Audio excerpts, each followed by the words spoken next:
the daughter time. Beni b'nei b'nei Yisrael oti lola. Kisha she'imi masat el shaddai wa shamayim. Where ta'alis ubayom mashvi Shabbat wa nafash.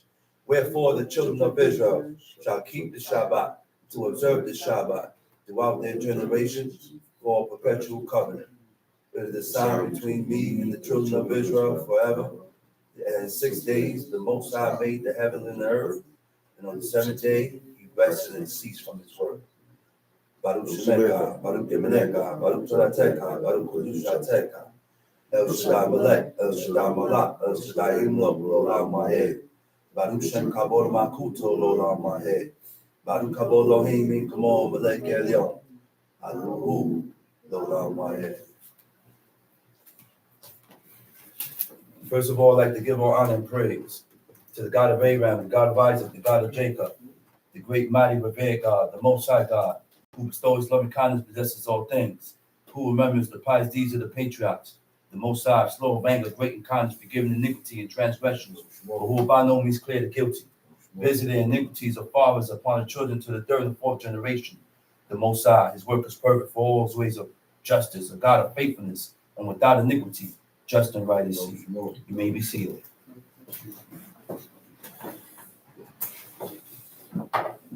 I'd like to give all honor and praise and honor to my father, Chief Eliezer, to the chiefmen, princes, brothers and sisters, visitors, mother in Israel. I say unto you the tongue of my forefathers, Shabbat Shalom. Shabbat Shalom. I want to go over some things I said last night. Genesis 29, verse 17, right? And the reason why people are saying that Raquel was shapely was because of a Hebrew word named ta'or. It also means beautiful or appearance, okay? Now, why I say that, see, let's get into the word, what modest means. I'm going to go over that word modest.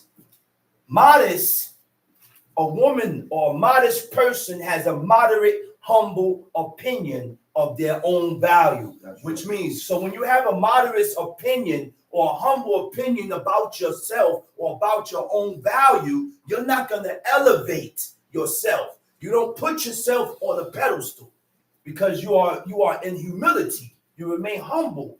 And a modest person avoids showing off. Dressing, right, is included in modesty, all right?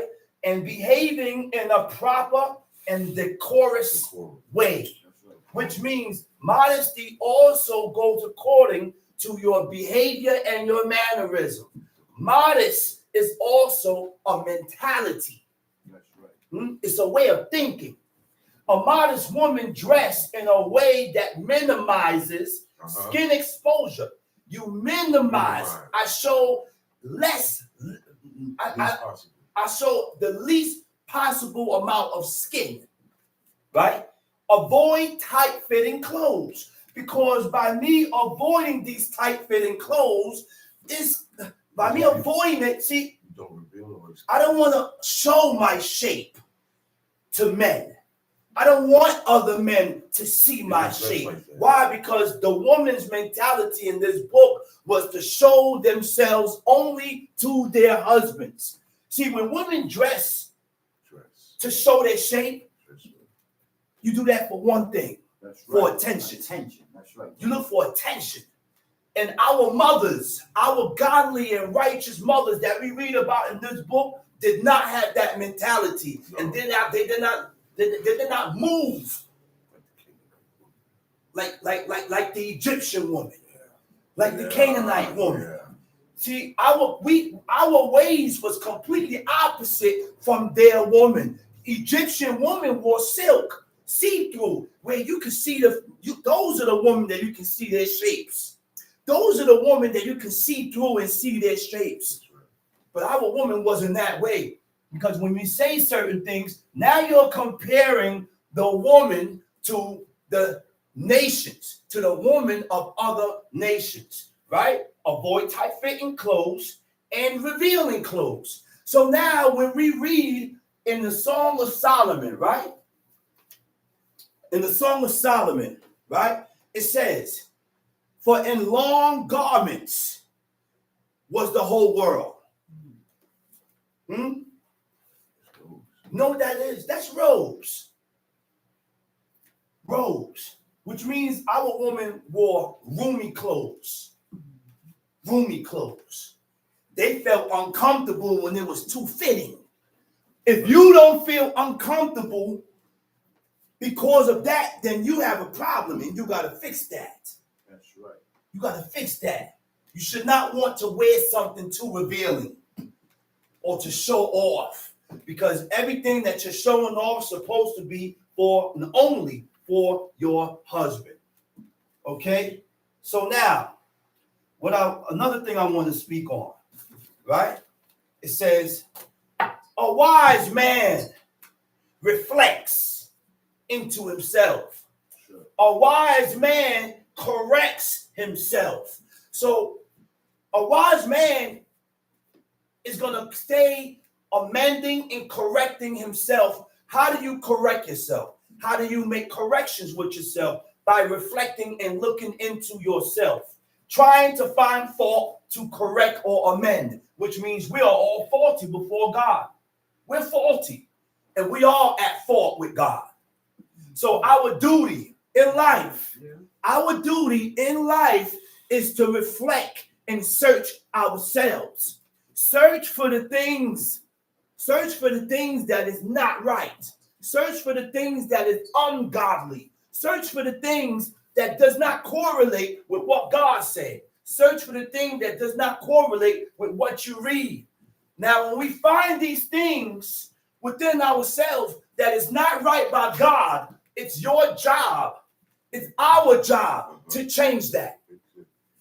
Which means what? We cannot continue to live on or go on in our lives being faulty before God, being defective before God. And what defects you? What causes us to be faulty before God? Iniquity, sin. Okay? So the first place a person looks when he is seeking God. If you are truly seeking God, where is the first place you're going to look? Is inside of yourself. You're going to check yourself by asking God to show you the truth. You know how many people said that? They asked God, they were searching for God, and God led them here. Now, there are a lot of people that were searching for God, but God don't lead them here. It wasn't led here. Some was led to Islam. Some was led to Christianity. Some was led to Buddhists. Some was led to Yoruba. But some was led here, which means God has chosen you to reveal to you the truth. God has chosen you to show you who God was. Now, depending on what we do with it, now that's up to you. That's up to us. Okay? But not everyone finds the God of Abraham. Huh? Which means this is not everyone's destiny. Huh? But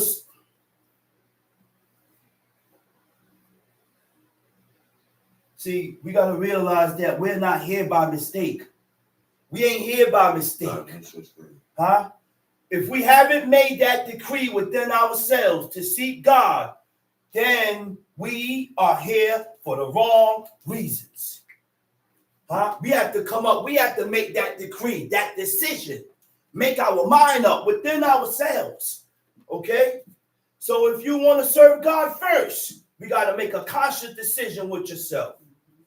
We have to make a conscious decision with ourselves. Go to Exodus chapter 32.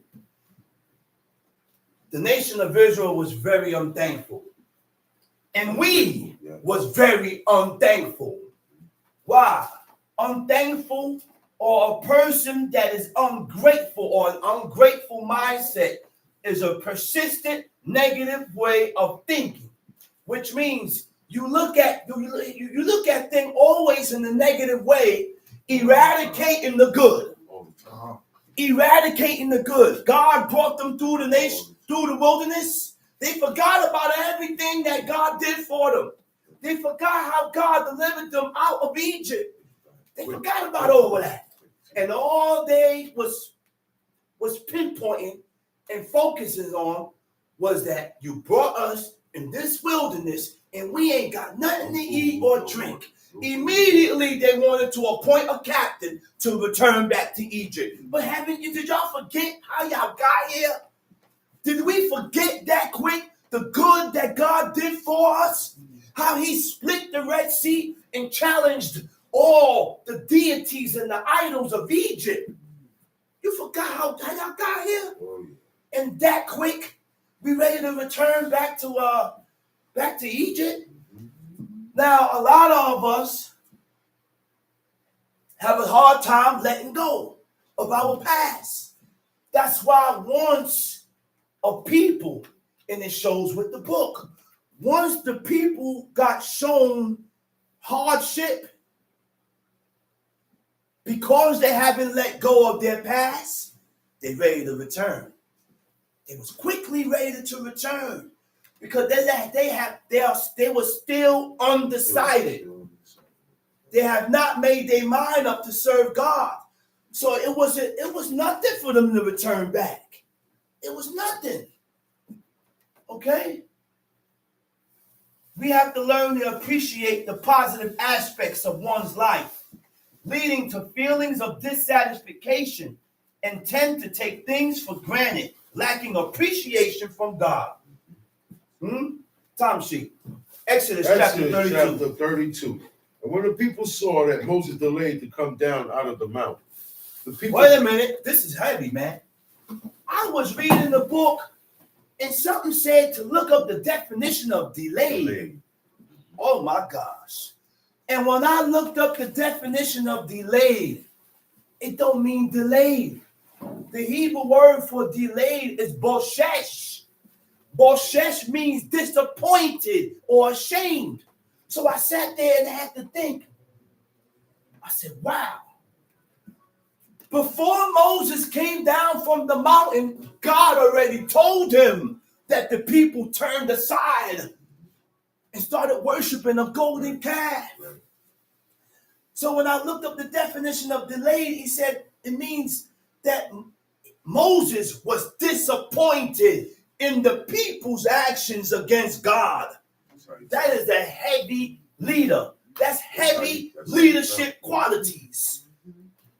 A head or a leader is supposed to be ashamed or disappointed in his congregation, in his people, which means Moses took the fault.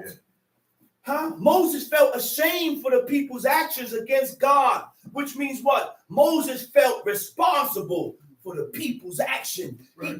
He was disappointed. He didn't even want to come down. Right. He was really ashamed to come down to see what the people was doing. That tell you his mind. That tell you the mindset of godly. This is the mindset. If we are pursuing godliness, if we are pursuing righteousness before God,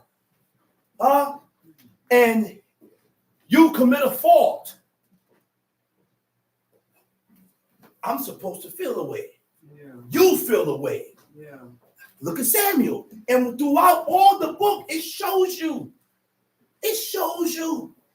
Samuel wasn't the one that saved Agag and the best of the sheep. But he cried before God. He cried and he cried and he cried because God rejected him, rejected Saul. Samuel ain't the one rejected, but he rejected Saul, King Saul, and he felt it. He felt sorry for it. Those are leadership qualities, man. That's a godly leader, a godly head. Tom Sheet. And when the people saw that Moses delayed to come down out of the mount, the people gathered themselves together unto Aaron and said unto him, up, make us gods. When the people seen that Moses didn't come down, they went to Aaron and commanded him to get up. He said, get up. Go ahead, read again. Up. He said, up. Make us gods. Make us gods. Go before us. Who shall go before us. For as this Moses, the man that brought us up out of the land of Egypt, we want not what is become. Now we got to realize this, we're dealing with a people that just met Moses. They just met him. All brand new. They just met him. This is not a man that they've been around for years. And all this was God proving the people. God proved the people with putting them through certain trials and certain tribulations. So these people was being tried. So now Moses took a while to come down. They go to Aaron, listen, appoint gods, make a god. Let's go back to Egypt. They didn't have belief in God. They didn't have trust in God. They didn't have belief and trust in God because God did not during this time. We were supposed to trust in God after everything we seen or witnessed what God did for us. At this point in time, the time with Mount Sinai skipping and on fire, that passed already. Yeah. But God did that and caused them to see this was to instill fear in the people, to strike some type of belief in the people. Because if you don't believe, belief triggers actions. That's the only thing that triggers action in the person is the amount of belief that you have in God. If you don't have belief in God, it's not going to trigger no actions towards righteousness. Tom Sheep. And Aaron said unto them, break off the golden earrings which are in the ears of your wives, of your sons, of your daughters, and bring them unto me. And all the people break off the golden earrings which were in their ears, and brought them unto Aaron. And he received them at their hand, and fashioned it with the graving tool. Fashioned it, what verse is that? Verse 4. Verse 4, he fashioned it with a graven tool, read. After he had made it a molten calf. A molten calf. Okay? Egel Maseka. The mask of a calf. Egel means a calf. Maseka is a mask. Now, the molten calf was worshipped by Hebrews during the period of the Exodus. All right? From Egypt in the 13th century BC. And during the age of Jeroboam, king of Israel, in the 10th century. They worshiped the golden calf by profaning revelry, which means boisterous partying, which included idolatry, drunkenness, immoral acts. So the Israelites celebrated by feasting, singing, and dancing to an idol. It also means debauchery. Debauchery means excessive indulgence in pagan and sensual pleasure. You know what sensual pleasure? Sensual pleasure is gratification of the senses. When you satisfy yourself, when you gratify yourself, gratification of the senses is the pleasure or satisfaction through one's physical senses. Sight, smell, taste, touch, hearing, the desire to satisfy those senses. This is why I say this all the time. When we have to learn to forsake our senses, because not everything you see you can have. Not everything you taste you can eat. You know, we should not be touching every and anything. The things that we hear that is not godly, I need to refrain from. Because if I sit here and I hearken to it, I must agree to it. I must agree to it. Tom Sheep. A graven tool, after he had made it a molten calf. And they said, these be thy gods, O Israel, which brought thee up out of the land of Egypt. And when Aaron saw it, he built an altar before it. And Aaron made proclamation and said, tomorrow is a feast to the Lord. They rose up early on the morrow, and offered burnt offerings and brought peace offerings. And the people sat down to eat and to drink, and rose up to play. They engaged in wild, often sexual rebellion, unrestrained celebration, licentious, which means this celebration, when they rose up to play, it was some things going on. See, to To worship these deities consisted of immoral acts, orgies, homosexual sodomy. All these things consisted of worshiping these idols. Now, this idol that they came up with stems and came from Egypt, which means they have not let go of the gods or the idols of their fathers, which was those Egyptian idols that they learned from in Egypt from centuries and centuries ago. They haven't let it go, which means they have not fully turned towards God. Right. We sit down in these chairs and we are not making our mind up to serve God. Right. Because as soon as something happened in your life, we tend to return back. Mm-hmm. We always tend to return back, but we have to make our mind up now. We got to make our mind up now and fortify ourselves in these laws, commandments, and statutes. Right. And to fortify yourself in God, it takes time. Right. You can't fortify yourself in 1 year, in 2 years, in 3 years. It takes time. It takes time to fortify yourself, which means I have to be constant on top of myself concerning these laws, commandments, and statutes. Tamshi. And they say, these be thy gods, O Israel, which brought thee up out of the land of Egypt. Verse 5. When Aaron saw it, he built an altar before it. And Aaron made proclamation and said. So now Aaron goes and builds an altar. Go ahead. Tomorrow is a feast to the Lord. And they rose up early on the morrow and offered burnt offerings and brought peace offerings. And the people sat down to eat and to drink and rose up to play. And the Lord said unto Moses, go, get thee down with thy people which thou broughtest out. Now they ain't God's people no more. You heard what God said? He ain't claiming them. He said, God cannot claim us. God can only claim us one way. I said, God can only claim the nation of Israel one way.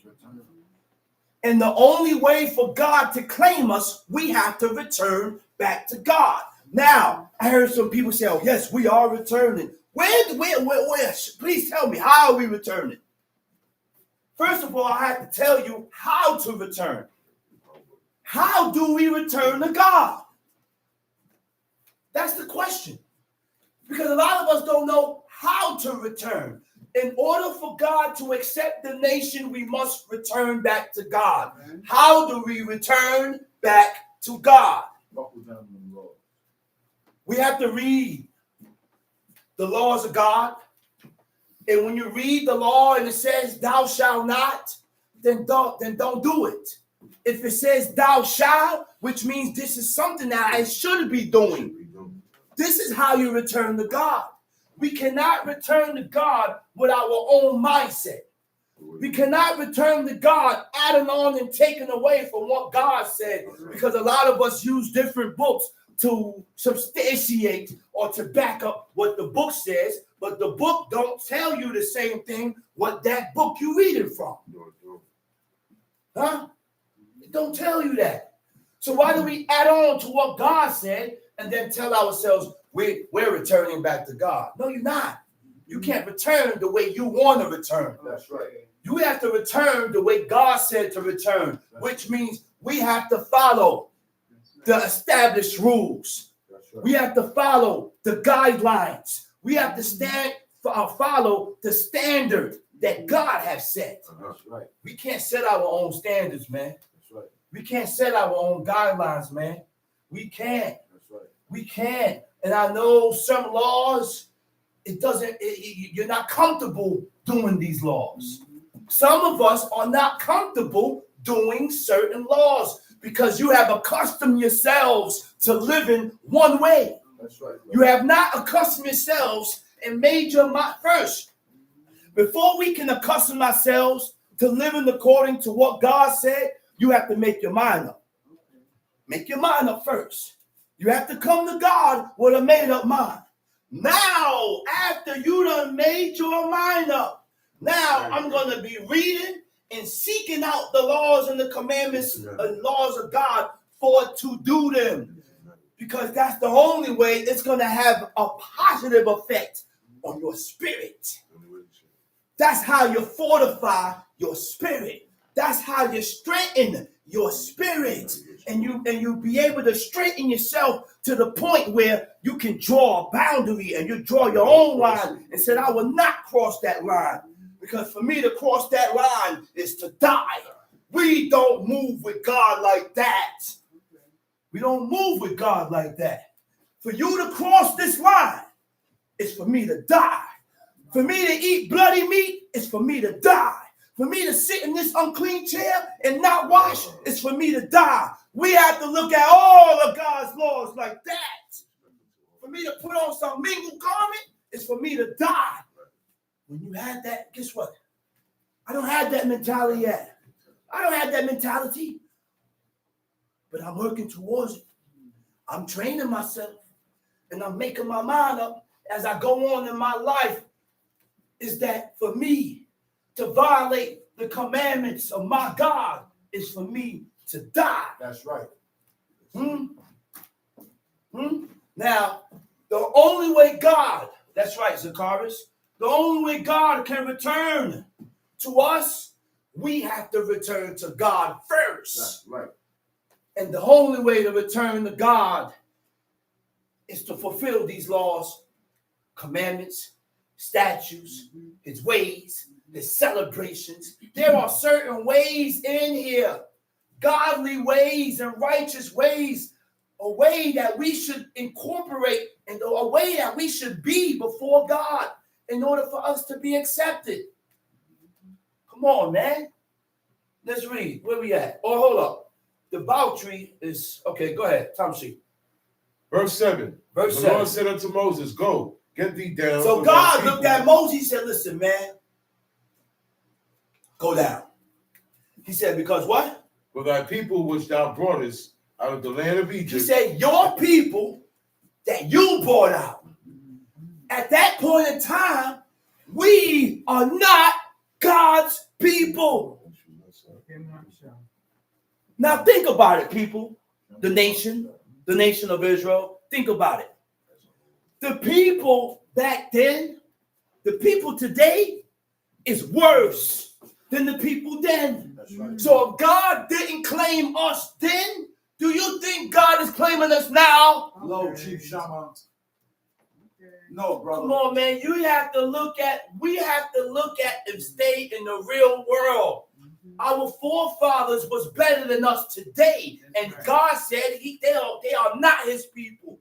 You cannot be God's people moving the way you want to move. Thinking the way you want to think. Certain ways of thinking, we got to eradicate.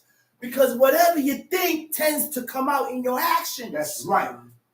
Yeah. Whatever you think tends to come out in your actions. That's and you right. move according to how you think.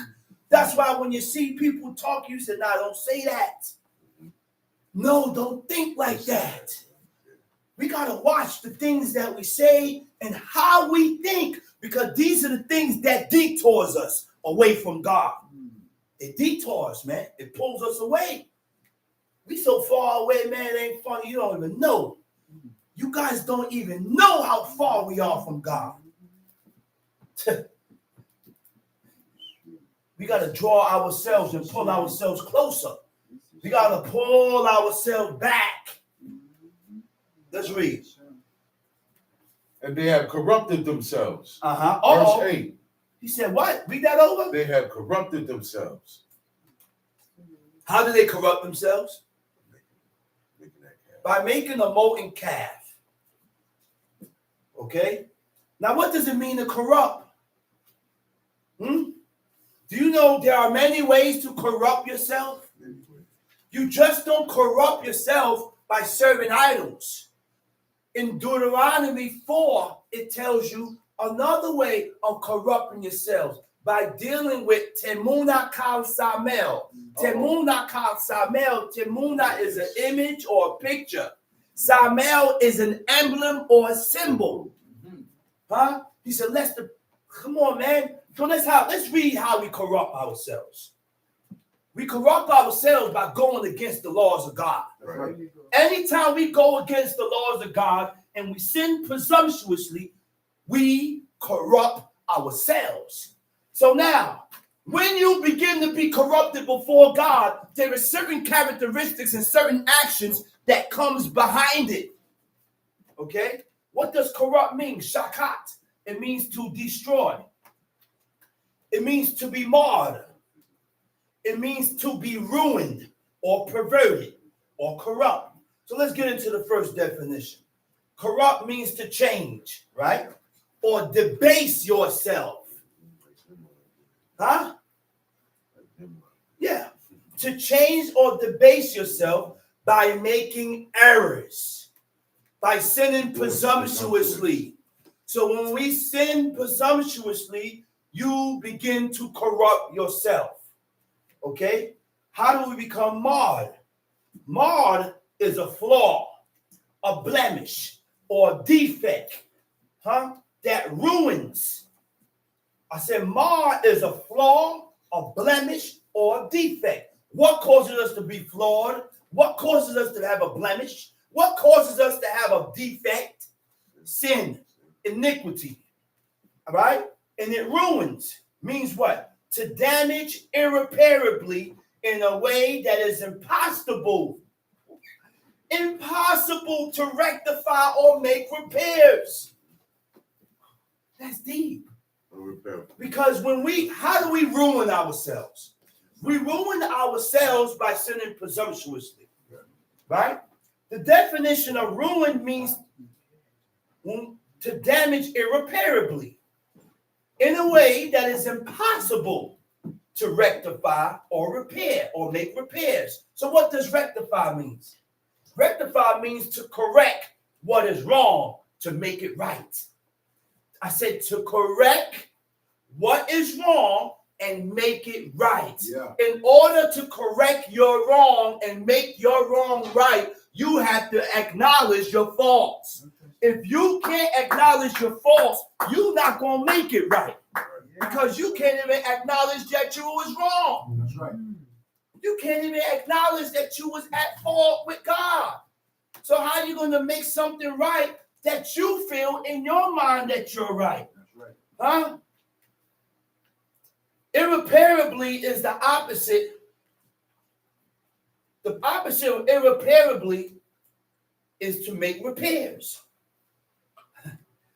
So to damage irreparably means you would not make repairs. You would not make repairs. We feel we can make repairs here, but this way, if I feel a certain way, my emotions overrides God. How I feel and my emotions overrides God. So I'm not going to make no repairs there because I don't like him or her or this situation. So I pick and choose what I want to make repairs with. But when you truly are trying to make repairs with God and correct your wrong, then you correct everything. Disregard your feelings and your emotions and how you feel. Disregard that for the sake of the commandments of God. Okay? To repair means what? To return and make good with God. To bind or obligate yourself with God. To bind means to go into contract, which means, you know what contract is? You make vows and you tell God, if I violate, do this, this, and this to me. If I violate, if I cross this line again, do this and this to me. That's the contract. God gonna look at you and say, okay, I'm gonna hold you up to your word. That's right. To obligate means to restrict yourself. You hear that? Obligate. When you are obligating yourself to God, it means you restrict yourself to confinements of the laws of God. You put restrictions on yourself. See, that's why people don't really delight in these laws. You know why? They say it's too many restrictions. That's right. It's too many restrictions. That's right. It's too many thou shalt and thou shalt not. Too many commands. People have a problem with rules.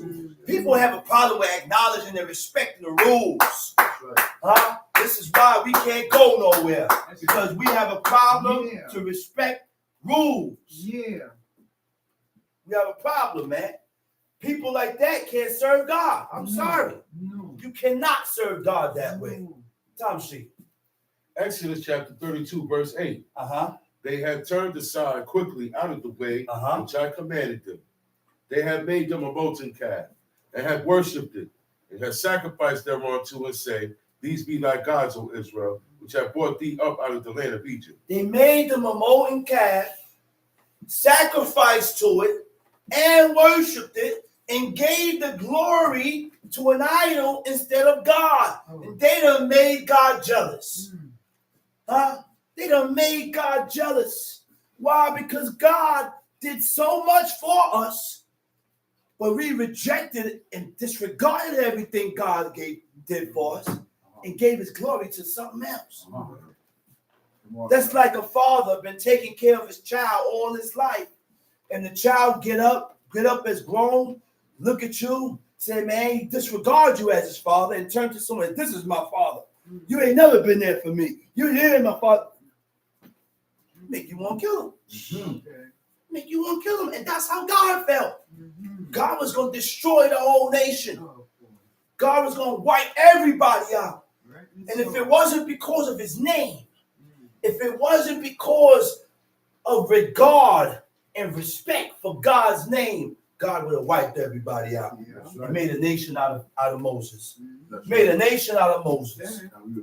He made a nation out of Moses. But Moses, being such a meek man and humble with humility and godliness and righteousness, wasn't only thinking about himself. He wasn't thinking about himself. He didn't turn to God and tell God, all right, God, go ahead, make a nation out of me. Yes, yes. No. You always got to think about others. Even in their wrong state. That's what Moses did, right? I said, that's what Moses did, right? Moses still thought about the people, and the people was wrong. Huh? That's a level in righteousness that we need to get to. We got to stop moving the way we moving.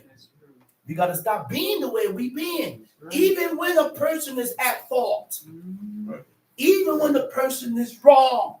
There's nothing wrong with regarding them. That's right. There's nothing wrong with that. Why? Because Moses did. Yeah. And if you feel something wrong with that, then you can't reach that peak. You can't peak in righteousness. You can't peak. God said, follow your fathers. Follow the ancient path. Follow my ways. Follow me. Not you and what you accept and what you delight in, because none of that counts. Let's read. And the Lord said unto Moses, I have seen this people. Oh, look what he told Moses. I have seen this people. He said, man, I've seen these people. You know what he mean? He said, man, I done been through it. I done been through it with these people, and I see and recognize how they are. Now I see how they are. They don't have no changes in them. Read. I have seen this people. I have seen and behold, this people. It is a stiff-necked people. Oh my goodness. He said, these people are stiff-necked. You don't want God to look at you and tell you that you're stiff-necked, stubborn, unyielding. A person that's stubborn and unyielding holds on to their own thoughts. Even though when a person is trying to show you, you stubborn up and hold yourself according to the stubbornness. You can't serve God. The nation of Israel could not serve God, man. It's a stiff neck. And a stiff necked person is proud. I said a stiff necked person is proud because you become unwilling to fulfill the will of God. Okay? They also lack interest and concern for God and unwilling to change. Go ahead. Now, therefore, let me alone, that my wrath may wax hot You against see them. what he told Moses? He said, listen, leave me alone. Leave me alone. He said, while he's telling Moses to leave him alone, he's there and he's watching what the people is doing. And the more he watches and he's seeing, the more his anger is being kindled. You see what he said? Leave me alone, that my anger may what? Wax hot. May wax hot. Which means what? It took time. He didn't just burst out with anger. It took time, so that's why he waited. It took time until the anger built and built and built and built and built. You don't see how man is somewhat like unto God, where it takes time for a person to reach that point, and constant abuse, constant. Now the person done reached the breaking point. Go ahead. Now therefore let me alone, that my wrath may wax hot against them, and that I may consume them. He said, leave me alone, that my wrath may wax hot against who? Against them. Against them. Read. And that I may consume them, and I will make of thee a great nation. I may consume them, and I may make of thee a great nation. So he said, listen, I'm going to wipe these people out, and I'm going to make a nation out of you. Read. Let's see what Moses told God. And Moses besought the Lord his God. And Moses besought the Lord. To besought means to entreat God's favor, to beseech, to supplicate. To entreat means to plead with, especially in order to persuade. He's trying to persuade God or change God from moving on the nation. Beseech means to call upon, to appeal or beg. To appeal means to make an urgent request for a reversal, because God was going to wipe these people out. And if it wasn't for Moses pleading for the people to reverse this punishment, the people would have been gone. Yep. He wiped the people out, man. People would have been done.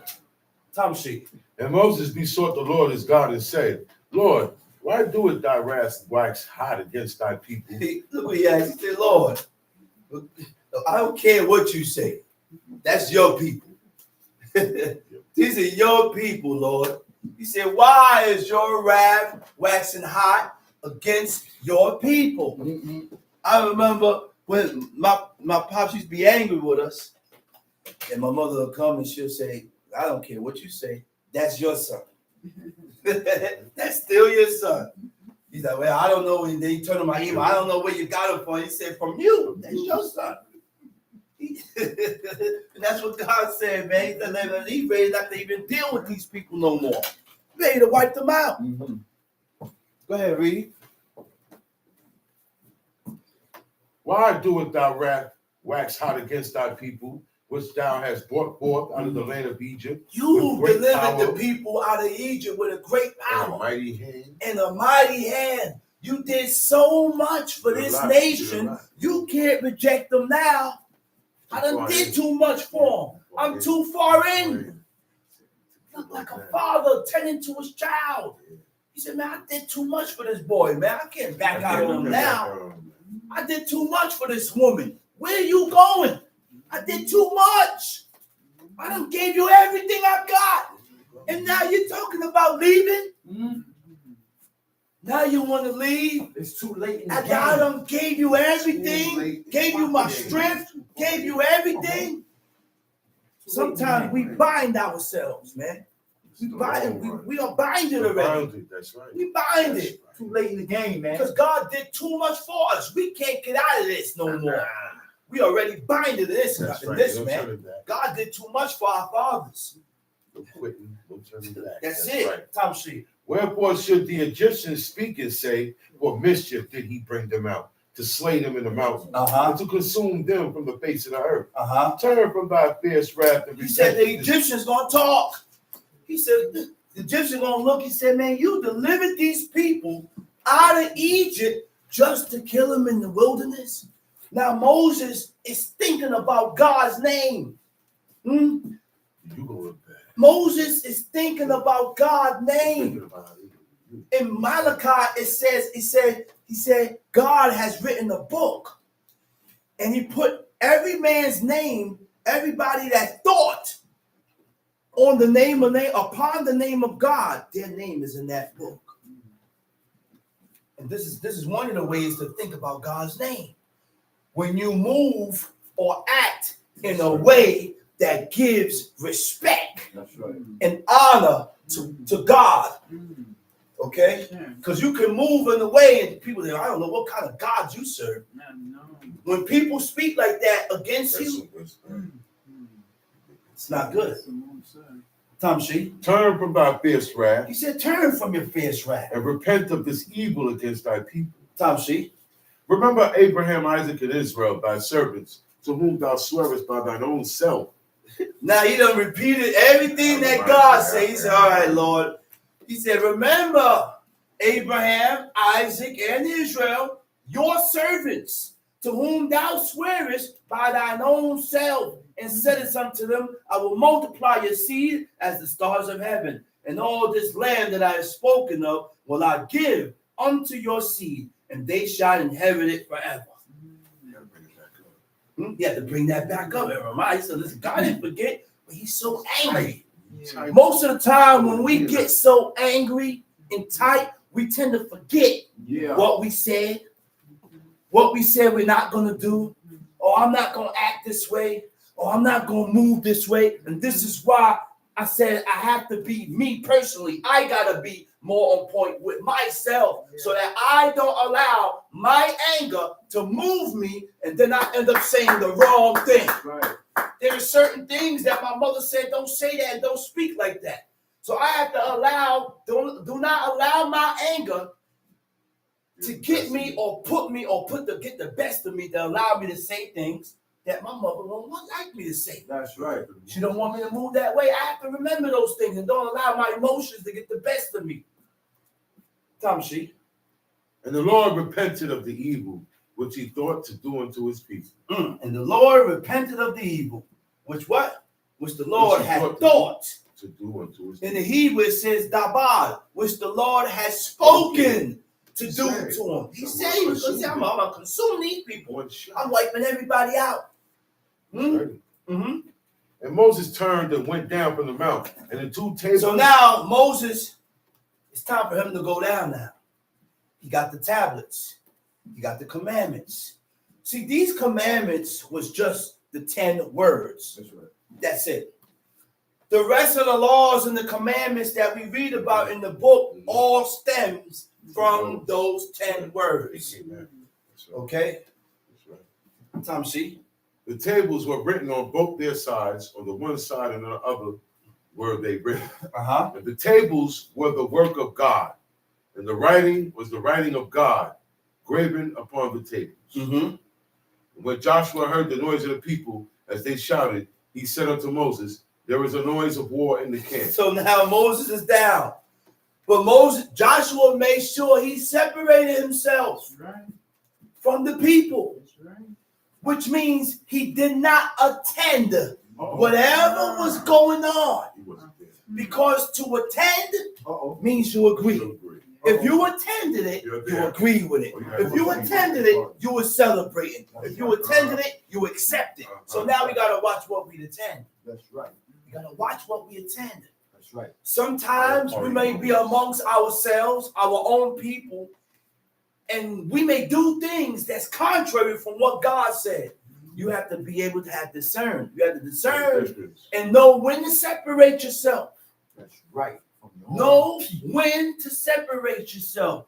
Even if it means separating yourself amongst your own people. Stand up for that. So now, if I am amongst a congregation and they start to sacrifice, I'm not going to remain there while they're doing a sacrifice, because I don't want God to look at me and say, well, I agree with what the people is doing. So I got to separate myself.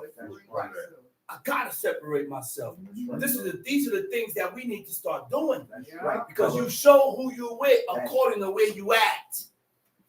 Tom Sheep. And he said, it is not the voice of them that shout for mastery.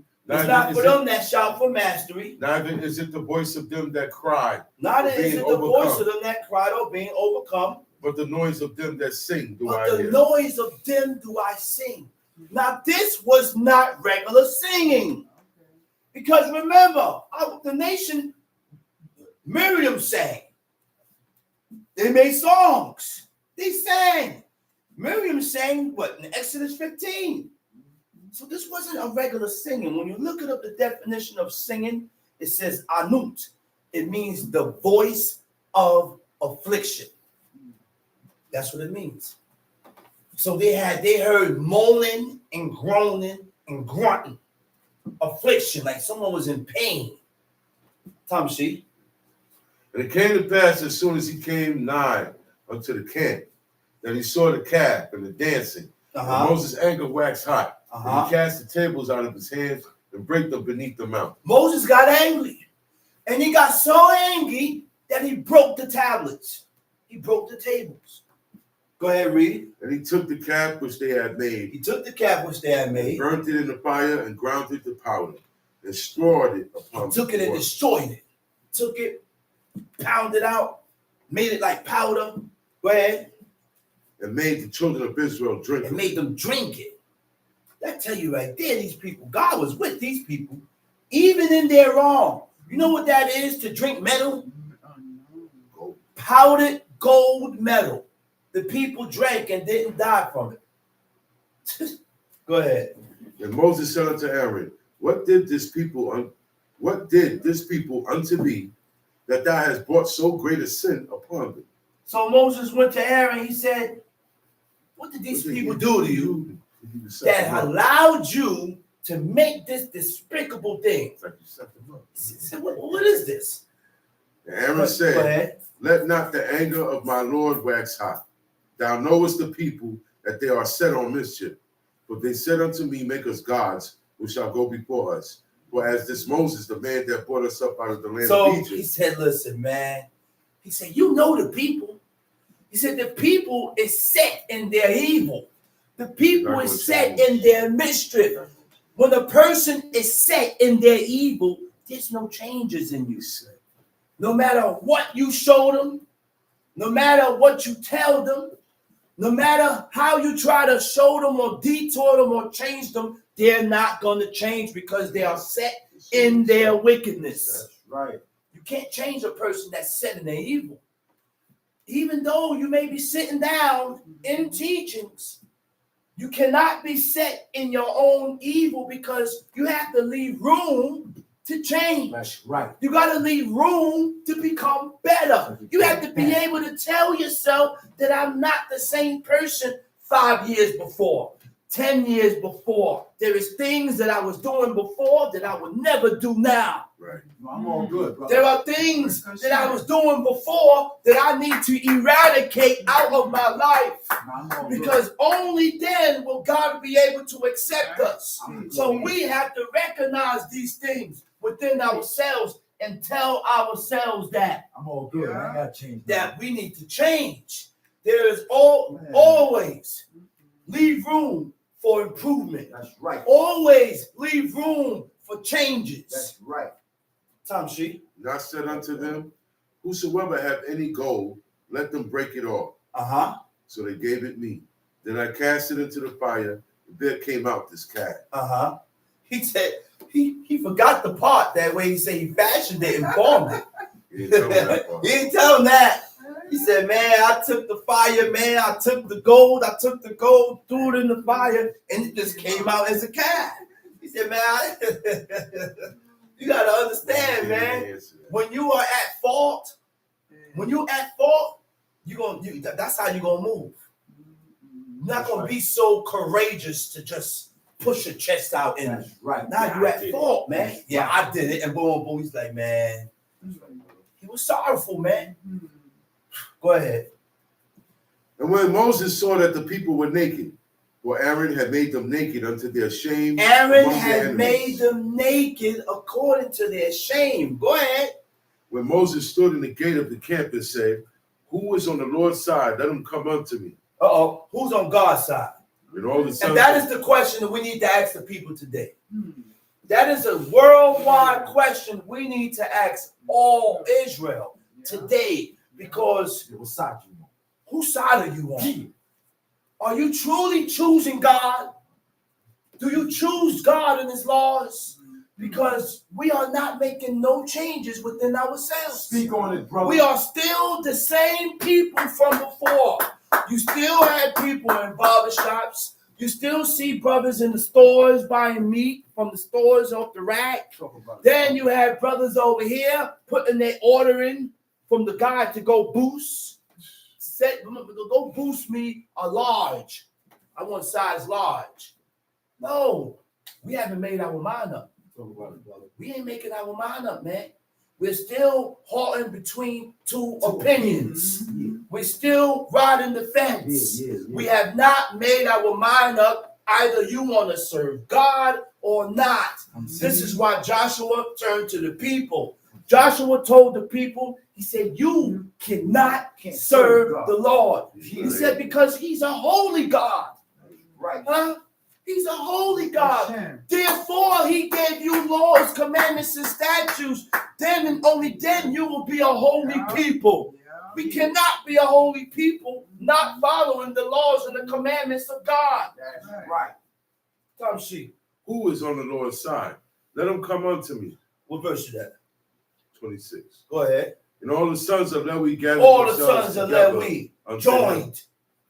Turned, And he said unto them, Thus saith the Lord God Thus of saith Israel, the Lord God of Israel. Put every man his sword by his side, and go in and out from gate to gate throughout the camp, and slay every man his brother. Slay every man. his Kill companion. everybody. Every man his companion. Every man is And every companion. man his neighbor. Every man is neighbor. At that point in time, friends is out the window. Companions is out the window. Brothers is out the window. Sisters out the window. You know whose side we on? We on God's side. That's right. We on God's side, man. That's We right. have to show whose side we are on. That's right. Side. The only way we can show whose side we on is shows how you live. Actions. How do you live? How you live tells me whose side you're on. If you are not living according to what God says, then you are not on God's side. You're not on God's side. Tom sheep. And the children of Levi did according to the word of Moses.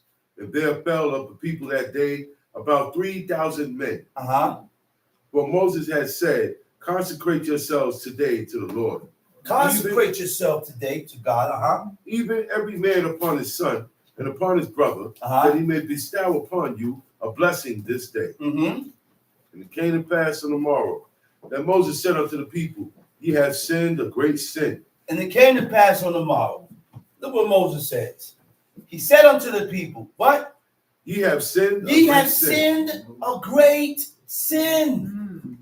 The sin was so great that God did not want nothing to do with the people.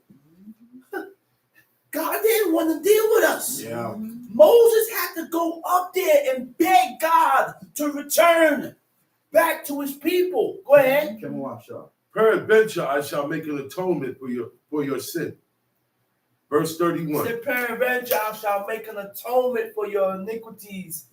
He said, I'm gonna go up to God and plead your case. And hopefully, on my behalf, because of me, because of my righteousness that I have in me, God will listen, hoping on his credibility that God will hearken and accept the people again. Moses was a bad motorcycle, man.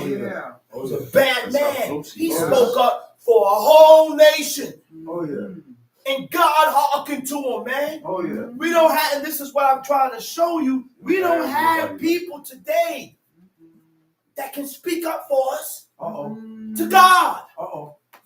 You don't have nobody with that power, with that zeal. Yeah. So now we have to do our own. We have to build our own credibility with God Yeah. by showing whose side you are on. That's right. There you go. Before we make an opinion, before we make a move, make sure that the move that you're making is correct and it doesn't conflict, doesn't go against the standards and the curriculum that God has set. That's right. Make sure of that. That's right. 100%. Most of us have a duty in life. That's right. I don't know about everybody else, but I have a duty in life to serve God and keep His commandments. And I'm not going to allow no job or nothing else to get in between my duty that I uphold for God. Tom She.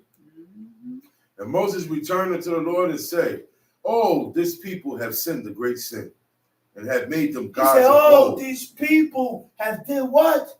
Have sinned a great sin and have made them gods of gold. And has made them gods of gold.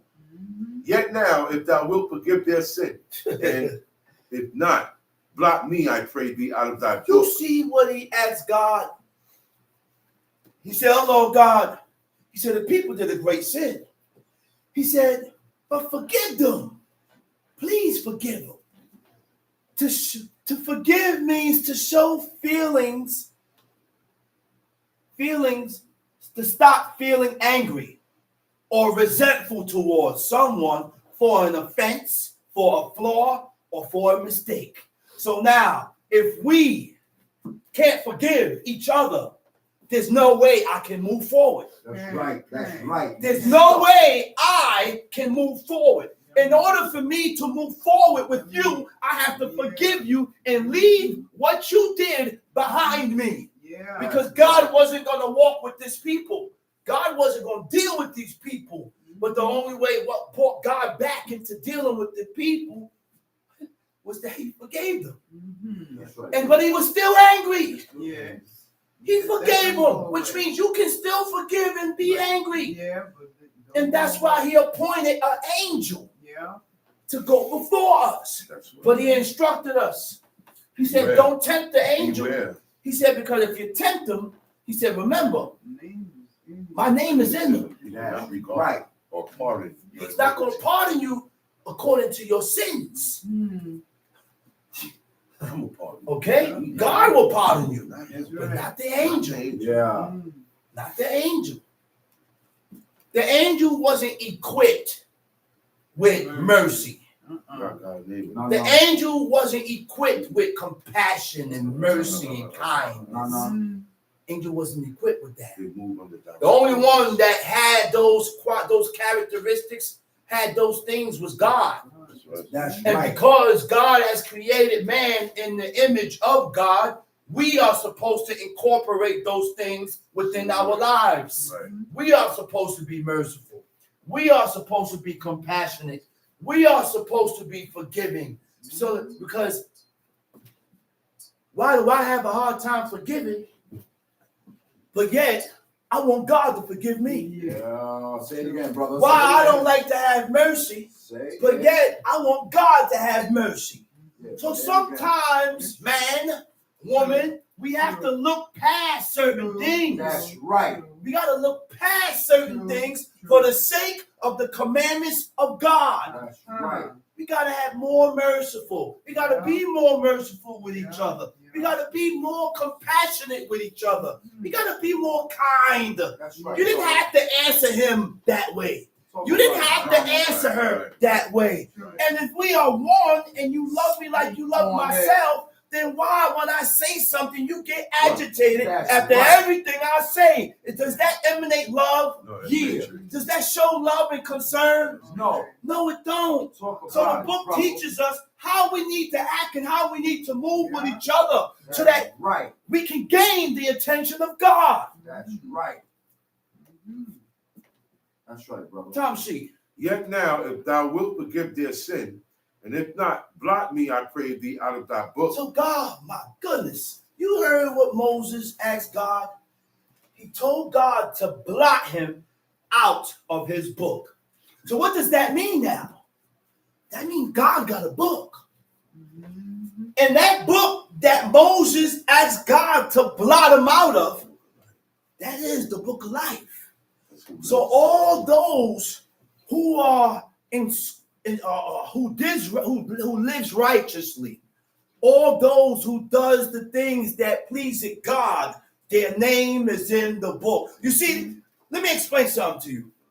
When you are first born, you start out on a clean slate. You don't start out being condemned. No, you condemn yourself. Some of us be condemned from the womb. That's right. Some of us is condemned for the womb. Some of us is accepted from the womb. Why? How I know that? Because I read the book and we read all that inside of the book. And then after that, we show it when we're born. That's right. We show it in actions. Yeah. So we start out in the book of life. Your name is out of there, or your name is removed or erased out of there because of your actions that was contrary to what God said. So he told God to blot his name out. Blot his name out the book. To wipe out, to destroy, to erase. You know what erase means? To remove from existence or memory. To wipe out means to complete utter destruction. You know what destruction is? To put out of existence. You know what blot means? To cause to disappear. Do we really know what he asked God to do to him? Kick you out of here. Huh? But Moses jeopardized himself for the nation. But we serve a God that don't move like that. God is not going to kill you for people's faults. That's right. There is no one that can die for your iniquities. Okay. No one can die for your sins. Okay. That's right. Every man must die for their own iniquities. That's right. They're gonna cross and die for nothing. Yeah. The dude on the cross didn't die for nobody iniquities. These was all fairy tales and lies told to the people to persuade and turn them away from serving the true and living God. That's really a picture of Caesar. That's what that is. That's a picture of Caesar, man. That's what that is. That's what that is. Tom sheet. And if not, blot me, I pray thee, out of thy book, which thou hast written. Verse 33. And the Lord said unto Moses, whosoever has sinned against me, him will I blot out of my book. That's right. So whoever sinned against me, that's the God that gets blotted out. Okay. Read. Therefore now go and lead the people unto the place of which I have spoken unto thee. He said, therefore now go. He said, lead the people unto the place that I showed you. Read. Behold, mine angels shall go before thee. Nevertheless, in the day when I visit, I will visit their sin upon them. He said, if I ever visit them, Yeah. that's heavy, man. That's heavy. It's gonna happen. You notice when you are a father and you've been giving your child chances, warnings. And then when I finally get fed up, I get angry and I start beating you. I remember the things that you did in the past. I remember what you did before, and you end up getting a beat for everything. That's why God said, he said, listen, I can't go before these people. He said, lest I deal with these people according to their faults and what they did, I'm going to end up wiping them out. Yeah. We pushed God to the limit. I said, we pushed God all the way to the limit, to where he was gonna wipe us out. And which was, you don't think we pushing God to the limit now? That's right. And the only reason why there's no reaction is because we're so far away. We're so far away. So God leave us to ourselves, to allow us to destroy ourselves with our works of our own hands. We destroy our own selves with our own actions and the things that we do that is contrary to God. That's right. We did it to ourselves, man. That's right. We do it to ourselves. Let's read. And the Lord plagued the people because they made the calf which Aaron made. And the Lord plagued the people. Go ahead. And the Lord said unto Moses, depart. No, go back. Verse 35. And the Lord plagued the people Because they made the calf which Because- Aaron made. You don't get. You hear that? They made it. He said, and the Lord plagued the people because they made the calf which Aaron made. They didn't make it. God did not charge Aaron with that Charge them. because they pressed Aaron, which means if I come to you and force you to do something and you do it, God is going to charge the person. It's not on him. It's not on that person. God going to charge the person, They enforce it. the enforcer. Exactly. Tom, see? And the Lord said unto Moses, depart and go up thence, thou and the people which thou hast brought up out of the land of Egypt, unto the land which I swear unto Abraham, to Isaac, and to Jacob, saying, unto thy seed will I give it. Until I see what I And I will do. send an angel before thee, and I will drive out the He said, Canaanite. listen, go depart and go up hence, thou and thy people which thou hast brought up out of the land of Egypt, unto the land which I swear unto Abraham, to Isaac, and to Jacob, saying, unto thy seed will I give it. I promised, I gave my word to these three guys. These three guys, Abraham, Isaac, and Jacob, whom there was no iniquity found That's right. in those three men. Those are what you call the patriarchs. These guys was the pace setters. These three guys did laws, commandments, and statutes that was written about later on. That's right. They did laws, which means what? They had ways about them that God accepted. They had ways about them that was natural. That later on in life became a law, became an established rule, became a part of God's guideline and standard, a way of living. Abraham, Isaac, and Jacob. You don't see what Judah did. You don't see, this was in him. God didn't come up with these laws yet, but he had three sons. One of his sons died, and the next in line, the son next in line had to go in to his dead brother's wife to raise up seed for his dead brother, which later on became a law. They had ways about them that was accepted by God naturally. Naturally. That's why God chose those three guys, man. Let's read. I will send an angel before thee, and I will drive out the Canaanite, the Amorite, and the Hittite, the Perizzite, the Hivite, and the Jebusite. I will send an angel before thee, and I will do what? Drive out. Drive out. The The Canaanite. Canaanite, Amorite, the Hittite, the Perizzite, the Hivite, and the Jebusite. You know what these people are? Those nations are the sons of Ham. Hamites. Yeah. Black people. The sons of Canaan. The first world was black. Which tells me not all black people are Israel. Uh-oh. We gotta stop telling the people that this is a black nation. No, Right. this is not no black nation. That's right. Anybody of any color can serve God. That's right. White, yellow, pink, tan, brown, purple, whatever complexion. That's Just right. make the determination to serve God and you're accepted. You can be accepted. You got to stop looking at people and telling people this foolishness. God was not racist against your complexion. God was not racist against your color.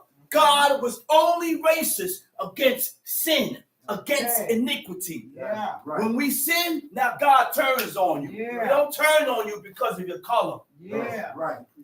Tom sheep. Unto a land flowing with milk and honey, Uh-huh. for I will not go up in the midst of thee. For thou art a stiff-necked people.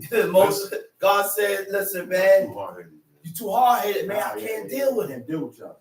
I seen that instance today. He said, nah, after I'm trying to get my point across and you continue to stick and stick and stick, sometimes You're set.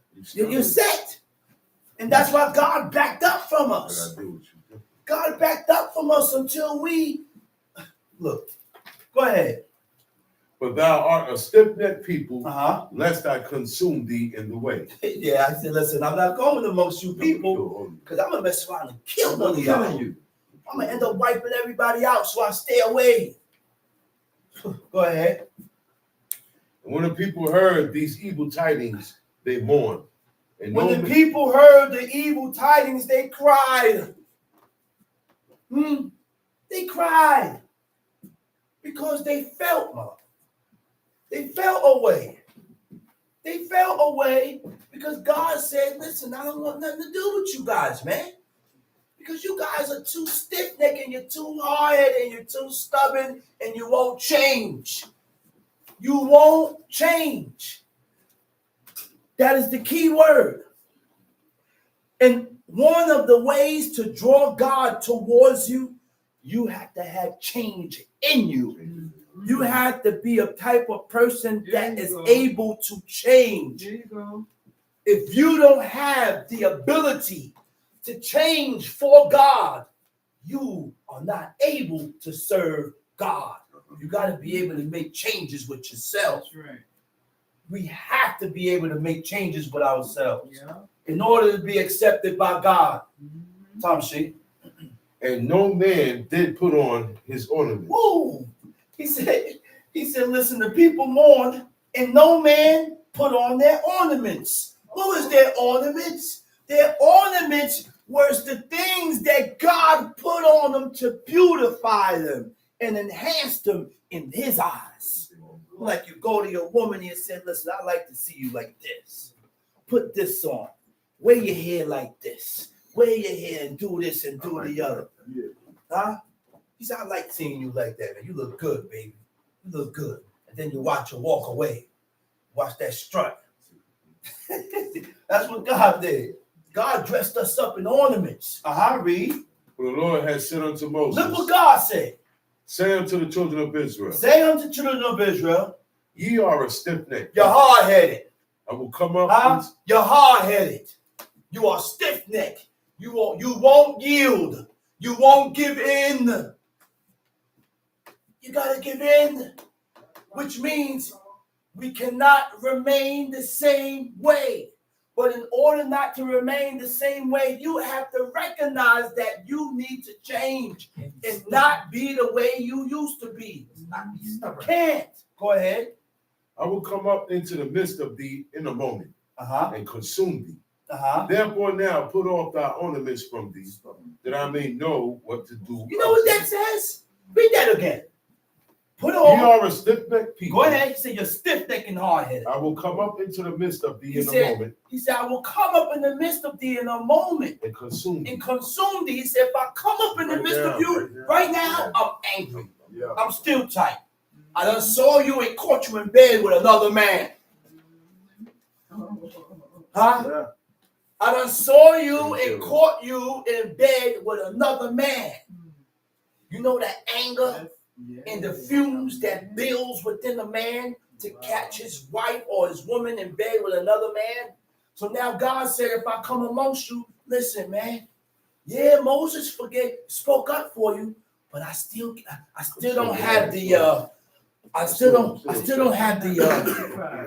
I'm not satisfied. I'm still And he's not passive. I'm not pacified. I'm not satisfied. I'm not pacified. I'm still angry. And if I come around, it's gonna spark. It's gonna go down. I'm still angry. And I see situations like that amongst men. He said, nah, I don't like what you did. Yeah, I forgive you, but right now I don't want to see you. I don't want to talk about it. I don't want to see you. That's right. That's what Moses, look. King David told Absalom, he said, man, listen, man, you done went and killed my son. He said, listen, go to Geshur. I don't want to see your face. See my face no more, son. I don't want to see your face. King David loved his son. Yeah. He loved his son, man. Yeah. Say I would have. He loved his son. He said, I would have died for you, Absalom. Yeah. That's right. Huh? Yeah. I would have died for you. But Absalom did something that made King David tell him to go to Geshur, and he stayed there for 2 years. 2 years. Yeah. And we have children today that is able to stay away from their parents for long periods of time. Shows you what they got in them. I ain't got that in me, man. Yeah. So they got in there. I ain't got that in me. I stay away a couple hours. I come back. I said, man, I missed you, man. I said, Fact. so what you talking about? I said, I missed you, man. I ain't see you. I gotta come see you, man. That's I gotta right. come see you. Even I miss y'all. I'm coming Yeah. around. This is my hangout spot. I don't hang out in the streets. I shall not leave her side. I go to work and come home and hang out with my mom. My father ain't here. And I was just talking about him yesterday. I miss him. I shall Miss not my leave pops. her. But now my hangout partner is my mother. Come home, work, do what I gotta do, come home and hang out. Chill. Yeah. This is your hangout spot, man. And that's why Absalom came back after 2 years. Yeah. But even Absalom followed an order. He ain't saying, well, I'm his son, and just walked up in the kingship. He said, no, I can't do that. I still got to follow an order. I got to go through Joab. So we called Joab and said, listen, man, tell the king, man, I'm here. I need to go see my father's face. Joab knew. Joab said, listen, man, you can't order me. Your father done sent you away. He said, listen, I'm going away. And left him to the next thing. Absalom burnt his field. Next thing, he burnt the man's field, try to bring him out, which means you can do certain things to bring a person out. Okay. You know what you did. Finally, he seen his father. His father hugs him, kiss him. Go ahead, Tom Street. So, all right. It says, ye are stiff-necked people. I will come up in the midst of thee in a moment and consume thee. Therefore now, put off thy ornaments from thee, that I may know what to do unto thee. That's deep. God instructed him. He said, know what that means? I can't do what I want to you looking while you're looking this way. Remove all these decorations and ornaments that I put on you. Remove the front, right? Remove the frontlet. Remove your bracelets. Remove all these godly and righteous ornaments from you. He said, now I could do you the way I want. Yes. Yes. It has an effect on your spirit, man. Dressing in your robes, putting on your frontlet and bracelet, it has a positive effect on your spirit. That's right. That's Tom right. Yeah. And Moses took And when he did it to them, he humbled them. He did all that to humble them. That's why he stripped them from all that. Deflation. Yeah. That's why he stripped them and took them all that to bring them down. Deflation. emotion. Bring them back down. Bring my chest down a little. Yeah, That's right. yeah. That's Go ahead. And Moses took the tabernacle and pitched it without the camp, afar off from the camp. Moses took the tabernacle and he pitched it where? Without the camp, Without the camp. afar off from the camp, and called it the tabernacle of the congregation. Mm-hmm. It came to pass that everyone which sought the Lord went out into the tabernacle of the congregation, which was without the camp. Okay, so now this was the permissible amount of distance to travel on Shabbat. From the distance from the camp to the tabernacle. That was the only amount of distance that was permissible. They didn't go on rise and journeying and moving. They didn't do all that. They pitched their tent and sat still. Now today, I'm saying this because of what I just read. Today is different. You have to travel to get to the congregation. Yeah. Don't take my word and like you have to travel. Yeah. But when you get to the congregation that you're going to congregate at, there's no need to be traveling all over the place, going to this congregation and going there and going there.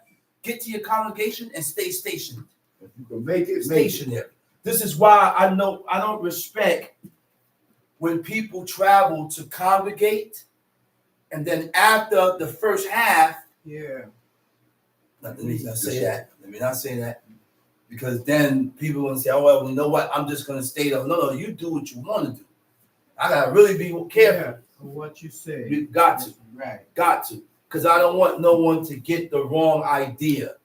You have your own choices. That's right. You have your own choices to make in life.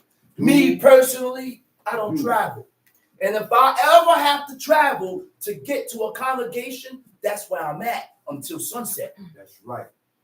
That's where I'm at till sunset. That's me. Right. Yeah. Right. But everybody got a choice. That's right. And God deals with you according to your choices. That's I'm right. not going to enforce my choice and what I choose to do with myself upon you. That's not godly. That's right. That's not righteous. My job is just to teach the law unadulterated, That's right. not changing and adding on and taking away. That's right. You want to do Tom Teach, C. teach. And it came to pass when Moses went out unto the tabernacle that all the people rose up All the people rose up and stood every man and at they his tent stood door, every man at his tent door. and looked after Moses until he was gone into the tabernacle. Uh-huh. And it came to pass as Moses entered into the tabernacle, the cloudy pillar descended and stood at the door of the tabernacle, and the Lord talked with Moses. The cloudy what? The cloudy pillar descended. And Which stood. means descended means it came down. It was a thick cloud. The glory of God was inside of a thick cloud. These people, yo, the people seen this, man. That's why God dealt with the nation the way he dealt with them. He said, I showed you my glory. He said, and you wasn't afraid? You wasn't scared? You wasn't scared? You wasn't afraid, man? Yeah. He said, I talked to this guy face to face. He said, the appearance of God he beholds. Behold. And you wasn't afraid Yeah. to talk against my man. Right. He said, when the glory of God departed, Miriam turned leprous. The people seen the glory of God. The people envisioned and saw how God works. And they still couldn't find it in them. They had fear. They had no fear for God. They wasn't afraid. Tom C. And all the people saw the cloudy pillar stand at the tabernacle door. Uh-huh. And all the people rose up and worshipped every man in his tent door. Mm-hmm. The Lord spake unto Moses face to face, as a man speaking unto his He friend. said, the Lord spoke unto Moses face to face. He said, I don't speak to this guy in riddles, in dreams, in visions. He said, I got anything to say to Moses. We sit down and we have a conversation. We have a conversation about it. Go ahead. And he turned again into the camp. But his servant Joshua, the son of Nun, a young man, departed not out of the tabernacle. And Moses said unto the Lord, see, thou sayest unto me, bring up this people, and thou hast Look not what he let- told God. He said, Lord, he said, you told me to bring up these people. Go ahead. bring up this people, Uh-huh. and thou hast not let me know whom thou wilt send with me. He said, now you're telling me to bring up these people. You ain't going to be with me because you're angry. Right. Are you going to send anybody with Who you me? gonna send with me? Who are you going to send with me? Are you going to send an angel with me? Go ahead. Yet thou hast said, I know thee by name, and thou hast also found grace in my sight. He said, but you said that I know you by name, You know me personally. which means I know Moses. I know how you're going to react. Just like a person said, nah, I know Kazakh. I know Kazakh by name. Man, listen, he ain't going to eat just any and anything. He don't move just any and anyhow. He don't walk just any and anyhow. If you told me Kazakh wore this, and I know how Kazakh dress. Kazakh don't dress like that. I know him. You can't tell me nothing derogatory or no derogatory statement about Kazakh. Because I know him. That's what God is saying. That's right. Go ahead. Now therefore I pray thee, if I have found grace in thy sight, show me now thy way, that I may know thee, that I may find grace in thy sight, and consider that this nation is thy people. And he said, my presence shall go with thee, and I will give thee rest.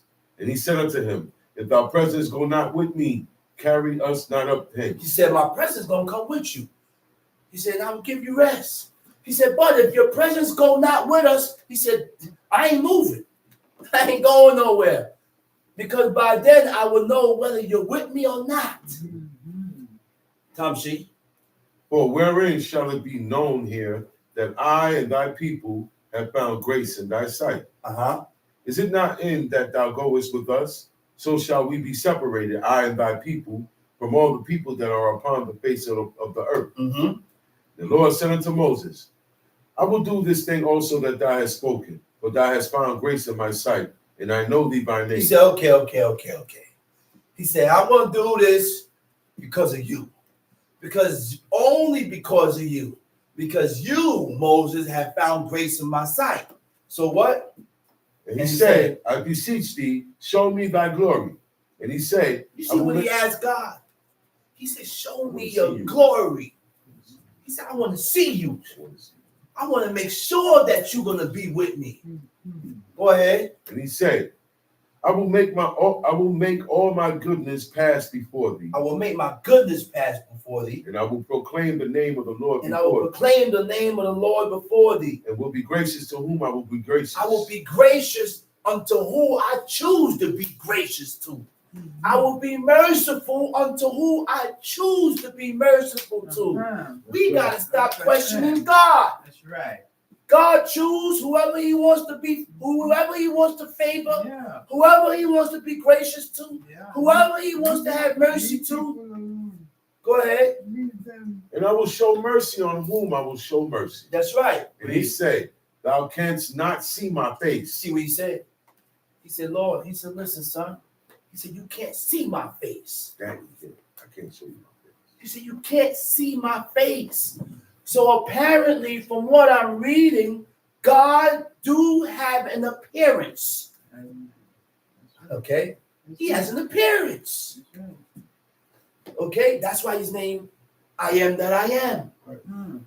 This is why at any given time, he can come down in his glory, be dispensed in mid-heaven, inside of a cloud. Yeah. You can't see him. Then he can make himself visible. Tamshi. Thou canst not see my face, there shall no man see me and live. Moses' name. And the Lord said, behold, there is a place by me, and thou shalt stand upon a rock. And it shall come to pass, while my glory passeth by, that I will put thee in the cleft of the rock. And I will cover thee with my hand. While I pass by. And I will take away mine hand, and thou shalt see my back parts, but my face shall not be seen. Now people say, oh, the back parts is the akari, it's the future, it's the past. No, No, don't say that. That is actually God's back parts. God said, I'm going to show you. He said, I'm going to show you my back. Yeah. He said, but you can't see my face. Tamshi. And the Lord said unto Moses, hew thee 2 tables of stone. So now, God told him, he said, listen, it's time to hew. You got to cut out. Hew means to carve out. Carve out 2 tables of stone. Read.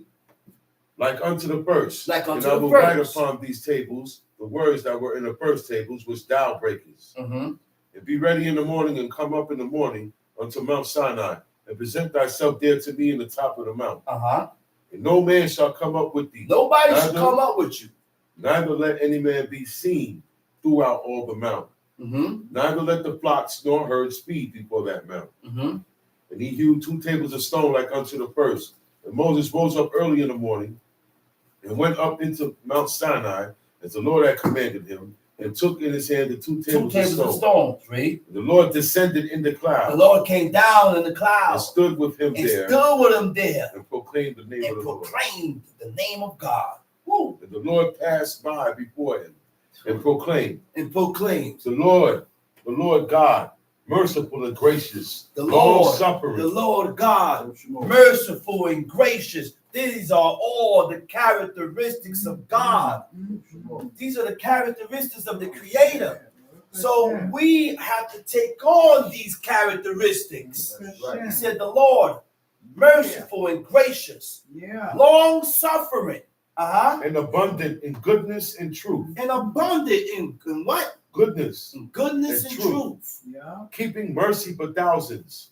Forgiving iniquity and transgression and sin. And that forgiving iniquity and transgression and sin. Nasa, it means to sustain or to take away. to stop feeling angry or resentful towards someone for an offense. Now, forgiveness brings a kind of peace that allows you to focus on yourself.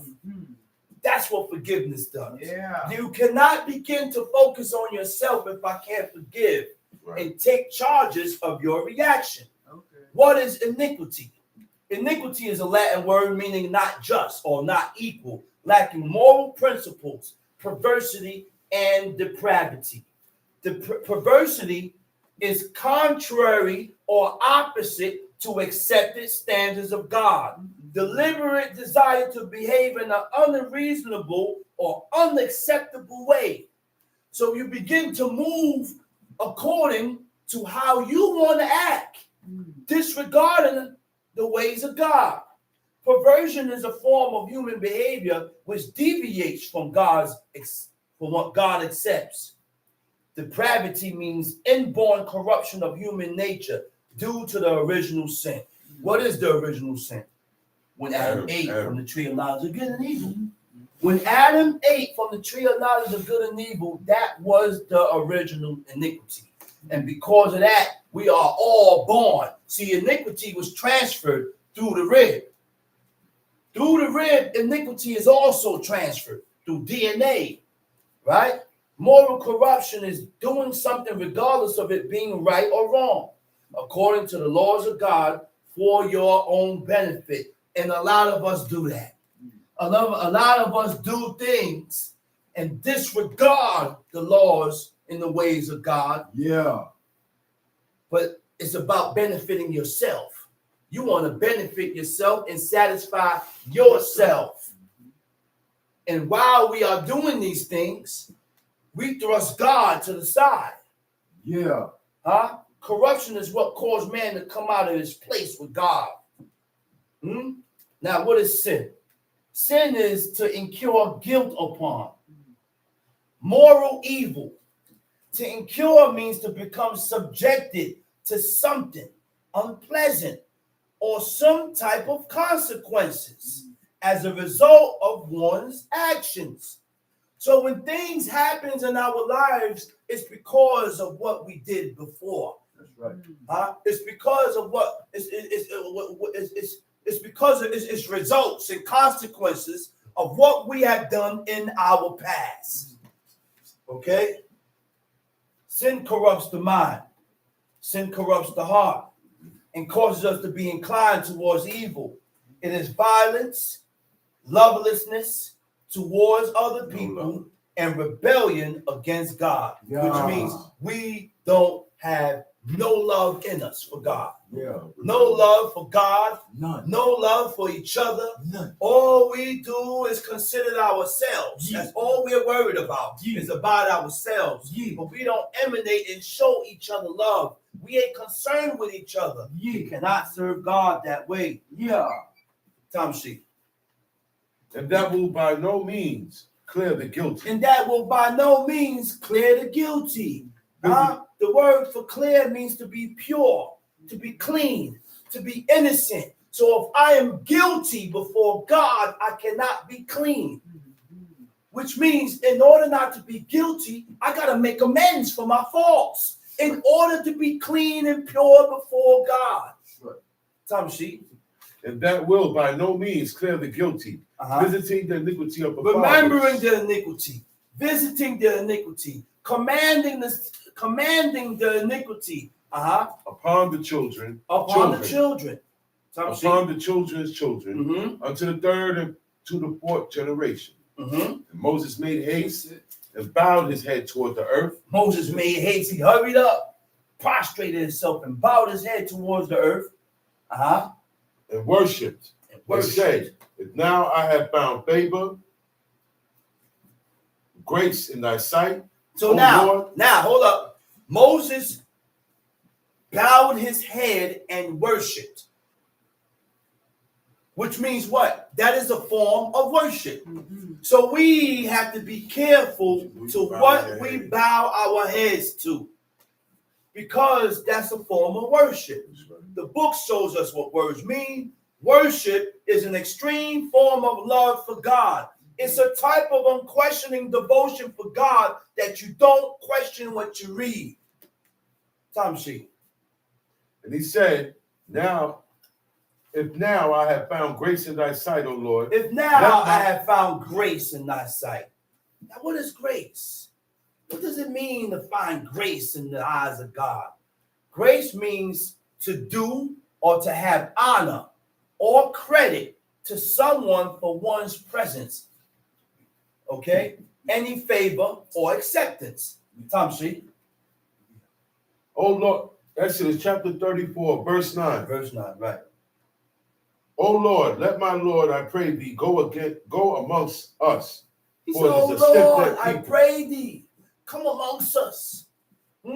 Moses truly trusted in God. And he wasn't moving or going nowhere if I didn't get or receive no assurance that God is with me. Because at that point in time, anything can happen. Because God is not with me. Tom sheet. For it is a stiff-necked people, and pardon our iniquity and our sin, and take us for thine inheritance. And he said, behold, I make a covenant before all thy people. I will do marvels, such as have not been done in all the earth, nor in any nation. And all the people amongst which thou art shall see the work of the Lord. For it is a terrible thing that I will do with thee. Observe thou that which I command thee this day. Observe thou which I command thee this day. Read. Behold, I drive out before thee the Amorites, The Amorites, Canaanites, the Hittites, the Perizzites, the Hivites, and the Jebusites. And the Jebusites. Take heed to thyself. Take heed to yourself. Be on guard with yourself.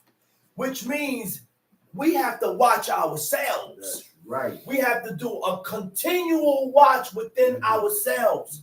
Because if we don't take heed to ourselves and we're not watching ourselves, then you allow yourself to slip with God. Yeah. You will allow you yourself will end up slipping Yeah. before God. Tom sheet.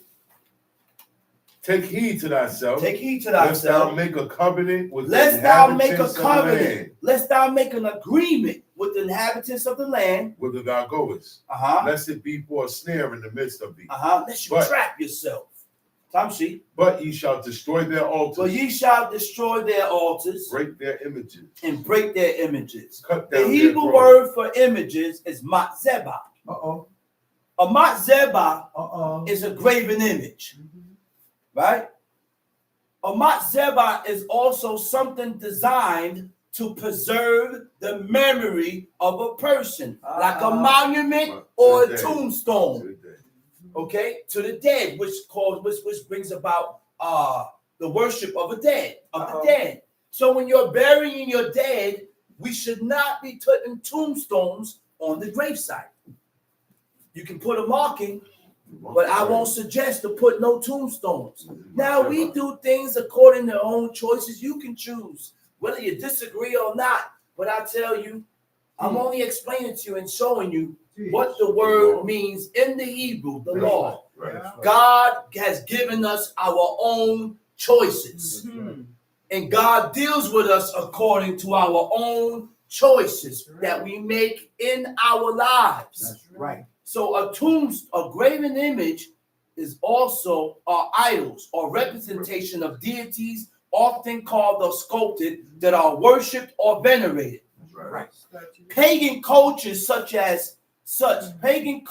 used such images as focal points for worship and rituals. A matzebah is also a monument or a tombstone. Okay? When you set up, again, the tombstone or a monument is what? In loving memory of. From sunrise to sunset. 1960 to 2000. Good. Then you start reading a whole description about the person. We can have these things. Those things are abomination before God. Right. Tom sheet. But ye shall destroy their altars, break their images, and cut down their groves. And cut down their groves. But thou shalt worship no other God. For thou shalt worship no other God. For the Lord, whose name is jealous. For the Lord, whose name is jealous. Is a jealous God. Huh? Jealous meaning what? God demands complete allegiance from his people. And being unfaithful to God provokes God's anger and can lead to consequences. The anger of God caused by rebellious people isn't a negative emotion. It's a righteous anger. It ain't negative. No. If I get angry for your violation, don't tell me I'm being negative. Righteous. Okay. Why do we Right. look at a person and say, oh, why you gotta get so angry? And why you gotta get this way? But why am I angry? Okay. What did you do to spark the anger? All right. Okay. I don't get angry on my own. No. You said something that caused or did Caused something it. that caused God to be angry. So it's not a negative emotion. That means that's a righteous anger and a passionate response to the violation of the covenant of God. This is why people come up here and speak so passionate. Okay. Huh? And they're so passionate about God. Okay, Tom Sheet. Lest thou make a covenant with the inhabitants of the land, and they go a whoring after their gods, and do sacrifice unto their gods, and one call thee, and thou eat of his sacrifice. One call thee, and you go and eat. Which means, don't call me when Thanksgiving come around. Say it again. Don't Drama. call me when Coming up. Xmas comes around. Coming up. And you should don't invite me to none of these things. Okay. No, Come why? to dinner. And don't offer me no dinner from that. Yeah. Because that's those type of foods and drinks are dedicated. Dedicated. I don't That'll want no join. food from no Yeah, Thanksgiving. that's the stuff that- I don't want no food from no Thanksgiving and Xmas. That's And right. from those New Year's dinners and all those holidays. Right. Why? Because that's not what I'm about. That's right. This is not what I'm about. That's So right. therefore, I can't eat from that. No, man. Tom Sheep. And thou take up their daughters unto thy sons, and their daughters go a whoring after their gods, and make thy sons go a whoring after their gods. Thou shalt make thee no molten gods. The feast of unleavened bread thou shalt keep. The feast of unleavened bread thou shalt keep. 7 days thou shalt eat unleavened bread, as I commanded thee in the time of the month Abib, for in the month Abib thou camest out of Egypt. This is just a commemoration, a remembrance of what the nation of Israel been through. Now, according to the unleavened bread, we didn't have baking soda.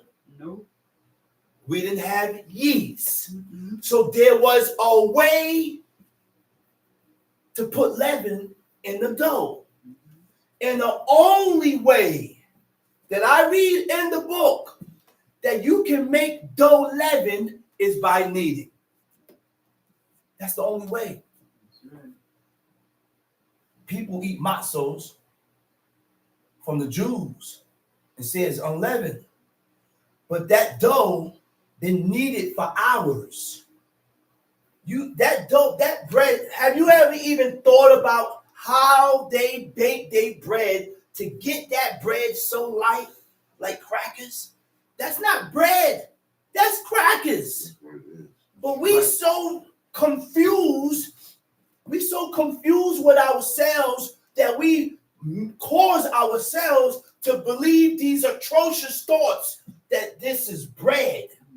And then we believe others and we believe people and what people tell us that this is bread. Now be truthful with yourself, man. Is that bread or is it crackers? Huge saltine crackers. I bake my own bread on Feast of Unleavened Bread, man. I don't buy matzos. I don't buy none of that, man. I bake my own bread. Water, flour. Put it together, bake it. That's what God said That's to it. do. That's what God said to do. God ain't say buy We it. got to follow the ancient path. We got to follow the ancient path that God has set. When we go off from the path that God set, there's somewhere down the line that iniquity is going to lodge at. Because we're not following the path. We're coming up with new paths and new ways to fulfill God's law. And it can't be accepted like that. Tom Sheep.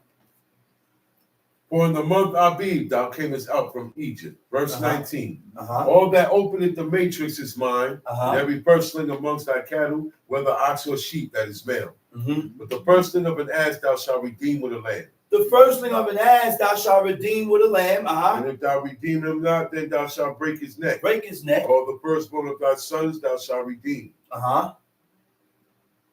None shall appear before me empty. And 6 none days. none shall appear before me empty. Uh-huh. Verse 21. 6 days shalt thou work. 6 days shall thou work. But on the seventh day, But on the seventh day thou shalt rest. You should desist. You should stop. There are rules and regulations of keeping the Shabbat. That's right. So now I'm going to go over the rules and regulations, because certain rules and regulations Israelites go over. Yeah. And they don't go through the whole rules and regulations. Now, the time of Exodus 16, when it's concerning the manna, when it said, and they use a specific word called prepare. The Hebrew word for prepare is hekinu. It also means prepare and arrange. So there shouldn't be no arranging going on. So when we have the unity Shabbat, and we start arranging chairs and setting up speakers and setting this up and fixing this and setting this up, that's work. But people may say, oh, that ain't work. That's work. Everything should be prepared and arranged before the Shabbat day comes in. Right. That's right. If you have to make any type of preparation or arrangement on Shabbat, you have profaned the day, because you done made it common. Okay. You done made it the same. Okay. In Isaiah 58, it speaks about speaking of your own words, speaking of matters. Yeah. Stop using the day to speak about current events. Right. We should not be on the beamer talking about Trump. We should not be on the beamer talking about Diddy. We should not be on the beamer talking about current events that has nothing to do with God. Because when we talk about things that have nothing to do with God, you profane the day. Right. God prohibits us from doing work.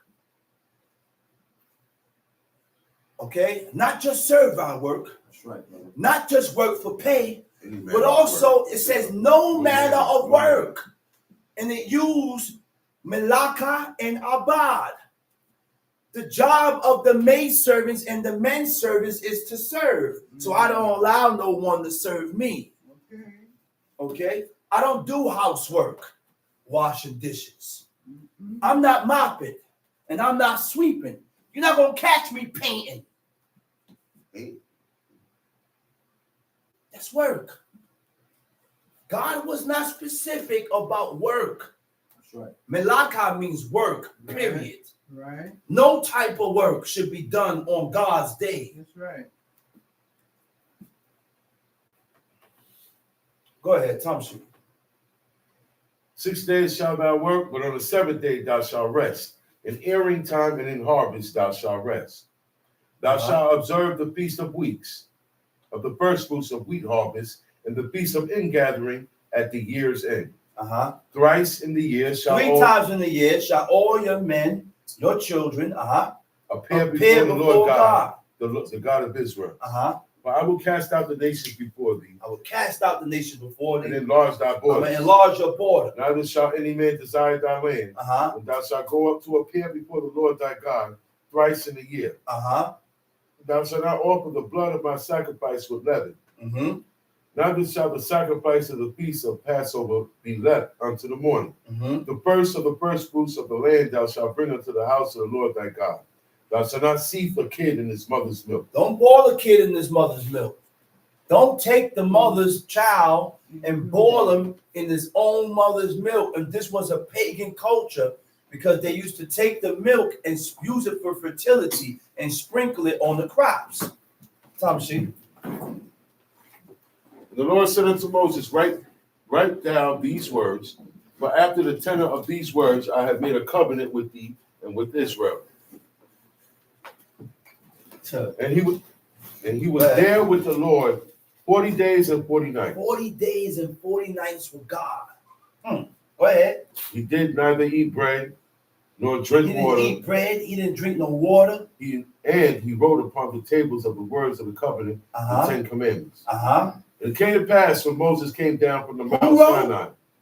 And it came to pass when Moses came down from the Mount Sinai with 2 tables of testimony in Moses' hand, when he came down from the mount, that Moses wist not that his skin, I was back up. Who wrote? And he wrote upon the tables of the Lord, tables of the word of the covenant, the 10 commandments. First time it was God. That was Moses. The second time. The second time Moses wrote it. Right. First time it was the Lord. Go ahead, read. And he came down from the mount that Moses wist not that the skin of his face shone while he talked with them. When Aaron and all the children of Israel saw Moses, behold, the skin of his face shone, and they were afraid to come nigh him. And Moses called unto them, and Aaron and all the rulers of the congregation returned unto him, and Moses talked with them, and afterward all the children of Israel. Let's cut that. Let's go to Proverbs 5. Go to Proverbs chapter 5.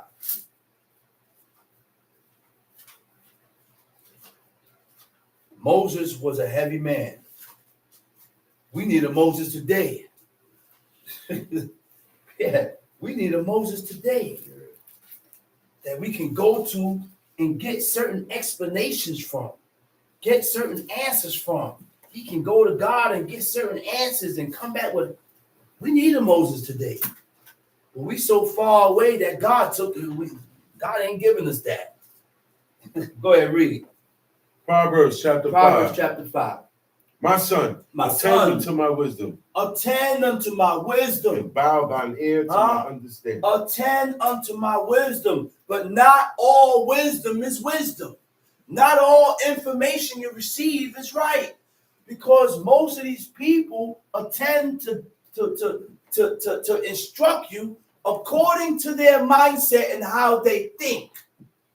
They don't instruct you with the wisdom of God. Go ahead. That thou mayest regard discretion. That thou mayest regard discretion. What is discretion? The Hebrew word for discretion is mizimot. Now, it means discretion. Discretion is what? Behaving or speaking in a way to avoid causing offense, which means we have to learn to watch our words and watch our actions, because you can offend people according to your words and actions. Right. You can cause a person to feel a certain type of way according to what you done said and according to your actions. So therefore, we have to watch our words. Some things you can't say because I don't want you to take it the wrong way. And you really didn't mean it that way, but you took it that way because you said it. Offense or revealing private information, avoiding destructive choices. Tamshi. That thou mayest regard discretion, and that thy lips may keep it knowledge. Yeah, I'm in the wrong chapter. Go to Ecclesiastes. Sorry about that. Ecclesiastes chapter 1.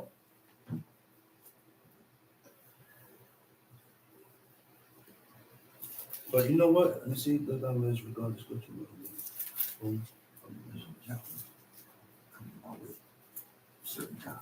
Go ahead, Thompson. Ecclesiastes chapter 1. The words of the preacher. Yeah, I went into the wrong chapter. My bad. Thompson. The words of the preacher. The words son of the David. preacher. The who? The son of David. The son of David. King in Jerusalem. King of Jerusalem. Read. Vanity of vanities, saith the preacher. Oh, vanity of vanity. Go ahead. Vanity of vanities, all is vanity. Oh, he said, vanity of vanity, everything is vanity. Everything is vanity. If it don't got nothing to do with serving God, it's vanity. It's vain. It's vain. Now, what is vanity? The Hebrew word for vanity, it means a vain person strives for vanity. That's called excessive pride. The reason why we pursue vain things is because of our pride. Too proud. Okay? Pride can be a nurturing emotion manifested as arrogance. A proud person is arrogant. A proud person is self-centered. Is primarily concerned with their own interests. You are only concerned with what interests you. You're not concerned with what interests God. Yeah. You're not concerned with what interests others. Yeah. You're only interested in yourself. All right? Needs and your own needs, your own desires, often to the exclusion or detriment of others. Which means just by putting myself or my interests above, you disregard the detriment of others. That's right. The situation of others, lacking empathy, consideration, it causes you not to accept your faults. So a proud person is concerned with who is right. A humble person is concerned with what is right, Sure. which is accountability. What was done that was wrong or right, according to what God said. That's right. Tamshi. What profit hath the man of all his labor, which he taketh He under said, the what sun? profit had a man of all his labor? What advantage? Huh? What gain had a man of all his labor? What is he gaining from putting in all these hours from work? But then you go to work and you got so much to do and you're still broke. Living check to check. Most of the bills not even paid for. And then that's For what advantage? a man that has that ability or that character to provide and wants to provide, he ends up stressed out. That's not gonna sit well with him. No. No. Tom C. One generation passeth away, One generation passing away. and another generation coming, Another generation comes. but the earth abideth forever. But the earth abide forever. This is the same earth from before. It's the same earth now. The same earth. Go ahead. The sun also ariseth, and the sun goeth down. The sun arises and it goes down. That's the only thing that circles and circuits around and travels. The earth sits still. God said the earth is sitting on two pillars. Earth ain't spinning. We was taught that the earth is rotating and spinning. No, not the earth. The sun and the moon is the things that's rotating. Go ahead. And hasted to the place where he arose. Mm-hmm. The wind goeth toward the south, and turneth about unto the north. The wind turn it where? Turn it towards the south and turn it about unto the north. It whirled about continually, and the wind returned again according to its spirit. According to his spirit, which means everything, all the constellations that God has created in the heavens has a place. That's right. Once they have gone out, they know where they need. There is a place that they need to return back. They have a place, man. Go ahead. And all the rivers run into the sea. All the rivers is connected to the sea. Yet the sea is not Yet full. the sea is not full. Read. Unto the place where whence the rivers come, thither they return again. Uh-huh. All things are full of labor. All Men- things are full of labor, which means whatever you want in life, you have to work for it. You can't think that things are just gonna come to you, and you just sitting. No, you gotta go out there and get it. You gotta go out there and get it. Most of us were sitting waiting for a dream, Something to happen. for something to happen. That's not how it is. Go ahead. All things are full of labor. Man cannot utter it. The eye is not satisfied with seeing, nor the ear filled with He hearing. said the eye is not satisfied with what he sees. I think we stop seeing. Why? Because everything you see, You want. you want. This is why everything a person sees, they want. Now, this is something within yourself where you have to rule your spirit and pull back. He said, no, I didn't want it before. I didn't before. I wasn't thinking about this before until I seen you with it. Therefore, it's time for me to hold back and not feed myself according to my senses. Go ahead. Don't give in. Read. The thing that hath been It is that which shall be. The thing that had been is going to happen again. I said, what that thing that happened before, history repeats itself. Nothing new on this. I said, history repeats itself. You know, they was talking about bringing slavery back. Yeah. My father showed me that on the news. They was talking about bringing slavery back and getting all the blacks centered and concentrated in one area. Notice how everybody is moving down south because the prices here is too high. They want to push us out and get us in one area, and guess what's going to happen? The bomb's gonna get dropped. The book said history repeats itself, man. So prepare yourself for these type of things and situations, Yes, because sir. it's going to come a point in time where you're going to have to choose God. Yes, master. It's going to come a point in time where you're going to have to choose God That's above your life, That's right. above your own life, Above your own to where you make your mind up to die for the sake or the fulfillment of the laws and the commandments of God. That's right. Tom, see? If that which is done is that which shall be done. And that which is done is that which shall be done. Read. And there is no new thing under the sun. Ain't nothing new under the sun. Everything that you think was new happened already. Go ahead. Is there anything whereof it may be said, see, this is new? Uh-huh. It has been already of old time, which was before us. Uh-huh. There is no remembrance of former things. There's no remembrance of former things. Neither shall there be any remembrance Neither shall there be any remembrance of things that are to come. with those that shall come after. Uh-huh. I, the preacher, was king over Israel. He and said, I, the Jerusalem, preacher, was king over Israel and Jerusalem. and I gave my heart to seek and I search out gave my heart to seek and search out by wisdom by wisdom concerning all things that are done under heaven. uh-huh, This sore travail had God given given to the sons of man to be exercised therewith. You see what Solomon did? That man retained his wisdom, even though he loaned his heart out to folly. He allowed himself to get into certain situations to instruct us what to do, what not to do. What happens when you do this? What happens when you do the other?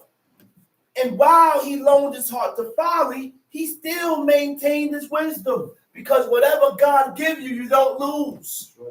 Whatever God gives you, you don't use it. Go ahead. I have seen all the works that are done under the sun, Uh-huh. and behold, all is vanity and vexation He of said, spirit. behold, all is vanity and vexation of spirit. You know what that means? Frustrated. All this give you frustration. Give you frustration. Everything that you start thinking about is going to frustrate you and annoy you. Go ahead. That which is crooked cannot be made straight. Wait a minute. Now. Wait a minute. He said that which is crooked cannot be made straight. Say it again, brother. That's deep. It means to make crooked, right? Uwat. It means to pervert. Crooked means dishonest, right? A perverted person is someone who acts contrary or opposite to what is right, causing pain to others. He said that which is crooked, that which is dishonest or perverted cannot be made straight. The word cannot is jakal, means you will not be able. That which is crooked, you will not be able to be reformed. The Hebrew word for straight, it means to be reformed. Now, what does it mean to be reformed? What does it mean to be reformed? Recognize my fault. Reformed means to make amends. Reform means to change to change or to make amends with oneself. That's right. So if I am crooked, these type of people that are crooked before God cannot make amends. They don't make corrections. They cannot be reformed. Okay? Tom, see? And that which is wanting cannot be numbered. And that which is wanting, cannot be numbered. Wanting, right? It means kesron. It means lacking. That which is lacking or that which is defective cannot be straight. That which is defective cannot make amends. That which is defective cannot be reformed. How do you know when you're defective? What causes us to be defective? Iniquities and sins is what causes us to be defective before God. Tamshi. I commune with mine own heart, saying, Lo. He said, I commune with my own heart. Which means you done went and spoke to yourself. Went and looked in the mirror and spoke to yourself, telling yourself that you need to change and become better before God. That's what the world. That's what I need to do. That's what we all need to do. We need to talk to ourselves. That's right. Okay, and make our mind up. Tamshi. Lo, I am come to great estate. And I've gotten more wisdom than all they that have been before me in Jerusalem. Yea, my heart had great experience of wisdom and knowledge. And I gave my heart to know wisdom and to know madness and folly. He said, I gave my heart to know wisdom. Go to 1 Samuel chapter 25. I gave my heart to know wisdom. Roll on. And to know madness and folly. I perceive that this also is vexation of spirit. For in much wisdom is much grief. And he that increaseth knowledge increaseth sorrow. Whew. As a person gains more wisdom, knowledge, and understanding, they become more aware concerning the state of the inhabitants of the world. That's right. Say it again, Mama. And these are the things that causes you to be sorrowful. That's right. Because of the station, because of the state and the situation that the nation of Israel is going. The state and the situation that the people is going. You become sorrowful because of the situation. Because you can see that the people is being led to destruction. Right now. Right now. That's right. He said, which bring feelings of grief and sorrow. That's what brings grief and sorrow. Because you realize the situation that the people is into. Time sheet, 1 Samuel chapter 25. And Samuel died. All the Israelites were gathered together and lamented him and buried him in his house at Ramah. And David arose. Okay. So first, go ahead, read that verse over. It says Samuel died. And Samuel died. And all the Israelites were gathered together and lamented him and buried him in his house at Ramah. They gathered, right? And they lamented him and brought him to what? Ramah? To his house at Ramah. Where we at? 25. 1 Samuel 25. Verse. Verse. Okay, I found it. Okay, go ahead. And lamented him and buried him in his house at Ramah. And David arose and went down to the wilderness of Paran. Verse 2. Go ahead. There was a man in Maon whose possessions were in Carmel. There was a man in Maon whose possession was where? In Carmel. The man was very great. He was great. And he had 3,000 sheep. He had 3,000 sheep. 1,000 goats. 1,000 goats. And he was shearing his sheep in Carmel. You hear how many sheep and goats he had? He's rich. Yes, he is. 3,000 sheep. That's money, man. The man was rich. 3,000 sheep and 1,000 goats. And he was sharing his sheep in Carmel. Tom sheep. Now, the name of the man was Nabal. The name of the man was Nabal. His name is not a good name to be named. Nabal means a fool. That's what Nabal means, right? It's someone who lacks good sense without regard for the consequences of your actions. I said a fool is a person that lacks good sense without regard for the consequences of your actions. So what does good sense mean?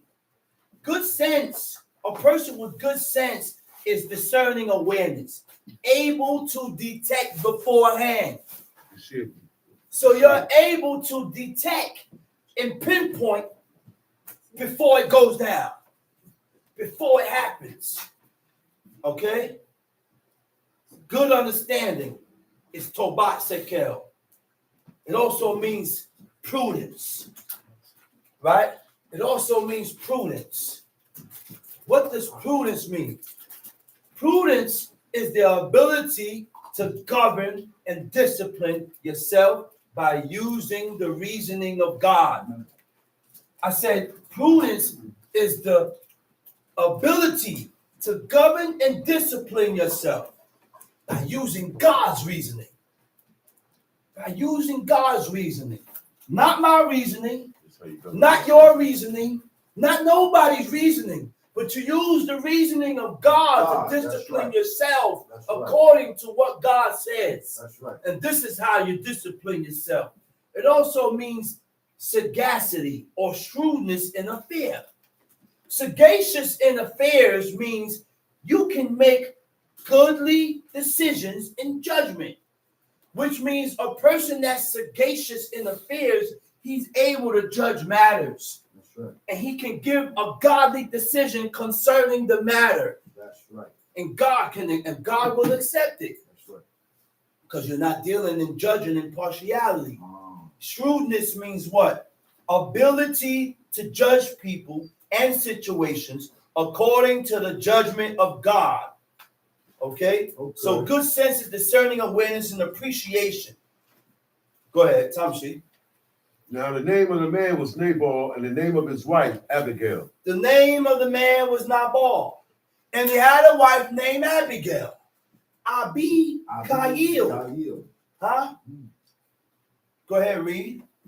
And she was a woman of good understanding. She was a woman of good understanding. And of a beautiful countenance. A beautiful countenance. But the man was... Wait a minute. So there goes that word again. Yeah. A beautiful countenance. That was the same word that they used for Raquel. A beautiful countenance. And now we walk around here and we say that Yafat To'ad means she had a beautiful shape. She was shapely. But these women in this book was modest. That's right. They had modesty with them. That's and they didn't go off showing their shape to men that wasn't their husband. That's right. They didn't do that. Why? Because the first world was clothed in long robes. Long, glorious, roomy clothes. Speak on it. Okay? Now the word Yafat To'ad, it means a demeanor. Demeanor meaning outward behavior. Your behavior determines how you think. I said, your behavior shows me how you think. Okay? Your demeanor is your behavior towards others. The way you talk. I say your demeanor is your behavior towards others. How you treat people. All right. It shows the way you talk. That's right. Your facial expressions. That's right. A person with a good demeanor will conduct oneself in a certain way, regardless of the situation, regardless of how and what you're going through. You maintain a certain mannerism within yourself and do not allow your emotions to get the best of you. That's right. And this is why we have to really be on point with ourselves concerning our outward demeanor. You know what outward demeanor is? This is something that I can see. That's right. Yeah. This is something that I can see. So I have to have shame within myself not to allow you see that. Not to allow you see that. So that's why when certain things happen and go on, it's sometimes it ain't for everybody to know. No. That's right, brother. It's not for everybody to know. That's right. No. No, it's not. That's right. Tom Sheet. Speak on it. But the man was churlish. But the man was churlish. And evil. And he was evil. And what? In his doing. In his doings. And the things that he did is what made him churlish and evil before God. Break it down, So what brother. does churlish means? The Hebrew word for churlish is quashed. Quashed means hard. Mm. You know what hard means? Hard means not easily penetrated. Mm. This is a hard person, and he's so hard that I can't get through to him. Mm. I can't get through to her. I'm trying to explain and show you where you are at, and you keep with this hard, Yeah. unyielding spirit. Yeah. Yeah. Okay? Not easily penetrated, lacking consideration. I said lacking consideration. So a hard and churlish person don't consider. A hard and churlish person don't have compassion. A hard and churlish person is incorrigible. You know what incorrigible means? Incapable of being corrected. Can't correct me. Can't show me. You don't want to be shown that you was wrong. Hard to deal with. Okay. Stingy, morose person is not generous. Tom C. And he was out of the house of Caleb. What verse you at? Verse 4 now. Go ahead. And David heard in the wilderness that Nabal did shear his sheep. Mm-hmm. And David sent out 10 David men. heard in the wilderness that Nabal is shearing his sheep. It's time to party. Anytime during sheep shearing, it went down. It was a feast. That's why Judah went. It was during sheep shearing. He next thing he started looking to he went to catch the harlot during sheep shearing. Go ahead. And David said unto the young men, get you up to Carmel and go to Nabal and greet him in my name. He said, go to Nabal, and I need you to greet him in my name. Make him know that these words are coming from me. Read. And thus shall ye say to him that liveth in prosperity. Peace be both to thee and peace be to thy You house. can't want something from me and don't grant me peace. Mm-hmm. You can't want something from me And and don't present peace. You can't want something from me and move like that. So that's how David is moving. He said, listen, man, I need some things from this guy. Yeah. He said, but you know what? Go and grant peace. Go ahead, read. What verse you at? 6. Peace be to both to thee, and peace be to thine house, and peace be unto all that thou hast. And now I have heard that thou hast shearers. I have heard that thou hast shearers. Now thy shepherds which were with us, Your we hurt shepherds them that not. was with us, we did not hurt them. In the Hebrew, it says heklamun. It means to offend. I have not offended them. I have not caused any difficulty to them. I have not caused any discomfort or inconvenience. Which means if I cannot inconvenience you. If you want to inconvenience anybody, you inconvenience yourself. That's right, brother. Allow me, if I feel like doing it, then I can do it. Okay? And this is the problem that we need to be. We need to do. Everybody is sitting down. I come and I tell this brother to get up. Why are you telling him to get up? If you want to give your seat up, then you get up. That's right, brother. Don't inconvenience that, brother. Inconvenience yourself. Go ahead, read. Neither was there aught missing unto them, while all the while they were in Carmel. Verse 8. Ask thy young men, and they will show thee. You ask a young man, they'll tell you. Wherefore let the young men find favor in thine eyes. For we come in a good day. Give, I pray thee, whatsoever cometh to thine hand, unto thy servants, and to thy son David. And when David's young men came, they spake to Nabal according to all those words in the name of David, and ceased. Right. And Nabal answered David's servants and said, Who is David? Who is David? Who is this son of Jesse? And who is this son of Jesse? There may be many servants nowadays that break away. Every man from his master. Every man from his master. Then shall I take my bread, He said, you think I'm going to take my bread, my water, and my flesh, my that I flesh, have killed for my shearers, I killed for my shearers. give it unto men whom I know not. Nabal was a selfish man. He was selfish. Go ahead, read. You can't serve God being selfish. That's right, brother. There's no way you can serve God being selfish, That's all right, for brother. yourself. Yeah. We have to learn to consider each other. That's We got to right, brother. learn to consider a person's feelings. That's right, And brother. even though at a certain point in time, the person may be wrong, but I still, you know what? I'm going to look over it. You know why? Because God look over things with you. That's right, brother. So if God look over things for me, Yeah. I have to learn to look over things and Yeah. can't charge after everything. That's Because right, I want God to look over. I don't want God to charge me with That's everything. That's right. I don't need God to charge me with everything that I did Dude. because I'm going to end up dead, That's right. Okay. not being able to make corrections in my life. That's right, brother.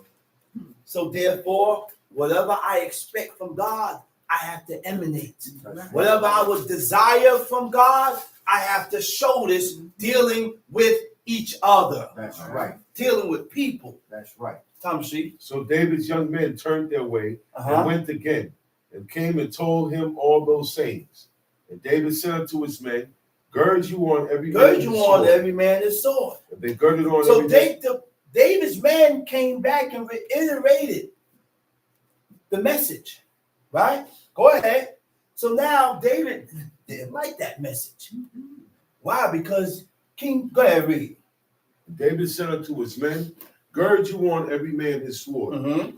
They girded on every man his sword. And David also girded on his sword. Mm-hmm. There went up after David about 400 men 400 men. and 200 of gold by the stuff. Mm-hmm. But one of the young men told Abigail, One of the Nabal's young wife, men went and told Abigail, Nabal's Nabal's wife, wife, saying, behold, David Behold. sent messengers out of the wilderness. David sent messages out To to salute the our wilderness to salute our master. But he railed. And he railed on them. You know what railed means? You know what railed means? Railed means to scream at loudly, right? Railed also means verbal abuse, abusive language, demeans the dignity of a person, insulting. What is verbal abuse? Verbal abuse is using negative words or language that cause harm. Negative words or language that cause you to feel a certain type of way. To use harsh, condemnatory language. That's right. So therefore, we got to also watch our language because according to my words is what caused you to feel the way you feel. All right. It has an effect. Okay. So this is why we need to watch our words. That's This right. is why I can't just feel That's like I'm right. able to just say Because I and can do it. because I can do it and Yeah. say whatever I No. want to say. No. We have to be careful with those things, man. Because it also speaks about in the book about a lion. Mm-hmm. All right? Okay. A person that's being a lion and a tyrant, because you can be a tyrant. That's right. There is a such That's thing right. as a man That's or right. a person being a tyrant. That's right. Okay? And he railed on them. Mm-hmm. Tamshi. First Samuel 25. 1 Samuel verse 15. 25, verse 15. But the men were very good unto us. And He we- said, yeah, he railed on them. He said, but King David and his men was good to us, man. They didn't deal with us in no type of way. So basically they're saying it's only right that we give them according to what they requested Right. because they was good to us. Uh-huh. So we should return the good back to them by giving them what they requested. That's right. Go ahead. And we were not hurt, neither missed we anything, as long as we went with them. Mm-hmm. We were in the fields. They were a wall unto us both by night and by day. All the while we He were said there was a wall keeping unto us by night and day. There was a protection unto us. Because back in these days, you had raiders. And the raiders would come through and take whatever they want. But being that King David and his men was there was like a protection. Go ahead. Verse 17. Mhm. Now therefore know and consider what thou wilt do, for evil is determined against our master and against all his house. For he is such a base fellow. He said, I therefore know and consider what thou would do. For evil is determined against our master and against all his household. For he is such a base fellow. A base fellow that a man cannot speak to him. So that also denotes that you're worthless. When you are not able to be spoken to, it denotes that you're base. Okay? It denotes that you're base and you're worthless. You're a person with no worth. Tamshi. Verse 18. Then Abigail made haste and took 200 loaves and 2 bottles of wine. Abigail made haste. She hurried up. Go ahead, went. 200 loaves and 2 bottles of wine. And 5 sheep ready to dress. And 5 measures of parched corn. And 100 clusters of raisins. The base fellow, that's what you're talking about, Zacharias. It says Belial. Belial means base or worthless, without worth. Tamshi. And 200 cakes of figs, and laid them on asses. Verse 19. And she said unto her young men, Go on before me. Behold, I come after you. But she told and she said unto her servant, Go on before me. Behold, I come after you. But she told not her husband. She didn't tell her husband nothing. She went out to go meet King David because at that point in time, she can't tell him. I got to go meet this man. This man is on his way here to commit mayhem. Go ahead, read. But she was aware. That was the awareness of a wife, which means a woman has to be aware concerning things concerning her husband. Okay? She has to be aware concerning the things or discerning awareness concerning her man. And that's what Abigail emanated. She was discerning and she was aware of the trouble that her husband has gotten himself into. So she picked up on it. Just like with Moses. Moses had a wife. And God was going to kill Moses. And then I ain't read nowhere when it was told to Moses' wife that God was going to kill him, but she picked up on it in the spirit. She picked up on it and went and circumcised her son. Tamshi. Verse 20. Yeah. He was drinking. She tell me she didn't know what he was. Yeah. Yep. Tamshi. Verse 20. And it was so, as she rode upon her ass and came down by the covert of the mountain, that, behold, Dawid and his men came down towards her, and she met them. Read. Now Dawid had said, Surely in vain have I kept all that this fellow had. He said, surely in vain I had kept all this. I did all this in vain. Because when a person do good, look, you don't tell me you don't expect it. You do expect good to return. Because I done did you good. Well, why do you think King David is moving on him? Because of the good that King David is showing and did to Nabal, he's expecting Nabal to consider the good that I've done for him and give me what I asked for. Give me what I asked for. Tamshi. So that nothing was missed of all that pertained unto him. And he had returned the evil for good. He had returned me evil for good. Verse 22. Do so. Hold up a second. Okay, so I asked a question last night about food, and I wanted to peek back in because I was wondering if there is a menu we could use. Apologize, I don't know when class ends for questions, and I don't see an email. I'm not looking for the answer now, just related. No, it's okay that you asked the question, but what kind of menu you're looking for? I don't understand what menu you're looking for. The only thing we spoke about last night was about meat that died of itself. Meat that died of itself and meat that was torn by beasts that we should not be eating. And the only way that we should be eating meat is if we can go to a livestock. If you can get someone to hunt the meat, then you can buy that meat and eat it. Take the blood out, remove the fat, and you can eat it. But according to the laws and the commandments of God, we should not be eating meat that died of itself. We should not be eating meat that was torn by beasts. When we eat meat that died of itself or torn by beasts, we defile ourselves before God, and there is iniquity imputed upon us. So, right. Okay, so now it said, and if it was so, so she ran on David and his men. 22. Verse 21. Verse 21. And now David has said, surely in vain have I kept all that this fellow hath in the wilderness, so that nothing was missed of all that pertained unto him. And he had returned me evil for good. So, okay, so you say you don't know a butcher. Well, not a butcher, a person that can go and get the meat live.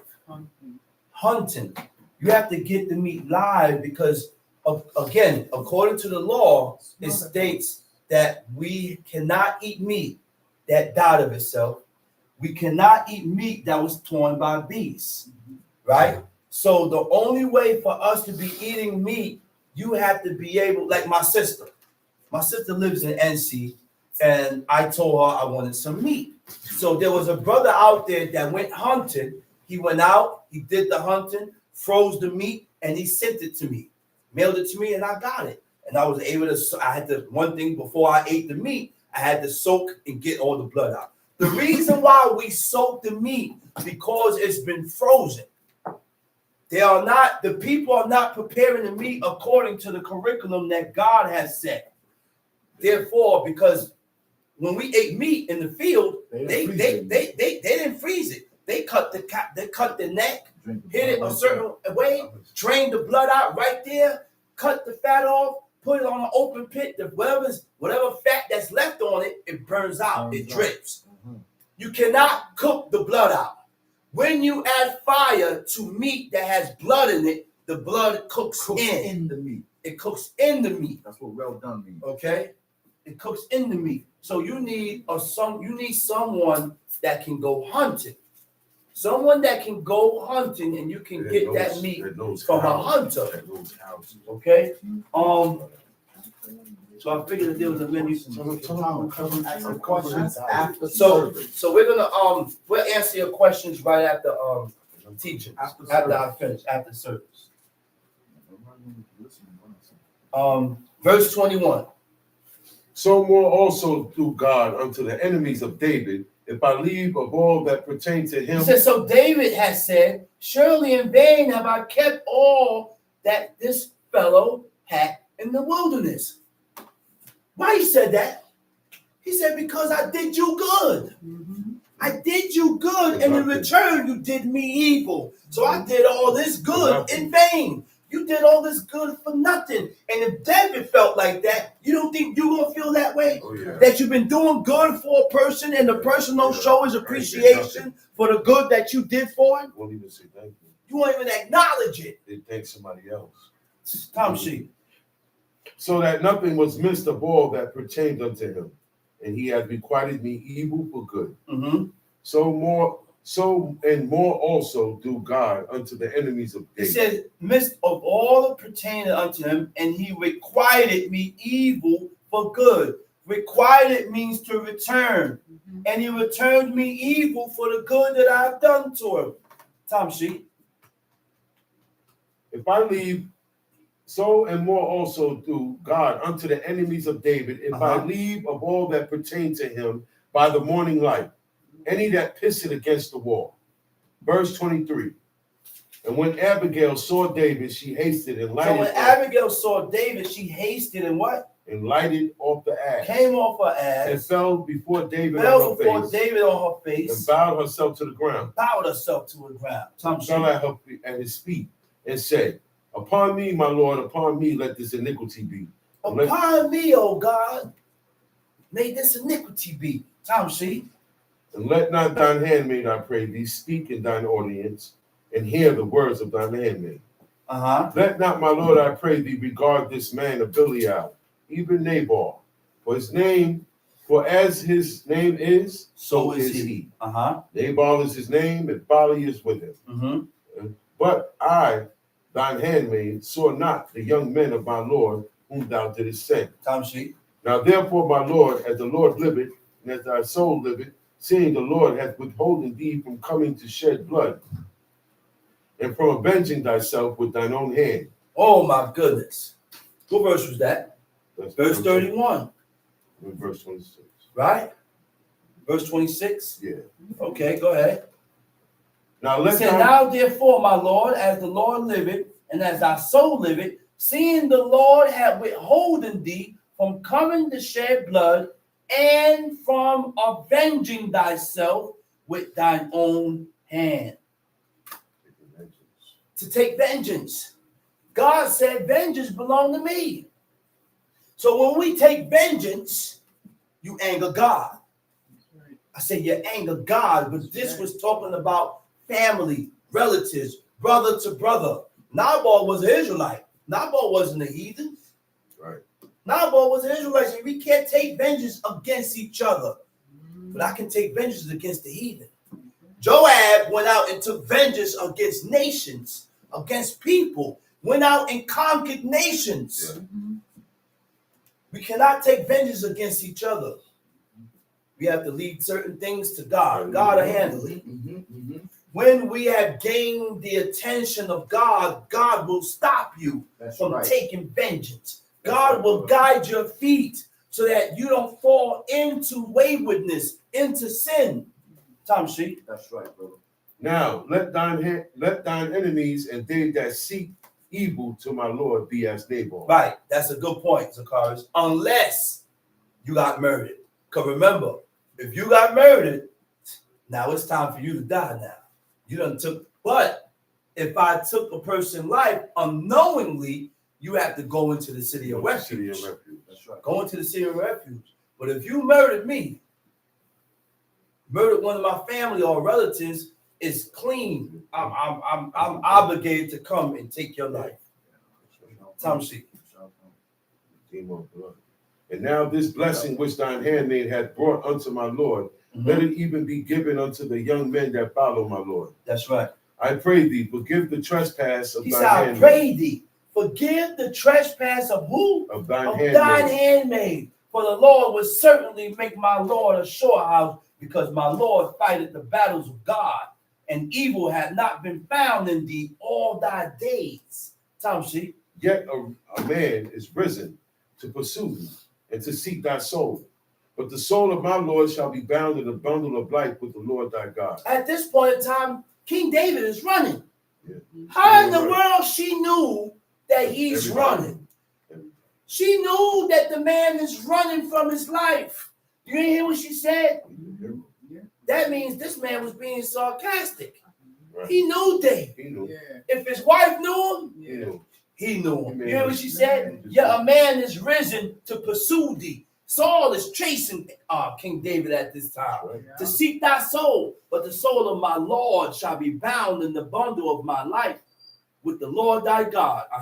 And the soul of thy enemies, them shall he sling out of the middle of the sling. Tom Sheet, verse 30. And it shall come to pass when the Lord shall have done to my Lord according to all the good that he has spoken concerning thee. He shall have appointed thee ruler over Israel. That this shall be no grief unto thee. That this shall be no grief unto thee. The Hebrew word for grief is pukwa. It means that this shall be no stumbling block. You know what a stumbling block is? A stumbling block is something that causes you to fall into waywardness. Now, what is waywardness? Waywardness, a wayward person resists guidance. A wayward person resists instructions. A wayward person resists discipline and is self-willed, perverse, and willful in their ungodly conduct. Doing what you want in a way that is difficult to control, despite the orders of others. You disregard the order and you do things according to how you feel, and you're still moving. Go ahead. That this shall be no grief unto thee, nor offense of heart. No unto offense. Oh, man. And I looked that word in the Hebrew when it says no offense of their heart. The word for offense is mikshol. It means no hindrance. You know what a hindrance is? A hindrance is something that holds you back. So when we do certain things that's contrary from God, we hold ourselves back That's from right. excelling. That's We right. hold ourselves back from excelling with God, from getting righteous. That's right. Right? It's something that holds you back. That's right. Right? Certain things we can't handle. We must leave certain things to God. Okay. We must leave certain things to God, man. Because sometimes, most of the time, when we go and handle things that God said to leave alone, Make it worse. you make it worse and you violate. Okay. You make it worse and you violate. Okay. Tom Sheik. Nor offensive heart unto my Lord, either that thou hast shed blood causeless, or that my Lord hath avenged himself.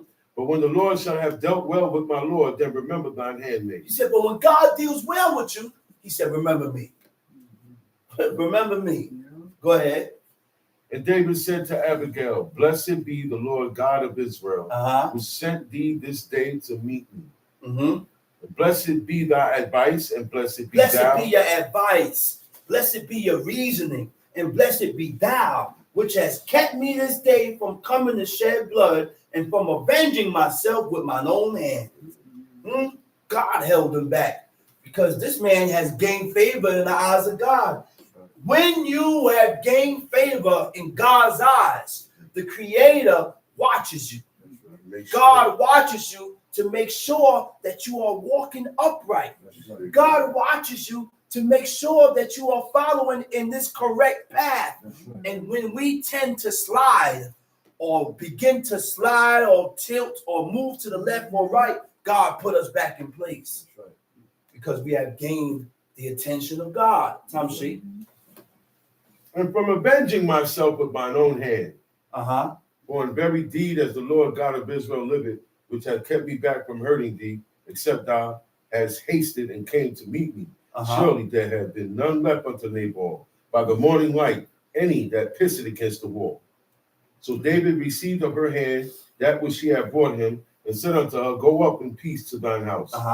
See, I have hearkened to thy voice, and have accepted thy person. He said, see, I have hearkened to your voice, and I accepted you. Read. And Abigail came to Nabal. Abigail went back to her husband. And behold, he held a feast in his house like the feast of a king. A feast of a king. Nabal's heart was very within him. Very he was well. very drunken. Wherefore she told him nothing, less or more, until the morning. Because it ain't the time to tell him. The man is feasting. He's enjoying himself. And here you come with bad news. Which means not every time is good to give or say something. Sometimes we got to hold your words. Sometimes we got to hold back because those same words that you end up speaking could turn the whole situation upside down because it wasn't time. Even though it's the right thing. You say it right and you're correct, but it ain't the right time. Sometimes we got to hold back.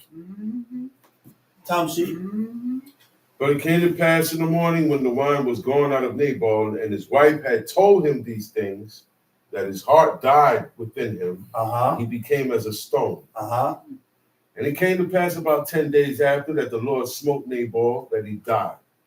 And when David heard that Nabal was dead, he said, blessed be the Lord that had pleaded the cause of my reproach from the hand of Nabal. God killed Nabal. He turned to God and said, blessed be the Lord God who has pleaded my cause. Go ahead, read. And have kept his servant from evil. Kept his servant from evil. See, God, once you have gained the favor of God, most situations you ain't even got to reach your hand and touch Take it. care of it for you. Let God deal with it. God gonna deal with it. That's right. Just gotta be patient. Tom Sheik. For the Lord had returned the wickedness of Nabal upon his own head. And David sent and communed with Abigail to take her to him to wife. And when the servants of David were come to Abigail to Carmel, they spake unto her, saying, David sent us unto thee to take thee to him to wife. And she arose and bowed herself on her face to the earth, and said, behold, let thine handmaid be a servant to wash the feet of the servants of my Lord. And Abigail hastened and rose and rode upon an ass, five damsels of hers that went after her. And she went after the messengers of David and became his wife. David also took Ahinoam of Jezreel, of Jezreel, and they were also both of them his his wives. wives. But Saul had given Michal, his daughter, David's wife, to Phalti, the son of Laish, which is of Galilee. And with that, I already got what was bought. And I'm going to say Shabbat Shalom. So now the questions that I want to answer from the sister facing the east. Yeah, my sister had my sister Tara, she has a butcher, not a butcher, a person that goes hunting for meat. And they went hunting, they found the meat. So there are places that you can go to get livestock or live. My sister, she lives in NC. And there are places to go in you said Georgia you're from? Yeah. GA?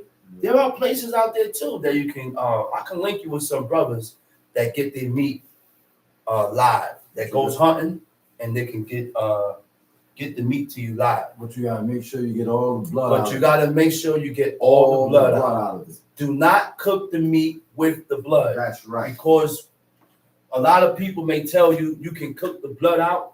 You cannot cook blood out. No. When you cook the meat with the blood in, the blood cooks into the meat. That's It, right. what you call that? Coagulates? That's right. It congeals. The blood congeals. Okay? That's called well done meat. Okay. As a woman, should I always have my head covered? No, that's your choice. It's a married woman. It's for married women. Married woman could cover their head. That's for married women. And that's how they depicted who was who.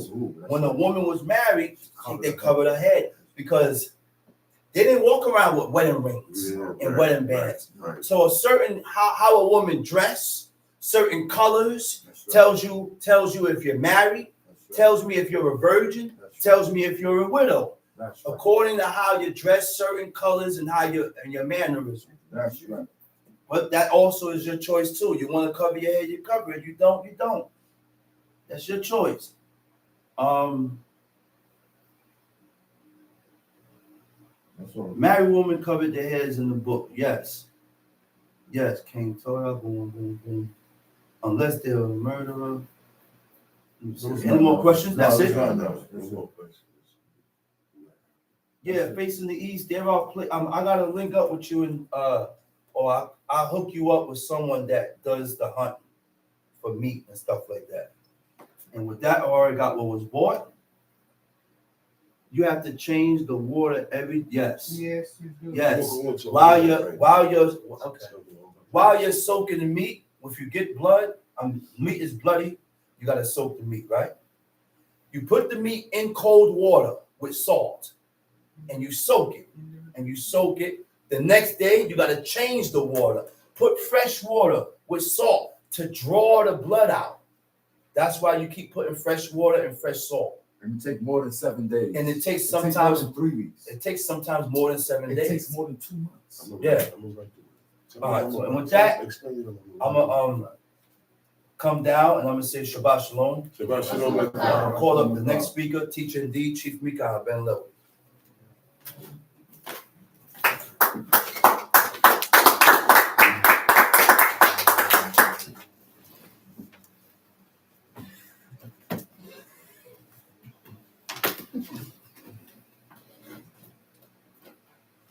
Move.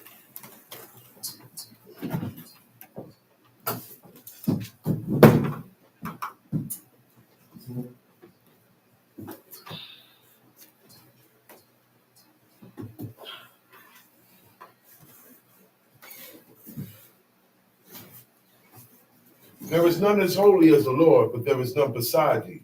Neither is there any rock like our God. Talk no more so exceeding proudly. Let not arrogancy come out of your mouth. For the Lord is a God of knowledge, and by him actions are weighed. The bows of the mighty men are broken, and they that stumbled are girt with strength. They that were full have hired out themselves for bread, and they that were hungry ceased, so that the barren have borne 7, and she that hath many children is waxed feeble. The Lord killeth and make it alive. He bring it down to the grave and bring it up. The Lord make it poor and make it rich. He bring it low and lift it up. He raised up the poor out of the dust and lifted up the beggar from the dunghill, to set them among princes and to make them inherit the throne of glory. For For the pillars of the earth are the Lord's, and he has set the world upon them. He will keep the feet of his saints, and the wicked shall be silent in darkness, for by strength shall no man prevail. The adversaries of the Lord shall be broken in pieces. Out of heaven shall he thunder upon them. The Lord shall judge the ends of the earth, and he shall give strength unto his king, and exalt the horn of his anointing. Please repeat after me. And God spake all these words, saying, And God spake all these words, saying, I am the Lord thy God, I am the Lord thy God, which I brought thee out of the land of Egypt, which I brought thee out of the land of Egypt, out of the house of bondage. out of the house of bondage. Thou shalt have no other gods before me. Thou shalt have no other gods before me. Thou shalt not make unto thee any graven image, Thou shalt not make unto thee any graven image, or any likeness of anything or any likeness of anything that is in heaven above, that is in heaven above, or that is in the earth beneath, or that is in the earth beneath, or that is in the water under the earth. or that is in the waters under the earth. Thou shalt not bow down thyself to them, Thou shalt not bow down thyself to them, nor serve them. nor serve them. For I, the Lord thy God, am a jealous God, I, the Lord thy God, am a jealous God, visiting the iniquity of the fathers visiting the iniquity of the fathers upon the children, upon the children, unto the third and fourth generation of them that hate me, unto the third and fourth generation of them that hate me, and showing mercy unto thousands of them that love me, showing mercy unto thousands of them that love me, and keep my commandments. and keep my commandments. Thou shalt not take the name of the Lord thy God in vain. Thou shalt not take the name of the Lord thy God in vain. For the Lord will not hold him guiltless that taketh his name in vain. For the Lord will not hold him guiltless that taketh his name in vain. Remember the Shabbat day, Remember the Shabbat day, to do all that, to to keep keep it holy. it. Remember the Shabbat day, Remember the Shabbat day, to keep it holy. to keep it holy. 6 days shalt thou labor, 6 days shalt thou labor, and do all thy work. and do all thy work. But the 7th day is the Shabbat of the Lord thy God. For the 7th day is the Sabbath of the Lord thy God. In it In it thou shalt not do any work. thou shalt not do any work. Thou, Thou, nor thy son, nor thy son, nor thy daughter, nor thy daughter, thy manservant, nor thy manservant, nor thy maidservant, nor thy maidservant, nor thy cattle, nor thy cattle, nor thy stranger that is within thy gates. nor thy stranger that is within thy gates. For in 6 days the Lord made heaven and earth, For in 6 days the Lord made heaven and earth, and all that in the midst, and all that in the midst. and rested the 7th day. And rested the 7th day. Wherefore the Lord blessed the Shabbat day, Wherefore the Lord blessed the Shabbat day, and hallowed it. and hallowed it. Honor thy father and thy mother, Honor thy father and thy mother, that thy days may be long upon the land which the Lord thy God giveth thee. that thy days may be long upon the land which the Lord thy God giveth thee. Thou shalt not murder. Thou shalt not murder. Thou shalt not commit adultery. Thou shalt not commit adultery. Thou shalt not steal. Thou shalt not steal. Thou shalt not bear false witness against thy neighbor. Thou shalt not bear false witness against thy neighbors. Thou shalt not covet thy neighbor's house. Thou shalt not covet thy neighbor's house. Thou shalt not covet thy neighbor's wife, Thou shalt not covet thy neighbor's wife, nor his manservant, manservant, nor his maidservant, nor his maidservant, nor his ox, nor his ox, nor his ass, His ass. nor anything that is thy neighbor's. Anything that is our neighbors. Shabu. And all the people saw the thunderings and the lightnings and the noise of the trumpet and the mountain smoking. And when the people saw it, they removed and stood afar off. They said unto Moses, Speak thou with us, and we will hear. But let not God speak with us, lest we die. And Moses said unto the people, Fear not, for God is come to prove you, and that his fear may be before your faces, that ye sin not. And the people stood afar off, and Moses drew near unto the thick darkness where God was. And the Lord said unto Moses, Thus shalt thou say unto the children of Israel, Ye have seen that I have talked with you from heaven. Ye shall not make with me gods of silver, neither shall ye make unto you gods of gold. An altar of earth thou shalt make unto me, and shalt sacrifice thereon thy burnt offerings and thy peace offerings, thy sheep and thine oxen. In all places where I record my name, I will come unto thee, and I will bless thee. And if thou wilt make me an altar of stone, thou shalt not build it of hewn stone. For if thou lift up thy tool upon it, thou hast polluted it. Neither shalt thou go up by steps unto mine altar, that thy nakedness be not discovered thereon. Shalom Aleichem. Shalom Aleichem. The first step we're going to go to is in Leviticus chapter 3.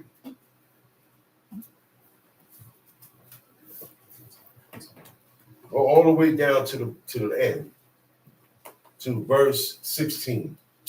Leviticus chapter 3, verse 16. Got it? Leviticus chapter 3, verse 16. And the priest shall burn them upon the altar. Talking about the fat. This is what the priest has to do with the fat. Now, a lot of people say that the fat that you have in your house, you are allowed to eat it because you're not the priest. That's only for the priest. But we're going to read and see where all fat, regarding all fat, cannot be eaten by the people. All right? Time sheet. Mm-hmm. It is the food of the offering made by fire for a sweet savior. All the fat is the Lord's. Right. All the fat belongs to God. Mm-hmm. Now, in the priest tabernacle, the priest, where the priest is at, the fat, he takes the fat off the meat and he burns that. Now, the people, when they're at home and they're eating, this is not a sacrifice. They're going to eat of that oxen. They're going to eat of that sheep. They're going to eat of that lamb. They're going to eat of that goat. Mm-hmm. They take the fat off and they still can't eat it. Mm-hmm. That fat is made to use to make soap with. Okay? And to make cleansing substances with. That's what they use the fat. The regular people use the fat. The priests use the fat to burn it, and the regular people use the fat to make a soap. Okay? So this is what the use for the fat was. The people never ate the fat, because the Most High said, "Ye shall eat no manner of fat." And he said, all the fat is the Lord's. All the fat that the priest comes into contact with, he can't partake of it. He can't eat it. His family can't eat it. He has to take that fat and he has to burn it for a sweet savior before God. Okay, Tom Sheep. And this shall be a perpetual statute for your generation. This is something that doesn't change for generations to generations to generations, no matter Don't what stop. year. This never stops. Never stop. This never changes. That's okay, right. What is it? All your dwellings, that ye eat neither fat nor blood. You see, there you go. in all your dwellings. Okay, So this was not just for the priests, because a lot of people say the fat is for the priests. That was for the priests. You can eat the fat, but God said it already. After this, it shall be a perpetual statute throughout all your dwellings, wherever you live, that ye eat neither fat nor blood. So that covers the fat now. Okay, it is not just, it's just for the priest to burn it, but if we're not burning it, we can eat it. I've heard Israelites teach that. I've heard Israelites say that, and they got this all mixed up. All the fat belongs to God. The fat that's not part of the sacrifice gets burnt to God for a sweet savior, because it is a holy sacrifice to God. That's right. Okay, now go to Leviticus chapter 11. And it also says you shall eat no manner of blood. Now, our forefathers made their own kill. They didn't have to go to nobody to eat flesh. Everybody had their own stable of oxen or sheep or lamb or goat. And whenever that person wanted to go and eat, if they wanted to go and eat flesh, you went and you got that of your own flock, of your own herd, right? That's right. And you have to know, you have to have the knowledge of veterinarians. You have to know how to read the animal if the animal is sick. Before you go cutting the animal up and serving it, before you kill the animal, you pick the animal and then you check his eyes. This is what our forefathers did. Okay, because the Most High is a chapter in here that tells you to look out for these things, to see if it has scurvy or wen or any diseases that animals could catch. Animals get diseases too. We heard of mad cow disease, am I correct? That's right. And they had to recall all the beef because of that. So to prevent that, our forefathers had the knowledge of ourselves, because we don't have that knowledge. Plus, we're not getting the whole animal. We're getting pieces of the animal. You go to the store and buy pieces of the animal. But our forefathers and the people that lived here, they directly took the animal, checked the animal out to make sure it wasn't sick. Because we are not supposed to eat anything that died of itself. Now, if an animal died of itself, that means it was sick, and that's what caused it to die. That means it had a disease that means it was something wrong within that animal's body that caused it to die. You understand? Yes. So after we check the animal to make sure this animal is fit for human consumption, the next thing now is what we call the slaying of the animal. You have to kill the animal. And there's a way to kill the animal. The animal has to be strung upside down. That's right. Okay? Mm-hmm. Because you're going to let gravity is going to work on your favor. That's right. You string the animal upside down. Okay? And you cut his neck Mm-hmm. and proceed to cut the rest of the head totally off. The head has to come off. In order for the animal to be totally 100% drained of the blood, it has to come off the body. That is the proper way to drain, to dress an animal or to prepare your flesh without blood. Uh-oh. There are different ways to slay an animal today. That's right. But it is not for the purpose of getting rid of the blood. When our forefathers slayed the animal, the first purpose was to get rid of the blood. Right. After the blood is out of the animal, we know the animal didn't die of itself, and we know it wasn't sick of anything. Now you can proceed to cut the animal down. When you put it over an open fire, because that's how we cooked. Everything was over an open fire. We didn't have, ranges and stoves like this. Right. We didn't have gas. We didn't have these modern equipments that we have today. We Right. made our own brick kilns called stoves, made out of bricks, and it looked like a portable pit.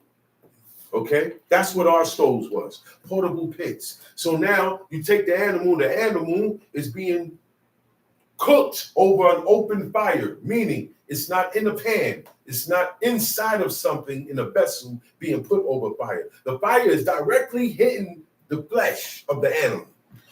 This is what allows to help get rid of the fat. Okay, that's the fat that you can't cut out. That's the fat that be in between certain types, certain things. This is what you're gonna hear. Psst, psst, psst. That's what comes out. Okay. Now the animal is ready for consumption. All this can be done in one day. All this can be done in one day. This is why when you read our forefathers took a calf or a lamb or an ox and prepared it and was able to eat it the same day, because it was prepared. When you prepare the animal, the first procedure of preparation is to get rid of the blood. By the time you're handling the meat and cutting it up, there's no blood in there. Right. That's how our forefathers ate without the blood and without the fat. Mm-hmm. Now I'm going to forward it to modern time, to today. You do not kill your own. We do not have our own farms. We do not have our own animals. We do not have a backyard, and we do not have sheep and lamb back there so you can pick out and eat like Abraham did. When you feel like eating flesh, most commonly, you go where? To the supermarket. Am I correct? That's right. This is where most consumers that eat flesh, you go to the supermarket. When you get to the supermarket, Western beef. okay, what's Western beef, Pathmark, Ideal, Met, grocery store, wherever they sell flesh at, you're going to buy it. And when you buy it, it comes with the blood and the fat already. They have not prepared it the way God's people prepared their meats. All meat is prepared with the blood and the fat in it. So now when you will go and you get this piece of meat, because you're not getting the whole animal, right? When you come and you get this, guess what? It has blood in it. You have to soak that. You take salt and cold water. You put that in there in the vessel, okay? Every 12 hours, you got to go and check on that and do what? Drain. What are you draining? The water and the salt that drew that blood out the meat. It's in the water now. You can see it. You drain it out. You throw it out. And you add fresh salt water to it. And you're going to have to keep doing this process until you know when the blood is out. You're not going to see it in the water. You can look and tell when the water is clear. You can break the meat up and see there's nothing coming out of there. That's when the blood has been fully soaked out of the meat. Mm-hmm. But you still got a problem. Right. I got the meat here. I got the blood out of it. I soaked the blood out, but I still never knew how this animal died. Oh yeah, the slaughterhouse. Well, But I'm gonna tell you something. I'm gonna tell you something. The slaughterhouse does not recognize God's commandments and laws. The slaughterhouse are still going to kill sick and dying animals, Mm-hmm. cut them up and chop them up, and serve them to you.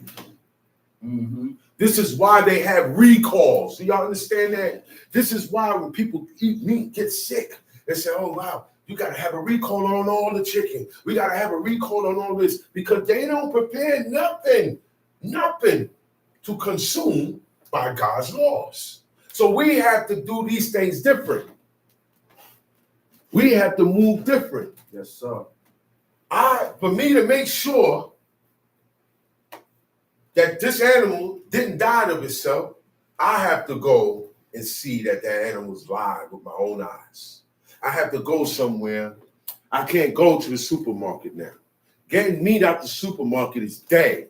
If I'm going to eat flesh, right, but still serve God by his laws, I can't go to the supermarket and take no flesh and eat no flesh from no supermarket. Because number one, you don't know how the animal died of itself. You don't know how it died. And that's very in the diet of God, that's a thing high to look upon. Right. Because one of the prophets said, I haven't eaten nothing that ever died of itself. I ain't He defile said, myself. are you able to say that? Ezekiel said that. Is Israel today able to say they haven't eaten any animal that died of itself? Uh-huh. Are they able to? 100% positively sure. No. Because everybody eat their meat from Pat Mark. Yeah. Everybody likes going to restaurants and getting steaks. Okay? All these things, you don't know how it died. You don't know how the animal died. You don't know if somebody prayed over it in the devil's name.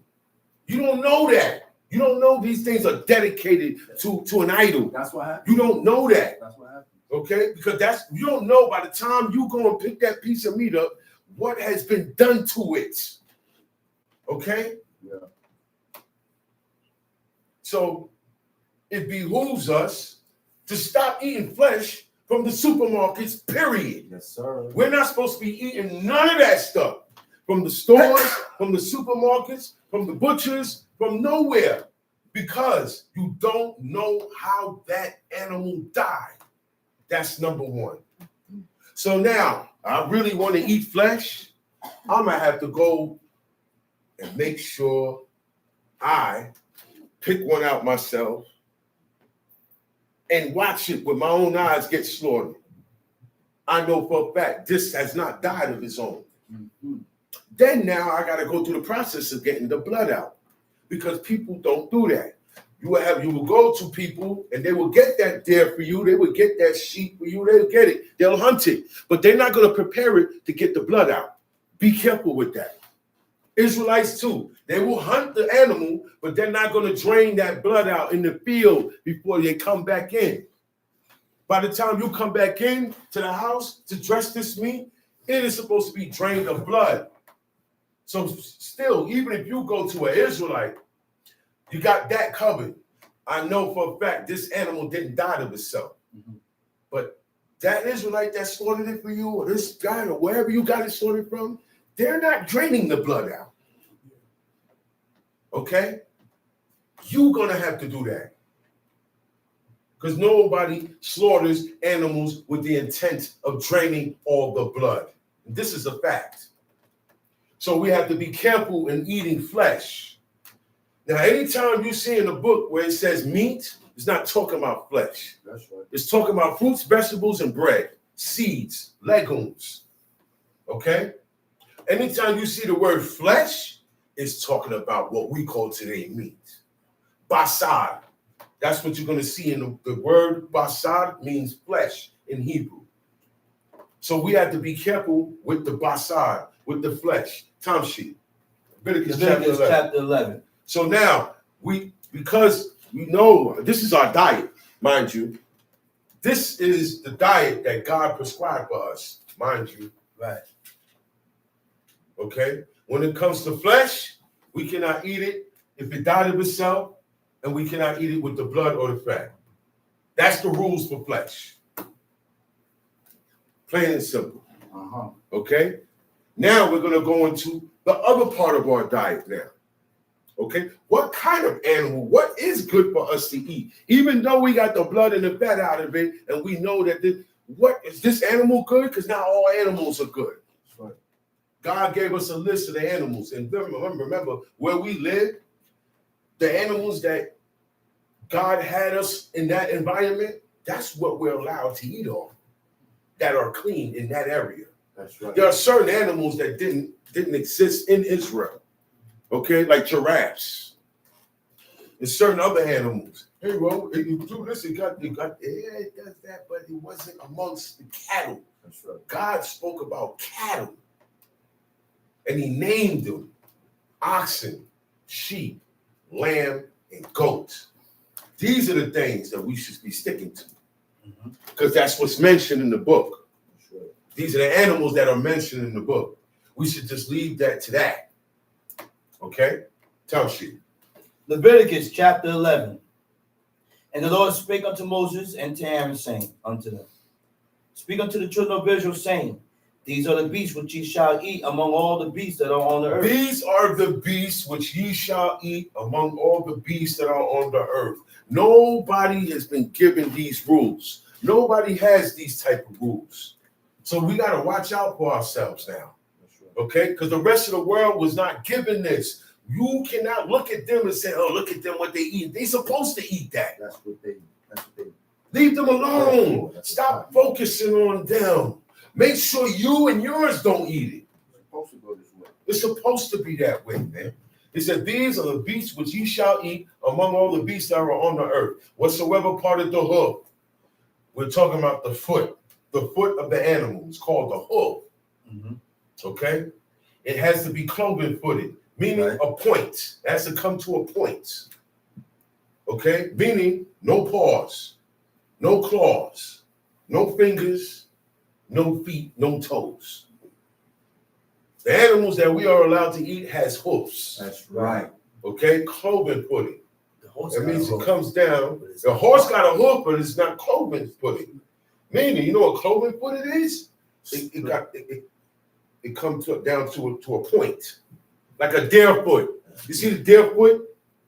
Then it got the split. That's part of But it. before we get to the split, it has to be cloven-footed. Cloven. It has to have that Point. comes in, that point, that convergence. Then you get the split. Okay? Only the animals that have their feet, their hoofs, shaped that way, Right. and it splits. They need Because that. not all animals are split. Some of them are cloven-footed, don't have the split. They gotta have the split. It gotta be two halves of the cloven foot. Just like, and I always use a deer foot for an example because it's most commonly known. Everybody knows what a deer foot looks like. That's why I use that as an example. It's saying, and chew it. Now, that's not the only description. That's two descriptions, part of the hoof and it's cloven foot. That's two. The third one, chew it the cud among the beasts. You know what chewing the cud is? Chewing the cud is when an animal has more than one stomach. That's all. It has more than one stomach. Certain animals have one stomach. Certain animals have more than one stomach. The ones that usually have more than one stomach are the grass eaters, the ones that eat grass. Right. Usually, carnivorous animals are the ones with one stomach. Carnivorous animals are meat eaters. Carnivorous animals are ones that hunt down and they eat. You have animals that are not meat eaters. Most of those animals that are not meat eaters have more than one stomach. They eat vegetation. They eat leaves. They eat grass. Okay? Right. So that animal has to have all three classifications. Okay? That shall ye eat. Verse 4. Nevertheless, Uh-huh. these shall ye not eat of them that chew the cud, or of them that divided the hoof. Now, some of these guys divide the hoof but don't chew the cud. Some of these guys chew the cud but don't divide the hoof. They're not valid. It's not valid. They're not valid. We Gotta be cannot both. have them to ourselves to eat. Gotta be both. And when they're dead, their bodies are unclean unto us. Okay? He said that chew the cud or them that divide the hoof as who? As the Nevertheless, these shall ye eat of them that chew the cud, or of them that divide the hoof, as the camel, Uh-huh. because he cheweth the The cud, camel chews the cud. but divided not the hoof. You watch the camel He is is always unclean unto chewing. you. He's always chewing. Always chewing. These are the animals, you always see them. You didn't see him eat nothing. A little while ago, his mouth was still, but now you see him chewing. That's because he ate, it went to one stomach, and he regurgitated. He brings that back up, and he chews it, and breaks it down more, and it goes into the other stomach. That's how God developed their digestive system, right? So it's not just, oh man, with the chew the cud, is the animals clean? No, it has to chew the cud, be cloven footed, and split the hoof. It has to have all three. So just because an animal chews the cud does not mean it is clean. That's right. Okay, let's read it and let's teach it correctly. Not because an animal chew the cud mean the animal is clean. That's right. Okay, God made specific, and there's only certain animals that have these three characteristics. Not all beasts of the field have them. Okay, Right. And the hare, because he cheweth the cud, but divided not the hoof, he is unclean unto you. And the swine, Okay, he said, wait, the coney, verse 5, the coney, because he cheweth the cud. The coney is also a hare, is also a rabbit. Coney, hare, and rabbit are all the same family. Okay, the conies are smaller, the rabbits are bigger, the hares are faster, but they're all rabbits. They're all not the same family, right? And they chew the cud. You look at a rabbit, he's always chewing his cud. He said, but they don't divide the hoof. The rabbits have paws. They don't have a hoof, so there's nothing to split. So they're unclean and unfit to eat, and their bodies, when they're dead, are unclean unto us. Okay. So why the whole world like to walk around with rabbit's feet? People take rabbit's foot and put it on a chain, right or wrong, or they put it over their door and they say that's for good luck. If God says this animal is unclean, what about the a body part of the animal is going to be good if you put it around your neck? Just think about it.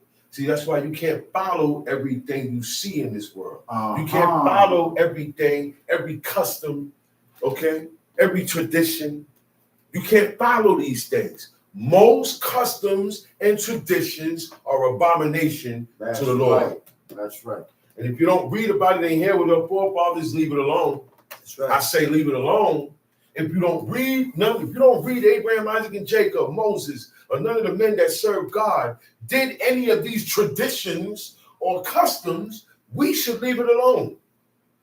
It behooves you to leave that alone. It is not mentioned in here where you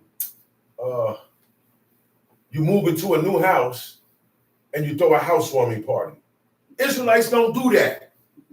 Servants of God don't do that. We're not going to pick up. You don't throw parties just for anything. And you don't even know the meaning of a housewarming. It goes into sun worship. It takes you all the way back to sun worship. Housewarming. You know what the warming is really about? Has to do with the Yule log. Yeah, but those who know about that, y'all know that got to do with December 25th, when they burn the log all night on that eve. That is a ritual. And all these things are connected. That's why we need to leave things alone that we don't read in the book. That's right. There's no such thing as luck. Okay? There's no such thing as fortune. Luck and fortune were also idols. Those were the name of idols. So we don't deal with these things. We deal with cursing and blessing. Jump sheet, verse 7. And And the swine, the swine, though he divide the hoof the pig, and be cloven the footed, boar. yet he Hold chew on. The swine, which is the pig. Everybody knows this guy. Okay? He divides the hoof and is cloven footed, but he don't chew the cud. He's the opposite of the camel. He got the feet. He got his feet right, but he don't chew the cud. He got one stomach. That pig could eat anything. That pig, they said, well, goats are like that too, but God said the goats are good. Goes like what? They said because the goats eat the same thing. I've seen a goat eat the same thing a pig ate. That don't mean nothing. Animals gonna be animals. Right. Animals are gonna be animals. Right. They're not sentient beings like us. Right. Whatever drop on that floor, they're gonna put their mouth on it. They got the Okay? qualifications. And they got the qualifications for you to consume their flesh. That's right. So what you see them eat don't mean nothing. What God say is what count. That's right. Okay? Township. And the swine, though he divided the hoof and be cloven footed, yet he cheweth not the cud. He is unclean unto you. Of their flesh shall ye not touch. eat. Now, of their flesh shall ye not eat. And what? Their their carcass shall ye not touch. They are unclean to you. Now, there are certain jackets. All leather doesn't come from cows. You got leather that comes from pigs also. And how you would know is when you look on the inside of the jacket or the leather shirt or whatever it is that you want to buy, look on the inside of it, you're going to see a bunch of holes because the pores of the pigs are bigger than any other animal. You can look at the pig skin and see their pores. We have pores, but you can hardly see your pores, but you can see a pig's pores. When you see a pig's pores, you know that this jacket or this coat that's made out of leather is pig leather. Mm-hmm. This is why an Israelite could never play football. Right. You couldn't be in that game just because the ball is made out of pig leather. It's made out of pig skin. And they're not going to change it for you. That's right. You're going to touch it and hold it and run with that ball. That's why everything is not for Israelites. Township. These shall ye eat of all that are in the waters. Okay, so we got the beasts of the field. We got the animals covered. Now we're about to go in the water because there's life in the water. There's animals down there. There's water life. They call it marine life. And some of those things is good. You can take and eat too. But there are also qualifications. We're going to read about them, Township. These shall ye eat of all that are in the waters. Whatsoever hath fins and scales in the waters, in the seas and in the rivers, them shall ye eat. Whatsoever has fins. Fins is what moves, what helps the fish swim. They don't have arms and hands like us. So they have fins. That's them little things on the east side that go like this. When you go like this, he could turn right. You go like this, he could turn left. He could direct his movements and his motion with those fins. Okay? Now you have a lot of creatures down in the water that don't have fins that we should leave alone. They call it seafood. Crabs, oysters, shrimps, and everything in those families. These are what you call bottom dwellers, bottom feeders. These marine life, they don't swim around all over the place like the regular fish with the fins do. They stay at the bottom and they eat the garbage. Remember, all fish use the bathroom in the water. And it goes down to the bottom. And that's where the shrimps and the oysters and the lobsters, they come, and that's where they eat that stuff. And that helps keep it clean. They're the sanitation of the ocean. Mm-hmm. And they do not have fins and scales. This is why we are forbidden to eat these things. So whatever has fins and scales in the waters, in the seas, and in the rivers, them shall ye eat. And all that have not fins or scales in the seas. Now scales are like plates, little small plates, all over the body. And when they smooth, right? And when you go against, you take a knife and you break break against the plates, you're gonna see them ruffle up. You see them all stand up, and you can flake them, and they can come off. You can rake them off with a knife. Okay. Now you have certain fish, they don't have that. They got smooth skin, just like this. You gotta cut it, rip it up. You can't eat those fish. Only the fish that have those plates, that's called scales. Those plates are kind of like a protection. They also add like a protection for the animal, for the fish. But he has to have, because you got mackerel. Mackerel, they call it Jack Mac. Mackerel has fins, but it has smooth skin, has no scales. Catfish. We ain't supposed to be eating catfish. See, that's why certain dishes, catfish is a dish, a very, very, very, very popular dish in the South. Yeah, people who hunt possum. You know what possum is? It's related to the rat, but it's a big, giant rat. It's a rat, but it's big and it's giant. It's a rat that lives in the field. And they sleep by hanging it upside down on their tails. People make pie out of that. You got people who hunt raccoons. Yeah, possum pie. Look it up. You can Google it. No way. Yeah. There's a dish. There's an unclean dish for every region. Yeah, they hunt possums, man. Down south, it's a different type of dish down there. Damn. Okay? Possum pie. Possum pie. That's crazy. They eat raccoon. They like to. Some of them they search and hunt the raccoon so they can wear the hats. The tail, they make a hat out of the tail. We can't wear mink coats because a mink is an unclean animal. That's right. Okay, so you got to know the fabrics and the skins that you putting on your body. Because the skin, the coats you wear is made out of animal skin. Now, you got to make sure what animal that was. See, our forefathers, they didn't wear anything, not any fabric or leather. They had to know what animal this came from. So we can't buy, the rich, or the rich people like wearing minks and eating caviar and seafood.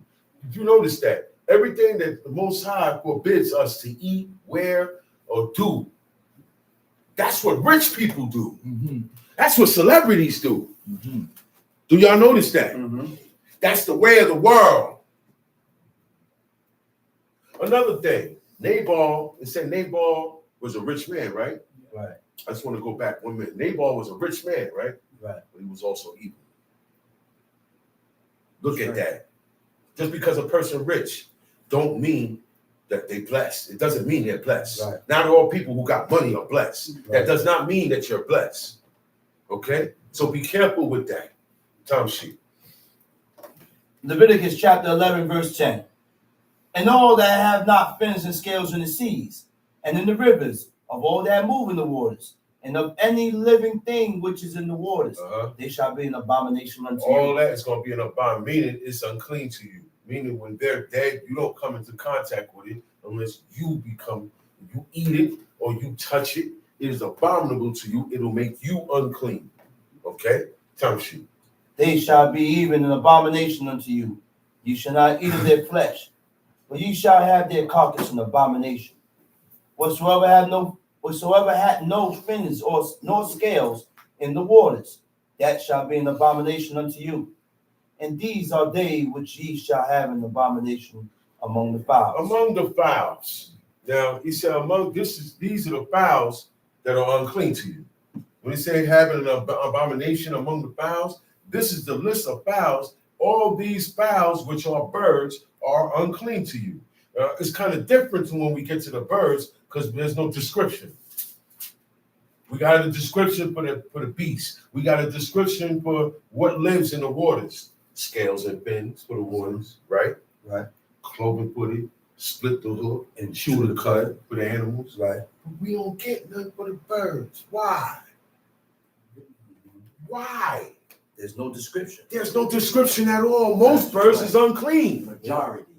99.9% of the birds on this planet are unclean. 99.9. So God ain't giving you a description. That's right, brother. There's no description for it. That's right, brother. Now, whatever birds that was used, like the what's the name of the bird that God gave them to eat? Quails. God gave them quail. Let's stick to that. Quail is good. Okay? Because we know God gave them that. What other birds we know is good? Really and all.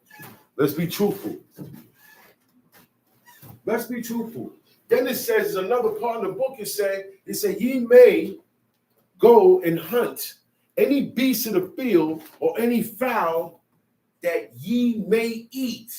So any beast of the field, I know the beast of the field, cloven footers, foot the hook, to the gun. But then now, how they knew when they ran into a bird if it was clean? How they knew? We don't know that today. So we should leave the birds alone. Based on this information, we should leave the birds alone. I'm talking about chicken and turkey because that's the big discussion. They didn't eat chicken and turkey. They did not eat chicken and turkey. Chicken and turkey did not inhabit Israel. You get turkey over here. Turkey grows wild here in America. Where any forest, anywhere you go, you will run into turkeys. Real big and tall, and they'll chase you. Chicken was imported into the Middle East, which the Middle East consists of Israel, Syria, the top part, the southern hemisphere of Egypt, which is Africa, okay, Iran, Iraq, all the Uzbekistan, all of these places, right? Persia, that is known as the Middle East, okay? And chicken did not inhabit that area until after the Babylonian captivity, okay? After the children of Israel came out of Babylon is when chicken was imported, okay, into the Middle East, which Israel also, okay? And chicken is an unclean bird because it's not a clean bird. God didn't give them that bird. He gave them quails. Chicken and turkey, our forefathers never ate it.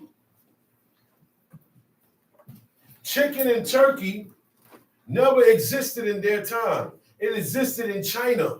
It existed in India. Let me tell you something. Rice did not come into Israel. Rice. We had barley. We had wheat. We had millet. But historically, rice did not come into Israel or the Middle East until after the Babylonian captivity. And the reason why is we read about a king called King Ahasuerus, right? Right? Okay, King Ahasuerus, he owned 127 provinces. He owned 127 nations. Now, when that happened, he was able to say, hey, I own this nation. I own this nation. But guess what? The stuff that they got in this nation, I want it imported. I want that thing that they call rice imported over here now, where it don't grow. And that's another thing. Rice only grows in marsh weather. Right. Swampy areas. Israel does not contain swamps or marshland. Marshland means rich, wet soil, muddy soil. We do not have any of that environment in Israel, even to today. So rice could not have been grown there. Rice was imported there after the Babylonian captivity. Chicken and turkey was imported after the Babylonian captivity because Ahasuerus, or you see how the presidents hit everybody with a tariff? All trade routes get hit with a tariff. They had trade routes back then. And guess what? Now that I run, every person in here represents a nation, right? I run everybody. Over here, something grows over here that does not grow over here. So guess what? I make it possible for these guys to get what grows over there. And that's why over here you can eat things that does not grow here. That been happening. It's called trade and commerce. So certain foods did not come into Israel and were not acknowledged by our forefathers. And I'm going to go back to the birds now. God said, you may go and hunt any beast or fowl that may be eaten. I asked this question over and over. How do you know how the fowls? How do you know when you catch a fowl how it can be eaten? By the description, right? Shoot a cut, cloven footed, and split the hook. But how did they know? Because we don't know. How did they know when they come across a bird that it was good to eat? That's the question. That's the question. That's right. That's the question. That's So right. I'm only going by the birds that God gave them to eat, and that was the quails, right? They didn't eat pigeon, they didn't eat dove, but it was clean enough to bring up a sacrifice for the woman who came off of Nidata, okay? God said, if you don't have that, bring 2 turtle doves or 2 pigeons. So I know these three birds is put to the side. They're not in this category that they have an abomination among the fowls. They're not in that. Now I want somebody to come up and tell me what makes chicken and turkey clean. Uh-oh. What makes a falcon clean? You say, oh no, falcon's a dirty bird. Falcon's an unclean bird. So how come you don't notice that with the chicken? How come you don't notice that with the turkey? Would you eat a falcon? Would you eat an eagle? No. Why? Because it's unclean. So why would you eat a chicken? That's right. What makes that clean? Why would you eat a turkey? What makes that clean? That's right. Questions. Yeah. Questions to answer yourself. Because God never gave us a description of birds. That's right. And this is why 99.9% of birds on this planet are all unclean. Okay? Let's stick to what they ate. Mainly bread and the flesh of the beast that they are allowed to eat. Now, I'm going to say it one more time. If you go into the woods and you run into, it's not a pigeon, it's not a quail, and it's not, how do you know this bird is clean to eat? It's not a chicken, it's not a turkey, but you're red, it's nice and fat. How do you know you can kill that bird and eat it? Somebody tell me that right now. We are eating things that we say is lawful and right to eat. We are doing things that we say is lawful and right to do. That's right, brother. And when you read the book, it says, no, you can't do this. So why are you still doing it? That's right. Why are you still eating it? Why do you have this thing when our forefathers said, when God told our forefathers not to make it? So that they didn't make their own gods, they didn't have their own God, but why you got it? Why you went and bought it? Why you accepted it as a gift? We tend to go against everything God says. We have to look at that. That's the part of the curse. Say again? That is part of the curse. When you are cursed, let me tell you what happened when you are cursed. You're not going to get the whole truth of this. You're not going to hearken because God is determined to destroy you now. Okay? That's right, bro. Halfway is not good enough. Almost is not good enough. I'm 100. God want 100%. 100. He said, Joshua and Caleb, holy, holy, W-H-O-L, whole, 100. You know what I mean? They follow God 100%. Yeah. There was not a command that they didn't cover. And they even tried to talk to the people and say, don't do this, don't talk against God, don't sin, don't do this. But they were the only ones that had that mindset. Why did Joshua and Caleb were the only ones that had that mindset? Mm-hmm. Anytime Moses taught the law, they was with it. They didn't say, oh man, I got to throw away this now. Oh wow, I got to stop eating this. Oh, yo, you know we're spoiled brats. Talk about it. That's right, brother. We found out stuff is against God's laws and we mad because we got to stop. Yeah. Who do you think you are? Yeah. You are too proud. You got too much pride in you. That's right, brother. These people heard what they was doing wrong at the Watergate. Nehemiah reading the book. They haven't heard this law in 70 years. And they started to cry. And they felt bad about themselves. What we do today, oh man, I don't know about that. What Mikael talk about. I don't know about what that, but I might check that out myself. In my opinion, You don't even know how to check things out. First of all, you have to know how to study. You have to know your language. Hebrew is your language. Study your law, study your culture in your language, and you get the real definition of everything. that's right.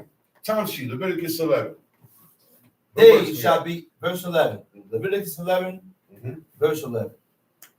They shall be even an abomination unto you.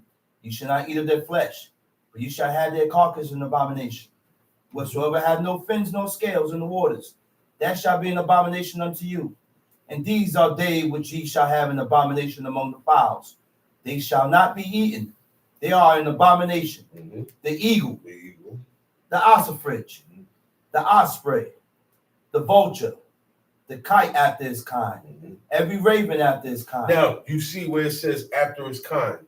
That means there's a lot of different types of kites Yes. after the original kite. Okay? God made the first kite. That kite made other kinds of itself. And that's the kind. You don't know all the kinds of a kite. We don't know all the kinds of an eagle. We don't know the whole animal. Like most of these birds are related. Most unclean birds are related. Okay? They're all related. Okay? He said the vulture, the kite. Now, the vulture, you know there's a chicken vulture. That's right. Yeah, Teach, big bro. there's a chicken vulture. That's what I'm saying. That exists. Okay? It's kind. How do we know the chicken ain't come from the vulture?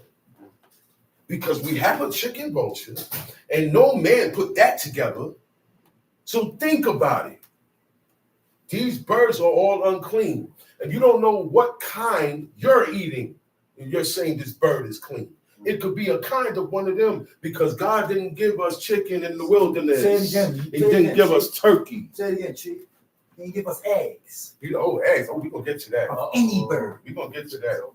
And now, when you're talking about birds, all right, even clean birds, you can't eat any part of the clean bird. You can't eat the wings, man. Yeah. No wings. Even if the animal is clean, you can't eat the wings. You know why? There's nothing but blood vessels up in there. There's nothing. For you to get to eat, be able to eat the wing, you're going to tear it up. You're going to mess it up. There's nothing but a little bit of meat in there. You got to separate each tendon, muscle, and vein, which contains blood in it. But when you cook the chicken, you hear things going pop, right? What y'all think that pop is? That's a vein. That's a vein popping. It's not the oil. That's the hot oil making that vein pop. And there's blood in there. So even if the chicken was good, in certain parts of the chicken if the chicken was good, you couldn't eat the whole part of the chicken anyway. Okay? The breast was the only part, and it still had vessels in there you had to examine. Birds wasn't a thing that our forefathers ate. The chief thing that they ate was bread, wine. Bread and wine. And the flesh was an option because they didn't do that. They didn't eat it every day. They didn't eat flesh every day.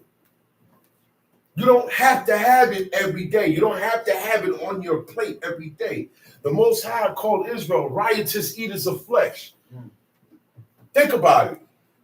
It got to the point where they thought about eating flesh more than anything else. These people were agricultural people, and they ate agriculturally. They ate bread, fruits, vegetables, and they made their own wine and drunk wine, had vineyards. They're the most healthiest people in the world. God's law is the best diet. God's law, this diet here is the most healthiest scientifically. Okay? Okay? It's the best. All right? It's every raven after his kind, and the owl, and the nighthawk, and the cuckow, and the hawk after his kind, and the little owl, and the cormorant, and the great owl. Great owl. You look that word great owl up in the Hebrew, it says what? Yamsuf. Yamsuf means what? The turkey, what? Turkey buzzard. Yamsuf in Hebrew means turkey buzzard. So buzzards and turkeys have a relation. Yeah.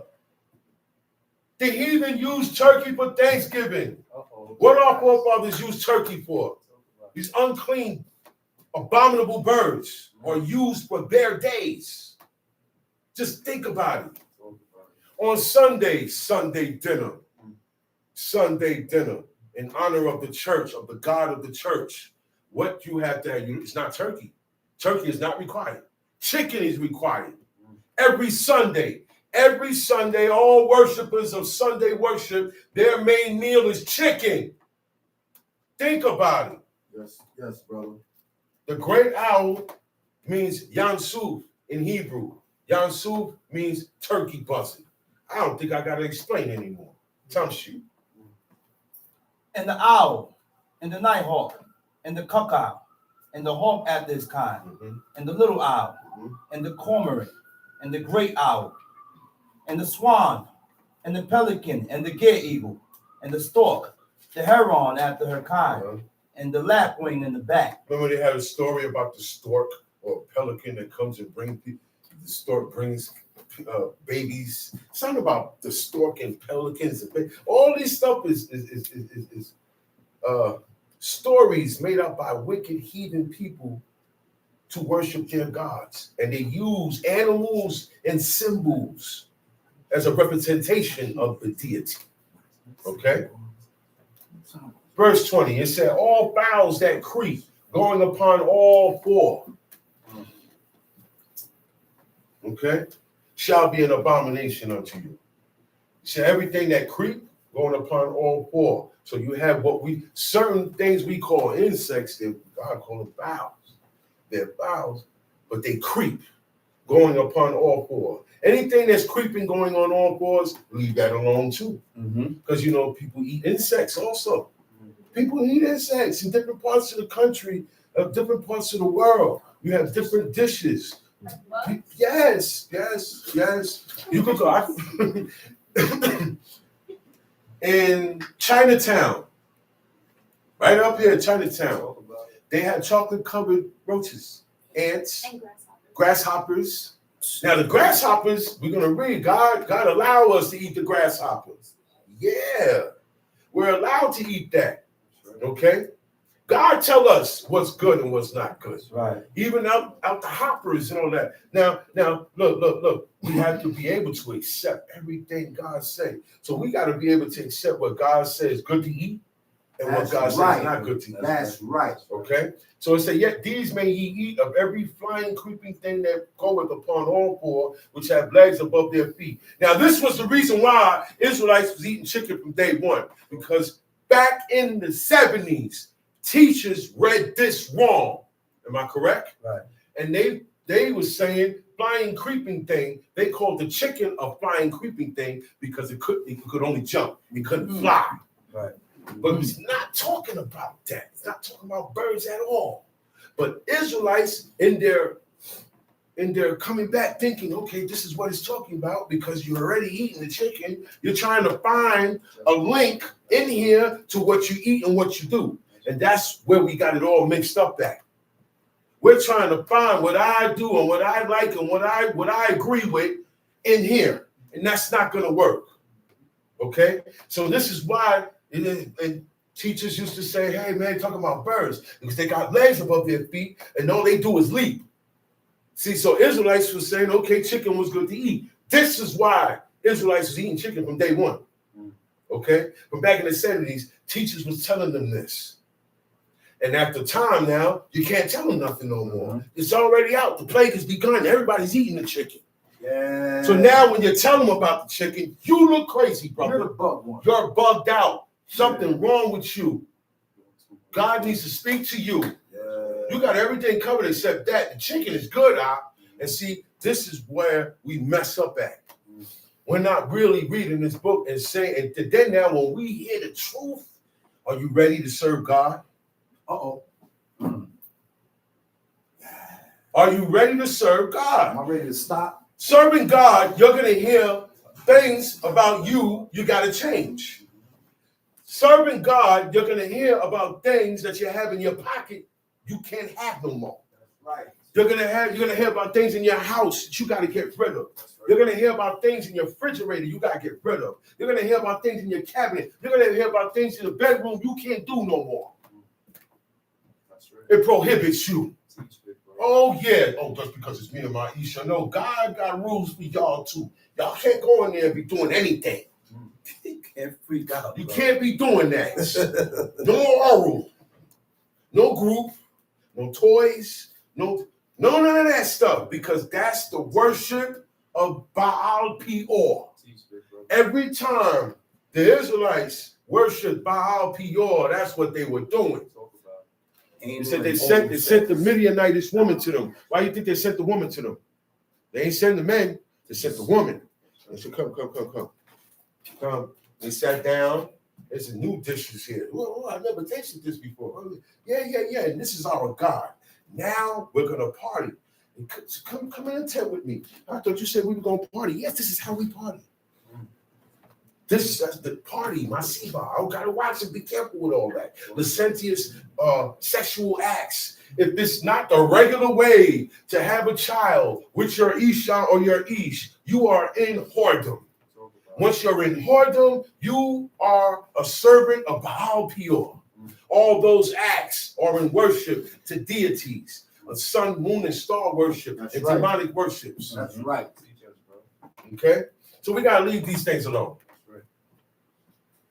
Things that are addictive. Yeah, these acts are addictive. Right. This food is addictive. Right. You know why? We have gotten ourselves used to it. We have gotten ourselves used to these things. Now you like it. And my spirit takes an attraction to it. Right. So now I meet God. God tell me all that stuff I'm attracted to is wrong. I got to tell myself the same thing. I have to agree with that. And I have to hurry up and agree with that. Yeah. Don't linger with the Most High. It said Lot lingered. Lot was lingering, right? And the angels grabbed his hand and said, come on. Ain't nobody going to grab your hand today. Don't linger. Yeah. Don't linger. Nobody's grabbing your hand today. Again. There is no angels in your house going to say, come on and serve God. Hurry up. You got to do that. You know why? Abraham set the bar high, y'all. And if we don't meet that standard Abraham hit with God, you ain't doing nothing. That's right. You ain't doing nothing. It said when God appeared to Abraham, he said, walk before me and be thou perfect. Everything after that, anything that God told Abraham believed him. That's right. And I don't want to hear that stuff about, Abraham came out of Babylon. That's right. Where they were burning their babies on a regular, where they did birthdays. And when they did birthdays, somebody died. That's right. That's the original birthday. It's a sacrifice. Okay? The original birthdays were done by kings. If you or me celebrated our birthday, that king gonna kill us. You are not, because it was only meant for deities to have birthdays. And pharaohs and kings that served these deities had a birthday. Now, over time, the Romans said, if you're rich, you can have one. So now rich people had celebrated their birthdays. And then now in time, the Germans, the Ashkenazi, they called it Kinderfest. Kinder means children. Fest means party, like kindergarten. School for children, okay? Kinderfest was the first birthday for a child. And now they said all children could celebrate. So now you have the leaders, rich people, poor people, and children. And this is how the whole world wound up celebrating birthdays. Right. All right? That's the history of birthdays. And the beginning of that came from astrology and astronomy, which is something that the pharaohs and the Herods and all of these guys worship. And they go by the constellation of these stars. Wherever the stars move, their omens tell them and their witches tell them, you shouldn't come in contact with water today because the stars are not aligned. All that's where your birthdays come from. So we need to leave that stuff alone. Right. What you bring out for the kid? A cake. with candles. The candles represent the illumination of the moon god. That's right. That's why the cake is being brought out. Yeah. Okay? Boy, Wow. the song, Happy Birthday, that comes from witches. Witches made that song. You know that song, London Bridge Falling Down? That's a witch's song also. A lot of them fairy tales and stuff like that, they teach the kids, don't teach your kids. A lot of those nursery rhymes, the cow jumped over the moon, you believe it come from Babylonian moon worship. A lot of these things come from worship of another god. A lot of these things we cannot let our kids indulge in. That's We right. so easily take part into everything. And that's why when you hear about this stuff, it's overwhelming because we are into the ways of the heathen so much you don't know. Yeah. But if you just come take 1 second outside of yourself. Talk Am I about doing it, bro. exactly the way it's said in the book? Did they do that at all? There's no record of them celebrating this. Think about it. The one person that we read in the Old Testament that celebrated his birthday was Pharaoh. That's right. And then Job's killed children. He said, everyone on his day, your day is your birthday. That's what they called it back then. That was the term. They didn't say birthday like we called it today. Uh-oh. That wasn't used. Back then it wasn't called birthday. It was called your day. Uh-oh. Okay? So when you read about Job and they say all his kids, he said they held a feast in their house, everyone on their day. Right. That's what people do today. That's right. Right. So don't tell me I'm talking junk. Find me in a book. Find me in a book where birthdays are good. Don't invite me. All right? And please don't invite me, Israelites that know I'm not with it. Don't invite me. It's like an insult. All right? Yeah, don't invite me. What you trying to do? Trap me off? Oh, yeah, he came. He talk all that stuff. And that's what Israelites want to do. The misery loves company. They don't want to get the dirt off them. They want you to come and get dirty with them. That's a fact. Okay? That's Israelites. Right. They don't want to get right. That's When you say, thus said the Lord, you messing up somebody's program. That's right. That's right. Oh, yeah. When you start reading this law, you're messing up how this guy teach, how this guy got this, how this guy got that. And that's where all the little static be coming from. Term sheet. Right. Amen. All fowls that creep, going upon all fours, shall be an abomination unto you. Yet these may ye eat of every flying creeping thing that goeth upon all fours, which have legs above their feet, to leap withal upon the earth. Now he's going to name them. These are the ones that he's naming that are good to eat. What are they? Even these of them you may eat. Uh-huh. The locust. The locust. After its kind. The locust. God say the locust is good. The locust is a cousin to the grasshopper. Look just like, but it's a bigger version. Okay? He said, even these of them you may eat. The locust after his kind, and the bald locust after his kind, and the beetle after his kind. So, but I never heard where they ate that. They didn't have to go and eat that. That's right. The only way you eat these things if you're stranded somewhere. There's nothing to eat. Okay, now I'll give me some grasshoppers. God, no. Survival and hunger is different when you in that situation. Okay? And God knows. That's why people say, well, what if you don't have nothing to eat? Well, God said you can eat the locust and the bald locust and the beetle and the grasshopper. Instead of a bowl of flies or a rat. Because that's what people eat. In different parts of the world, you got to do is catch the rat, hit them. Listen, God had to give us this diet. He had to. He had to let us know, no, this is not for you to be eating. That's right. No. You don't even know. Forget what it does to you. This was not meant for you to eat. Clean that over there. This animal is giving off photosynthesis. You go eat it. This animal God made to assist in this, and you go eat it. We mess everything up. Yeah. And then we want to know why the world dying. Yeah. The ozone layer. This is happening because we eating the things that's keeping things intact that God set from the time he made it. That's right. Term sheet. And the grasshopper after its kind. But all other flying, creeping things, Any other thing, which have 4 feet, uh-huh, shall be an abomination unto those are you. the only ones out that group. And for these ye shall be unclean. Whosoever toucheth the carcass of them shall be unclean unto the even. Now, we're about to get into another group of animals. These guys, you're going to be unclean for. Whosoever touches the carcass, whenever you see the word carcass, it means the body. Right? Whoever touches the dead body of them shall be unclean until the even. Whosoever beareth aught, whoever carries, okay, the dead body, shall wash his clothes and be unclean until the even. He said, verse 26. The carcass of every beast which divided the hoof, and is not cloven footed, nor cheweth the cud, are unclean unto you. Uh-huh. Everyone that toucheth them shall be unclean. These are all the beasts. All the beasts that are not cloven footed or chew with the cud. If they don't have any of these qualifications and they die, their bodies are unclean to you. So if a horse died, that horse's body is unclean to you. Okay? An elephant, that elephant's body is unclean to you. Only the ones that we are allowed to eat, when they die, we can touch them, and the unclean body the body does not make us unclean. Right. Okay? Time sheet. And whatsoever goeth upon the paws. Paws. We can't eat nothing that has paws, claws, and paws. We can't eat nothing that has that description. Time sheet.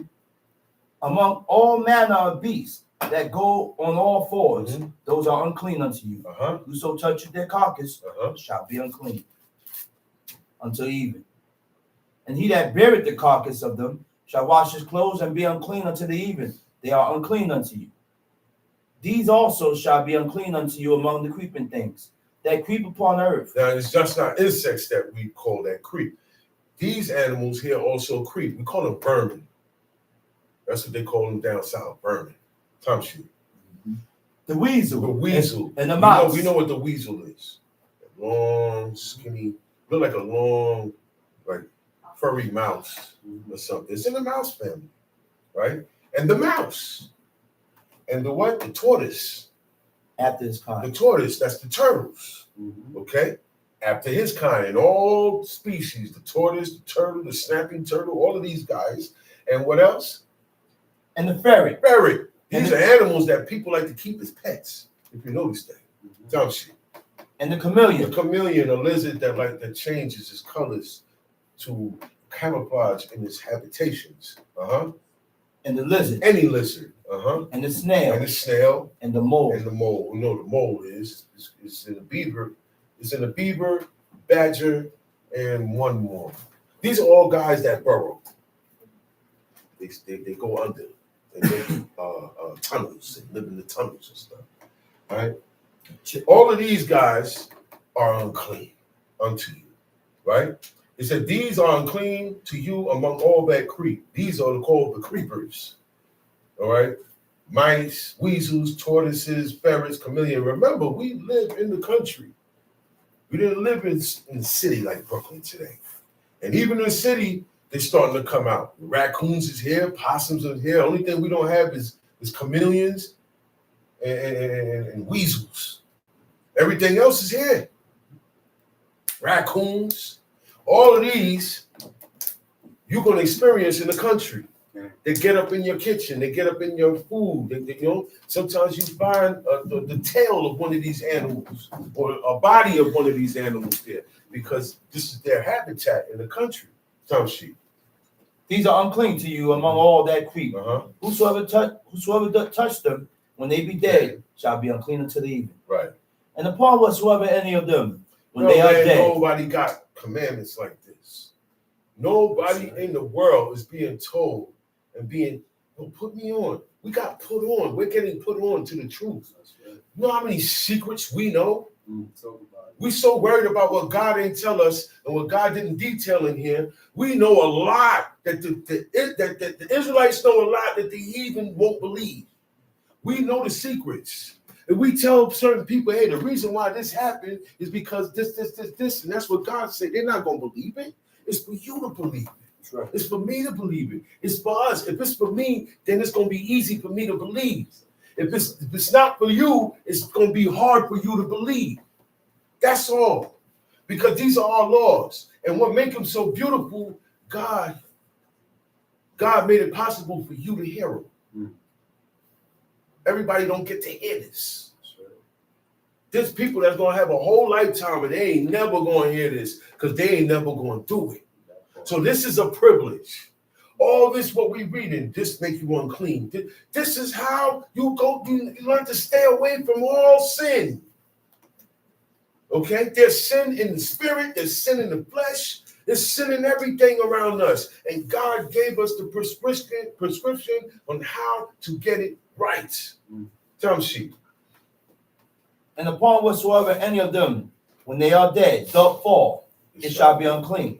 Whether it be any vessel of wood, or raiment, or skin, or sack. Now, any of these animals here, a mouse, lizards, chameleons, snails, moles, right? When any of them die, all right, and any of them are in contact with anything made of wood, okay, that could be a table made of wood. And the mouse die on the table. That table is no good. The table is unclean. He said, or raiment. I have my robe. Or your pants. Or one of them got up in your shoes and died in your shoes. Think that what you wear, they can also make it unclean when their dead body comes into contact with it. Or skin. Okay? Or a sack. Whatsoever vessel it be, wherein any work is done, it must be put into water, and it shall be unclean until the evening, so shall it be cleansed. So you got to take that and run it through the water and leave it until the evening time. After, when it gets dark, you can use it again. Because evening is still light outside. The sun is down, but the evening, there's a light. There is a light. That's the light that God commanded to be created. When he said, let there be light, I'm going to show you where this light be at. Before the sun comes up, there is a light, but there's no sun. That's the light. After the sun goes down, and it's a small amount of time. It's not even 20 minutes long. It's a small amount of time. And when the sun is setting, when evening coming on, the sun sets real low. The sun is like this on the earth. So that makes the shadow longer. As it gets lower, your shadow gets longer. So in the book of Nehemiah, it said when the shadow was cast, that means, okay, we got to start shutting down. This is cutoff time. When the shadow, it gets long. If you outside on Friday and the sun is setting and you see your shadow real long, you better hurry up and get in the house. You're not supposed to be outside no more. That's right. That's your cutoff time. That's right. Okay? That's right. And after a while, you ain't going to see the shadow, but there's going to be light. The sun is down there. That's right, brother. Talk about it. So you can't see, we got buildings in our way. We got a bunch of stuff. So guess what? We time it. Okay, if the sun go down at 6:30, we shutting off 20 minutes to half an hour before that. That way, we're good when that time period comes because you can't catch that time period. So that's why we have a shut-off time. Right. Shut off. We shutting off before the sun is setting, right before the sun is setting. Right. So that when the sun is set, we already done. Everything's prepared already. Right. Everything is cooked already. Everything's arranged already. Right. Everything is ironed. Everything is clean. Right. Everything is put up. Everything's done. And whatever is missed, you leave it. Before that sunset. Look, let me tell you something. That's right. You're not going to get everything correct before the sun go down, y'all. That's right. You're not. God is going to allow you to forget something. That's right. To see what you're going to do tonight, that night, or the next day, which is today. To see if it's, oh, wow. But no, you got to leave that. Leaving that alone is more important than fixing that on the Shabbat. That's right. You think you're doing something good, but it's the Shabbat. That's why you got to leave it alone now. That's right. Okay? I missed it. Look, I'm the one that set up the chairs. If I forget one of the chairs in there and the sun come down, we just without a chair. Yeah, that's right. That's how Mahabba taught us. That's right. And that's how we make sure. See, we want to do these, you want to do these commandments, you want to make as sure as possible. Cautious. You want to be cautious. That's so right. I need to be sure. You know what? We're gonna start from here. That way, when they come in, nothing is being done. That's right. And if we miss something, then it was supposed to be missed. That's right. Maybe God tested. That's right. Huh? How? Hey. You didn't forget last week, but you got this week. Maybe it's a test. You can't break a law to keep You can't break a law to keep the law. Yeah, man. But it's the Shabbat. This stuff is dirty. Leave it. That's right. God don't care about dirt and what's clean. He never said clean the house. Make sure the whole house is clean for the Shabbat. That's right. He never said that. You get your food ready and whatever setup you have in your house, have it set up and ready. If the bed got to be in that room, then put it in now. If we're eating lunch over there, all the tables and everything should be set up there. We can't do nothing else. That's right. Okay? Oh man, you didn't wash the dishes. Well, we'll wash it tonight. This is what God want to see. That's right. This is what God want us to do with his commandments, is put priority one on it. Time sheet.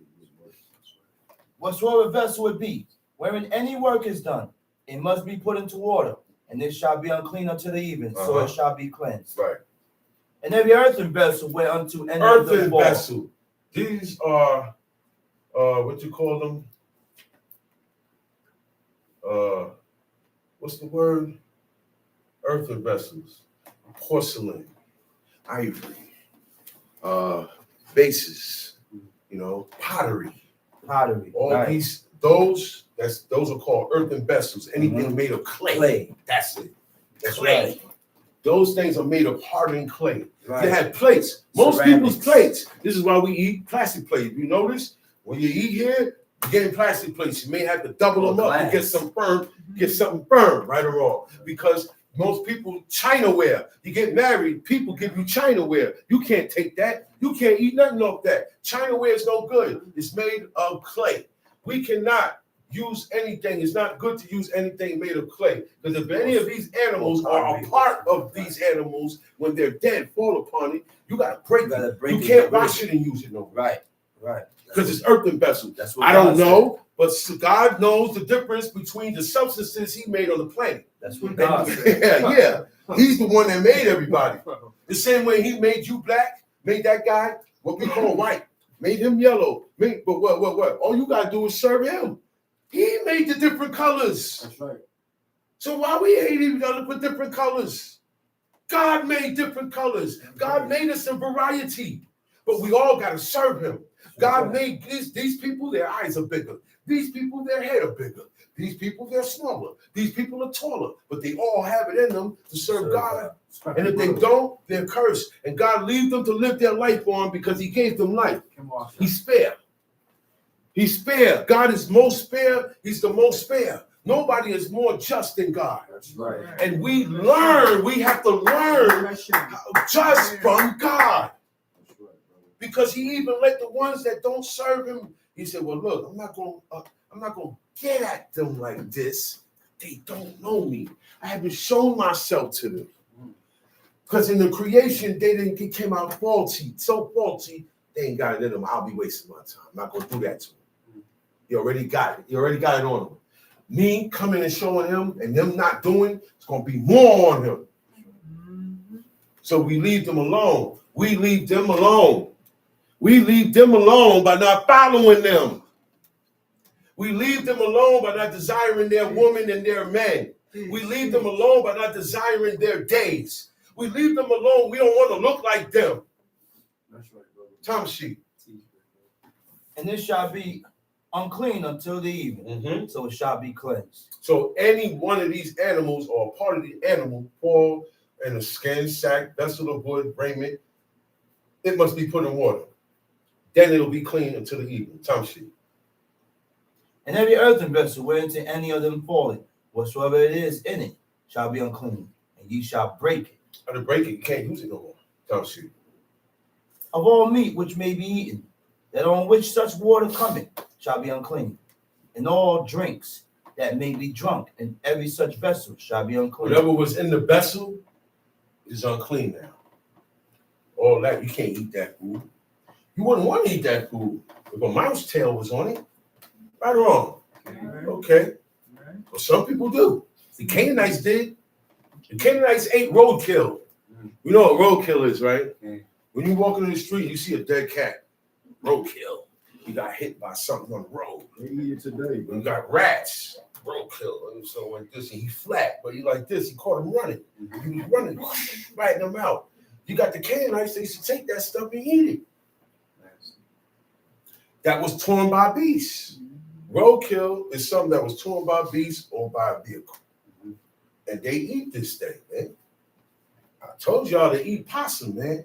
They hunt possum down south. Possums. And make possum pie. Yeah, make pie out of it. Yeah. In Australia, they eat kangaroos. And that's a marsupial. Yeah. That's not even a beast. That's that animals are all put together. Mm-hmm. You can see a different animal in each part of that animal. You got people that eat it. You got Arabs that eat camels. The hump is their favorite part. And the hump was made to keep the animal alive so he can hold water, so he can be a car for us. They're cooking it now. Now they're cooking and eating it. Hump. You're eating eggs. You're eating eggs. Talk about it. You're eating embryos and That's fetuses. the embryo, man. That's the fetus. An egg. Imagine a woman is pregnant, right? Okay. Take what's going on in her stomach and put a shell around it. That's an egg. That's an egg, man. All right? Okay. We didn't eat premature animals. That's right, brother. Okay? This animal here is pregnant. We left that animal alone. We didn't eat the baby. We didn't eat pre-born things. We didn't eat raw meat. Okay? With the blood, with the fat, raw meat. Come on. All this stuff links you to devilism. In the world of devilism, you have to eat these things to become linked with Satanism. Y'all know that? Blood. In that world, you got to drink cups of blood and wear it for days and stink. And guess what they wear too? Eggs. And they always use the chicken in those rituals. In all demonic rituals, the chicken is used. Why? Why, man? Why God never told the priest, if you don't have it, use a chicken? We got to get off that, man. We used to eat it too. Yeah. Came a long way. But when you start accepting, you don't miss it no more. You don't taste it no more. You can look back and say, thank God I don't eat that no more. Thank God we don't celebrate that no more. All it takes is to stop. You're still going to love it. You're still going to like it. You're still going to desire it because you just stop. But it's just a feeling, y'all. You can overcome that. It's just a feeling. God made us greater than that. So we just give in to our feelings. You can't serve him like that. We have to give in to what God says and destroy our feelings. It takes time, but when you're going to start? Because before you know it, 5 years pass. You could have started 5 years ago and had 5 years in, but you're still lingering. You're still lingering, and 10 years don't pass. Time sheet. Of all meat which may be eaten, that on which such water cometh shall be unclean. And all drinks that may be drunk in every such vessel shall be unclean. And everything whereupon any of their carcass falleth shall be unclean. Any part of their carcass, it could be their body or it could be a tail. You know, sometimes you see a mouse tail, you don't see the rest of your body. Sometimes the cat catch it and eat it and leave the tail or foot. Sometimes they get caught up. They get caught up too, and they damage themselves. Going through stuff and going around, poke yourself with a screwdriver in the wall, something. And a body part winds up where? In your oven or on your ranges for pots. That's your stove. That's your oven. That's the ranges. That's the top part and the inside. Most time, when you got mice in your house, that's their home. They live in the stove. Once that stove is off, right or wrong, you hit them, rumbling around, running around. They're in there fighting, making babies, living, doing them. When you cut the thing on, you hit them scramble because they know the heat about to come on. Somebody, the heat about to come on, and they know they stay in there, they're getting cooked, so they get up out of there. So this is, God knows this is where they like to be. So he said, anytime you have their carcass fall there, What happens to the stove or the range? What happens to the stove or the range? Okay. Whether it be oven or ranges for pots, it shall be broken They down. shall be broken down. For they are unclean and shall be unclean back then, we didn't have gas, right? Gas lines. You made your own stove. You made your own ovens with bricks, hardened bricks. Now you go, you find, oh wow, this happens because you're living in country a lot. Okay, you find any of these animals there, or their dead body, or parts of their body on there. We can't use this no more. I had to take every brick and break them, and get rid of them. I got to make a new stove or a new brick kiln. You know what I'm saying? Because of the animal or the part of the animal that died on it. So if I'm moving into a new apartment, right? I'm not using the refrigerator because usually they have a refrigerator and an oven there for you. Right or wrong? Mm-hmm. Don't use it. You don't know the history. First of all, I only using that refrigerator because I know it was unclean food that was stored in there. Okay? There's bacon juice in the freezer. In between stuff where you can't get it. These things I'm not using.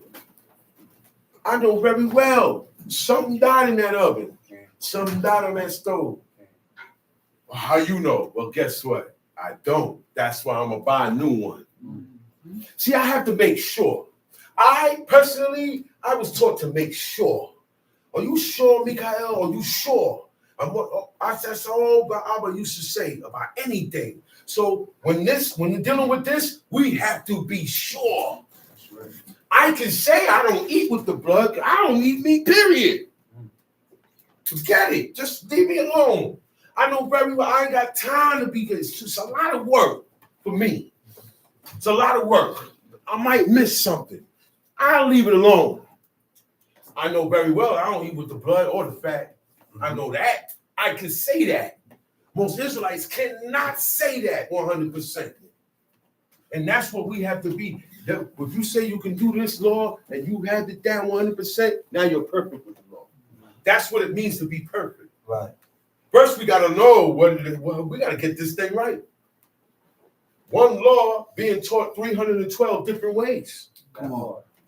Yeah. Come on. That's the problem. That's right.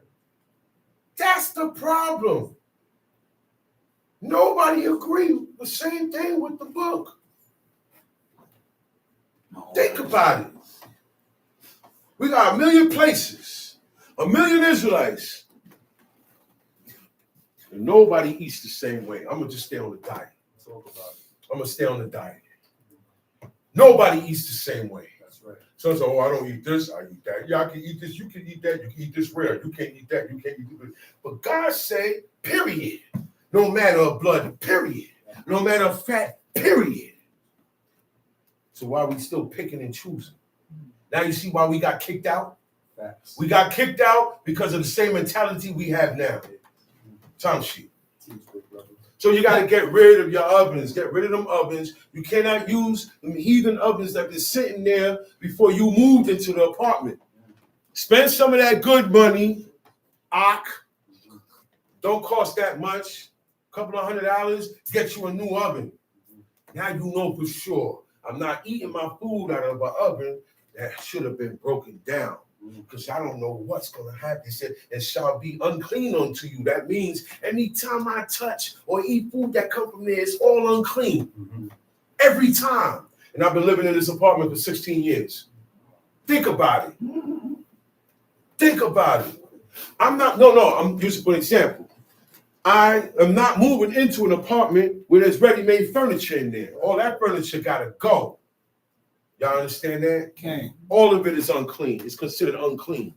They were used by people who don't serve God. They're all unclean. Okay. I don't want to lay on a bed where heathens used to lay on. No. Oh yeah, but it's just a mattress. I want everything out. You don't know what was on there. I don't know what they did on there, what rituals was being done in there. I want it all gone because certain acts is rituals. Yeah, certain sex acts are rituals. So I don't want no parts of this.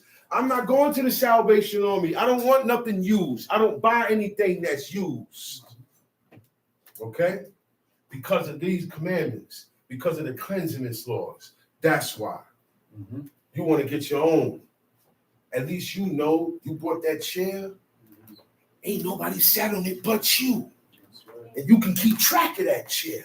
This chair, women don't sit in this chair at all. Matter of fact, nobody sit in this chair because men could become unclean too. And you got certain men that don't go by the cleanliness laws. So you can't sit on my chair either. I'll make a separation. That's right. Me and Maisha don't sleep together. That's why they don't sleep together. They never slept together. They always had different tents.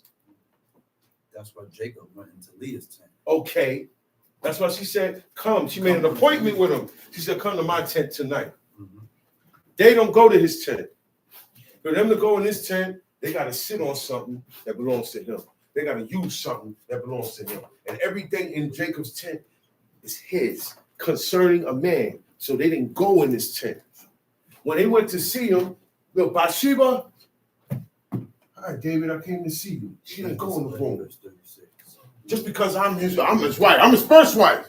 He in there with Abigail. I'm his first. So what? That didn't mean nothing. That stuff didn't even matter to her. Anytime a woman came, they didn't just enter the man's room. The man always had his own quarters. Okay, even in the black and white days when TV was in black and white and I Love Lucy days, they was in the same bedroom, but they were still in separate beds. Over in time, the man and the woman wound up. Now it's you. If you don't sleep in the same bed, well, there's something wrong with you. Yeah. Yo, man. In time, I wound up sleeping in the living room. And my wife was like, what's up? So I was like, yo, you gotta understand, son. I'm only coming in that room with you to be with you. Mhm. But in my leisure time, I have to be here. Because that's how my forefathers did. That's right. You watch the Brady Bunch. You watch all these guys. They all had a den. A man's den. Right or wrong? You reading this book, the men, they had a den, but look, I'm gonna leave here, I'm gonna go sit in the cave. You have to have a place in your habitat that's for you, right? But when you decide to fast and pray, you can't be sharing a room with your Isha. That's right. Because she gotta come in there and get her stuff and move out. You gotta have your own quarters. This is for the man. You have to have your own quarters if you can. Little space, just that way you can sit, you can study, you can read. That's right. You know what I'm saying? It benefits you. Time sheet. Nevertheless, a fountain or pit, wherein there is plenty of water, shall be clean. But that which toucheth their carcass shall be unclean.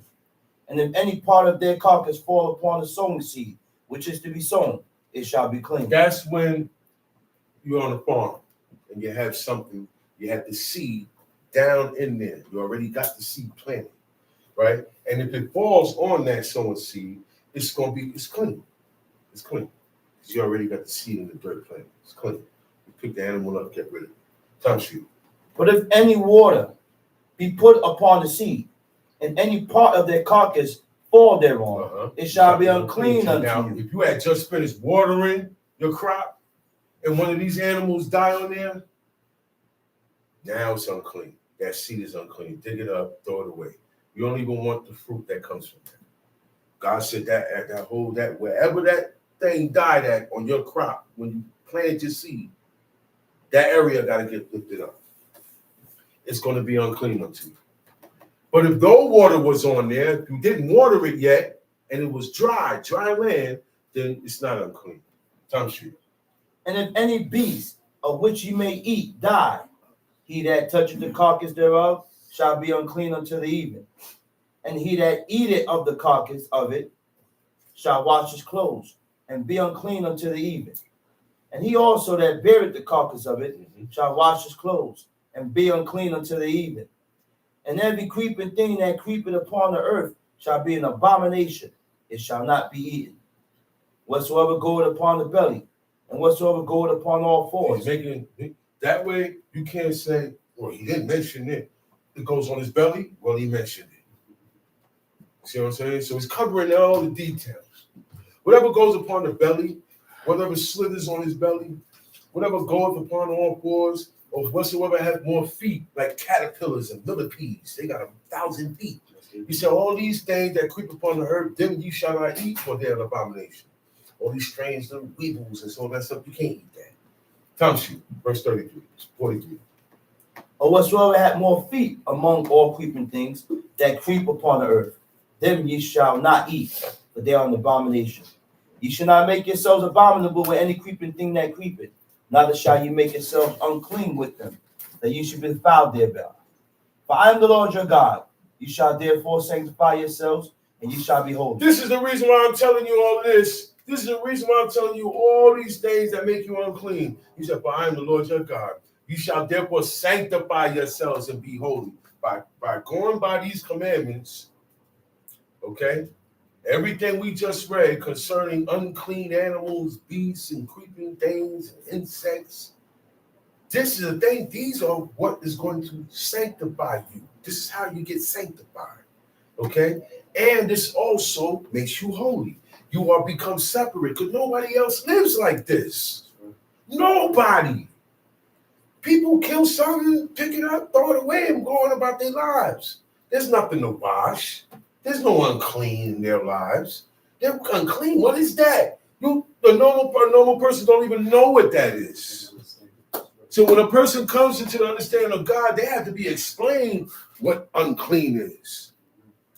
Nobody knows what that is. Okay? But these are the things that's going to make you holy and sanctify you in the eyes of God. God will separate you. He will look at you and deal with you different than everybody else. Facts. When you do these. Right. Okay? Facts. He will deal with you different than the other Israelites that's not doing these commandments. Right. Okay? First is a division amongst the people of the planet. Then it's a division amongst Israel itself. Okay? Because not all Israel is on the same page. Time sheet. For I am holy, neither shall you defile yourselves with any manner of creeping thing that creepeth upon the earth. He said, but I am holy. I'm holy, man. He said, I'm telling you to be holy because I'm holy. Neither shall you defile yourselves. Being that I made you holy, y'all cannot defile yourselves. Y'all got to be on point with these things. Okay? Right. If this happens, then you got to wash and be unclean until the evening. If this goes, you got to break that down. All these acts and this type of living will make you sanctified and holy before God. Mm-hmm. Okay? It said, neither shall ye defile yourselves by any manner of creeping thing that creepeth upon the earth. For I am the Lord, verse 45. For I am the Lord that bring you up out of the land of Egypt to be your God. To be your God. You shall therefore be holy, for I am holy. He said, in order for me to be your God, you got to do my commandments. That's what he's saying. In order for God to be your God and you be his people, you have to perform these commandments. Then God gonna say, you're my people. These are my people. Time sheet. This is the law of the beast, and of the fowl, and of every living creature that moveth in the waters, and of every creature that creeps upon the earth. This is the law of the beast, of the fowl, and of every. When it comes to what we eat, this is where you go. This is your source. When we go by this, this is the law of the beast, the fowl, every living creature that moveth in the waters, every creature that creepeth upon the earth. To do what? To make a difference. To make a difference. Oh, that's the whole point of why God said, eat this, don't eat that. This is unclean. This is the whole reason why. The whole reason why is so that you can make a difference between the clean and the unclean. So we have to make a difference between what's clean and what's unclean in our houses, in our cabinets, with our food, what we eat. That's right. Where do you eat? You can't eat out. Well, first of all, you shouldn't be eating out of a place that serves things that you can't eat. That's right. Because it's the same utensils, same people, same oil, same bin. Everything's the same. That's right. Okay? So you can't be going to these restaurants, man. That's right. You gotta leave the restaurants alone. That is not of Israel. That's right. Everybody had their own house. Nobody had a restaurant or a diner back then. That's right. No Israel, hey, come to my diner. Right? Everybody ate in their house. If I wanted to come to your house, you come to my house. But there was no gathering place to eat. All right? These things were made up for heathen people, not for us. That we eat different. That's right. Our flesh is prepared different. Right. Okay? Time sheet. It said to make a difference between the clean and the unclean. What else? And between the beasts, and clean and the unclean, and between the beasts that may be eaten and the beasts that may not be eaten. Okay? Now.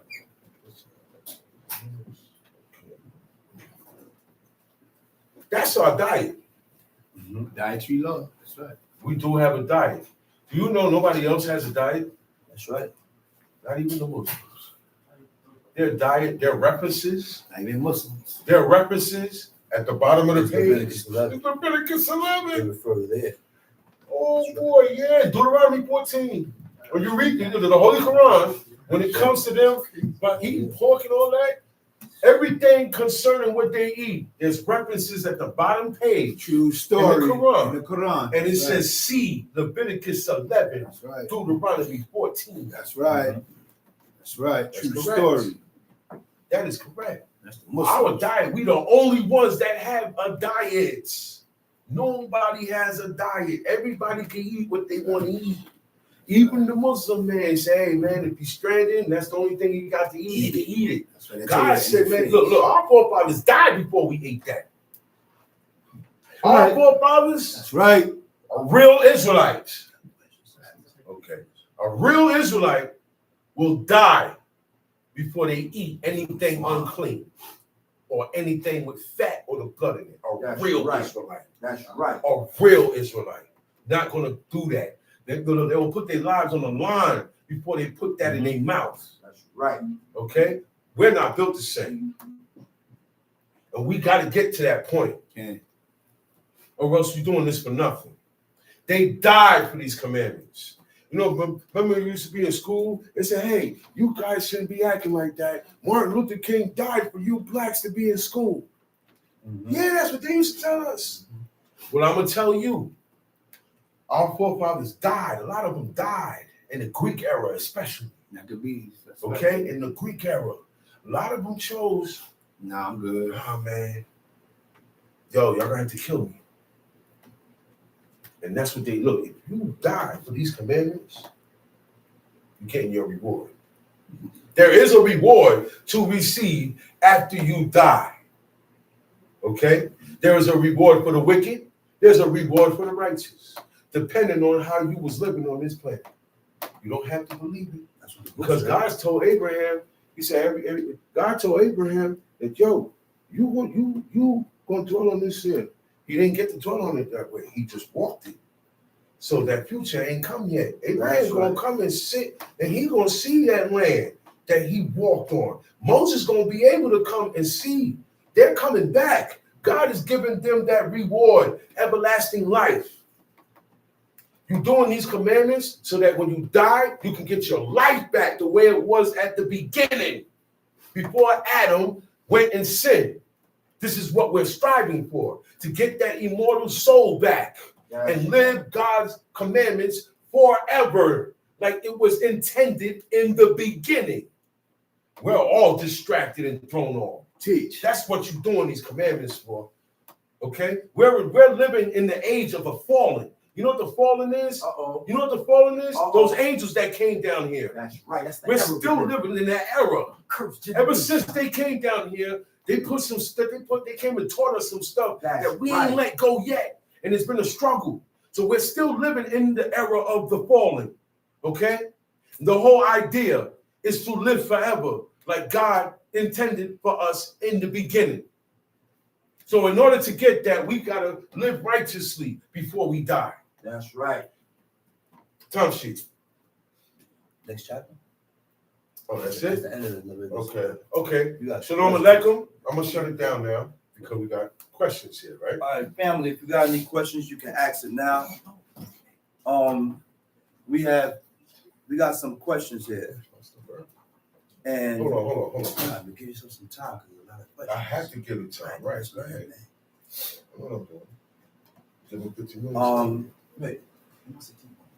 Questions after you finish. Finished already. Roll on. Okay, so we're gonna go to Deuteronomy 14. We're gonna hold up with the questions for a minute. I was trying to come off early there, but we're gonna keep going. We got all day. When we finish, then the questions come in. We got all day. Go on. Deuteronomy 14.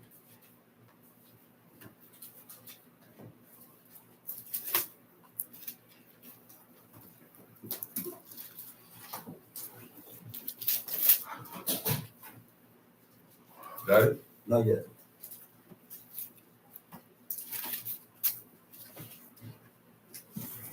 Deuteronomy chapter 14. Ye are the children of the Lord your God. Ye are the children of the Lord your God. You are God's children. If anybody is God's children, it's the ones that serve him. God said you belong to him. No one else. Tamshi. So therefore, there is a reason why he's saying this, all right? Tamshi. Ye are the children of the Lord your God. Mm-hmm. Ye shall not cut yourselves, nor make any baldness between your eyes for the day. You shall not cut yourselves, all right? Nor make any baldness between your eyes for the day. They would shave their shave their eyebrows, and they would get cuttings and markings in them. Today we call them tattoos, piercings also. Anybody who died, the person was literally drawn on the body of a loved one. And this is where the idea of tattoos came from, okay? So when somebody died, they also made baldness between their eyes. They cut this, I don't know why, but this was a Hamite custom. These all were Hamite customs when somebody died. When somebody died, I got an image of a person printed on my skin. The only way to do that is to prick the skin. You have to penetrate the skin and prick it, because that's what a tattoo gun does. Okay, even a needle. I've seen it done in jail.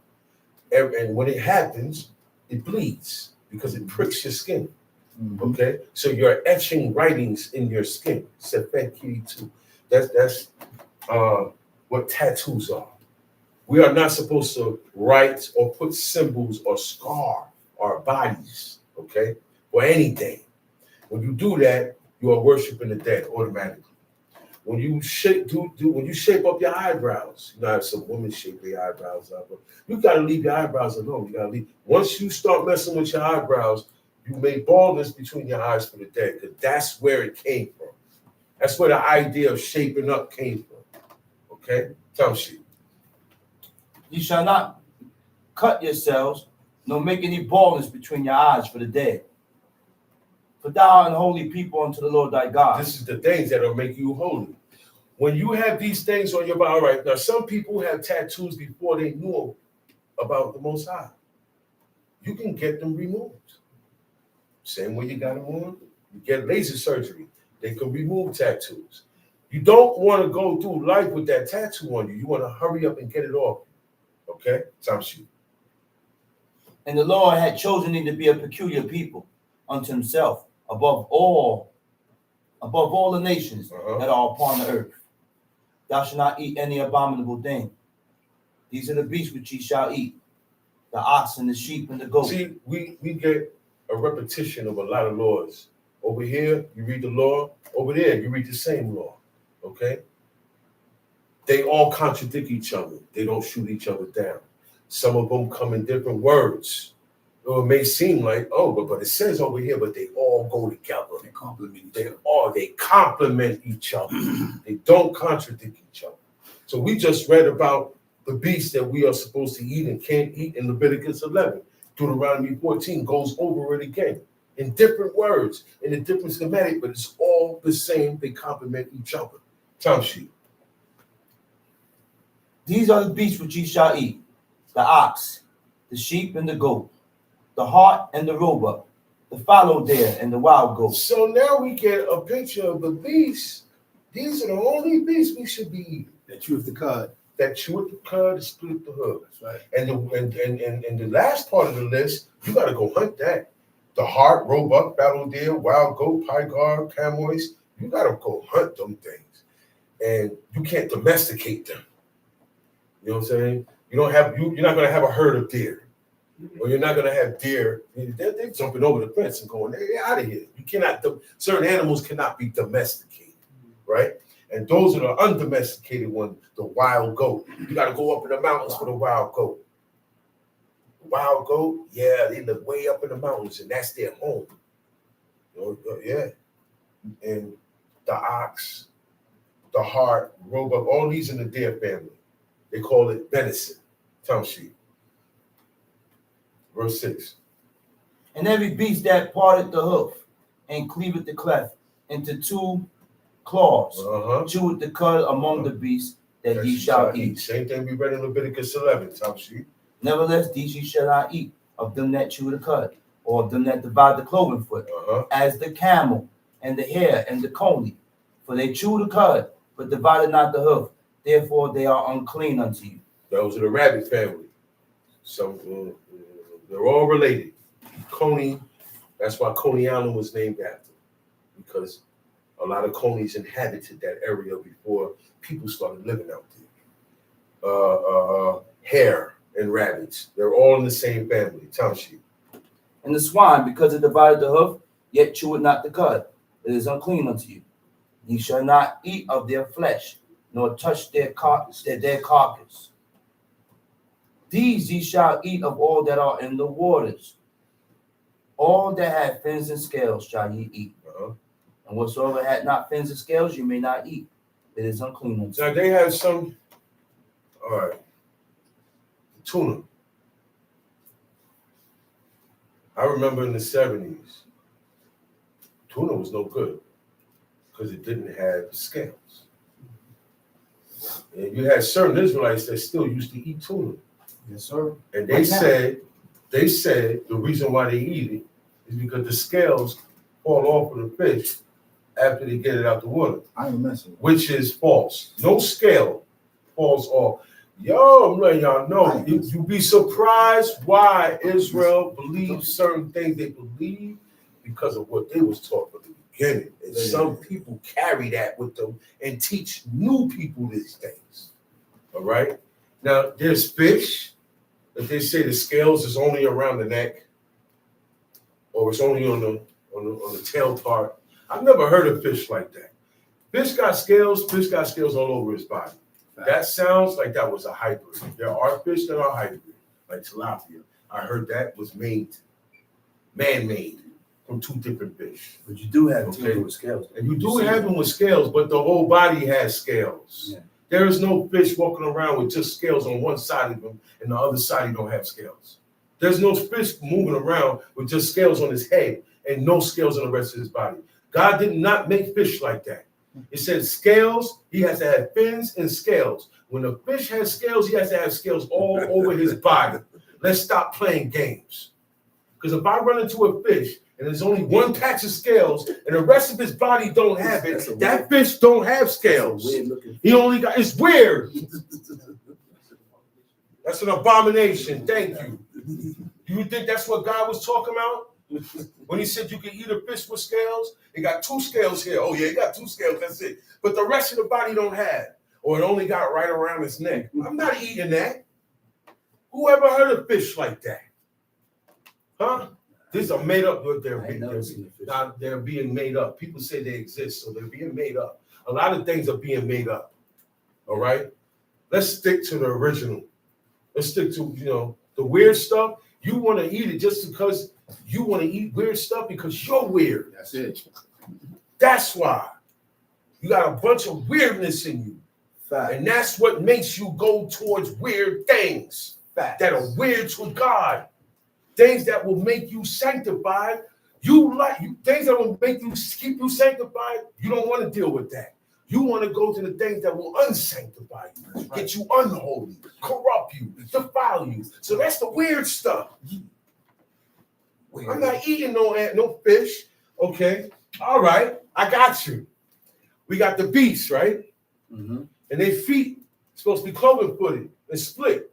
What if only 3 of their legs is like that and 1 is not? You gonna eat that animal? Okay, then. It's the same as if I find a fish, he only got a little bit of scales on one part of his body.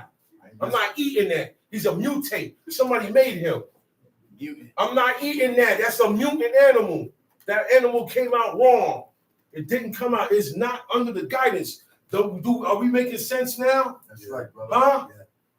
Something to think about. Okay. That's right, brother. Read on. That's right. Of all clean birds ye shall eat, but these are they of which ye shall not eat: the eagle, Same list. the ossifrage, the osprey, and the glede, Mhm. and the kite, the vulture after his kind, and every raven after his kind, and the owl, and the nighthawk, and the cuckoo, and the hawk after his kind, the little owl, and the great owl, and the swan, and the pelican, and the gier eagle, and the cormorant, and the stork, and the heron after her kind, and the lapwing, and the bat, and everything that fly is unclean unto You you. know, people They eat shall not be bats, eaten. right? Bats and bad dude. I saw, what's that, TikTok? I seen a Japanese woman eating bats with noodles, making a lot of sounds. I said, what's it? You see the bat wings? People eat these things. Don't get it twisted. This is why God said for you not to eat it. This is what sanctifies you from the world, because there are people eating these things in the world, Craig. There are people eating these things. You eat bat, you might as well eat chicken. The same thing. Same thing. You got people eat this stuff. You got people eat ravens. Okay? Come sheep. And every creeping thing that flieth is unclean unto you. They shall not be eaten. But all clean fowls you may eat. You shall not eat of anything that died of itself. Here we go again. How you know that this animal died of itself? You don't know. You eat it. You taking a chance. Okay? You're taking a chance. 9 times out of 10, you ate one that died of itself already. Okay? In 30 years, in 40 years, or how old you are in life, you've been eating meat all your life. You ate. Oh yeah, you ate with the blood. You ate with the fat, and you ate one that died of itself. So now we know the requirements, right? We should be making sure what goes in our bodies. Right. Tom sheep. You shall not eat of anything that died of itself. Thou shalt not give it unto the stranger. Thou That shalt is give in it. thy. Thou shalt give it unto Uh-huh. the stranger. That is in thy gates. But in the Hebrew, the word is not clear, meaning the alien. Okay? Because the stranger lives by the same laws as the homeborn. Right. So why should I be able to give this to a stranger? But that's what it says in the English. In the Hebrew, it doesn't say the stranger. It says the alien. It says not the me. alien. You can give it to the outsider. Right. Okay? The stranger lives like me. Man. I'm not giving it to the stranger. No.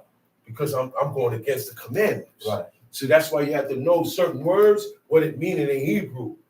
You have to study this law in the Hebrew. Certain words in the English will throw you off. Jump sheet. Thou shalt give it unto the stranger that is in thy gates, that he may eat it. Or thou mayest sell it unto an alien, for thou art an holy people unto the Lord thy God. Thou shalt not seethe the kid in his mother's milk. Thou shalt not seethe a kid. Seethe is to boil or cook. You don't cook a kid in his mother's milk. They call goats, the children, little goats, they call a kid. That's what they call kids. The original name. Okay, that's the original name of a baby goat, a Right. kid, right? A grown male goat is called a billy goat, right? The small ones are called kid goats. So you can't take the kid, which is the goat, the baby goat, and boil him and cook him in his mother's milk. African Hamite custom. That's an old Canaanite Hamite custom. Right. That's right. The Canaanites used to do this, okay? In commemoration of a fertility god. Mm-hmm. So they would do this. They would seep the kid in his mother's milk, and then they take the milk and sprinkle it on their crops for good vegetation, good luck, and all that stuff. Okay, that's why God tells us don't do that. You can't follow that act. That's a Canaanite act. It does not mean I can't eat cheese and flesh together, because that's what the Jewish people take this. And they say you're not supposed to eat dairy and flesh together. That's where they get this from. That is false for us. This says exactly what it means. don't, and this was an ancient ritual.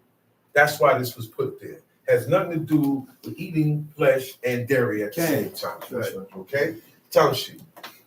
Thou shalt truly tithe all the increase of thy seed, that the field bringeth forth year by year. And thou shalt eat before the Lord thy God in the place which he shall choose to place his name there.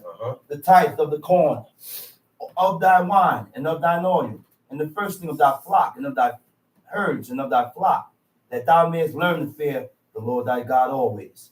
And if the way be too long for thee, so that thou art not able to carry it, or if the place be too far from thee, which the Lord thy God shall choose to set his name there, when the Lord thy God hath blessed thee. Where God has chosen to place his name there, so these are one of the 3 appointed times. King.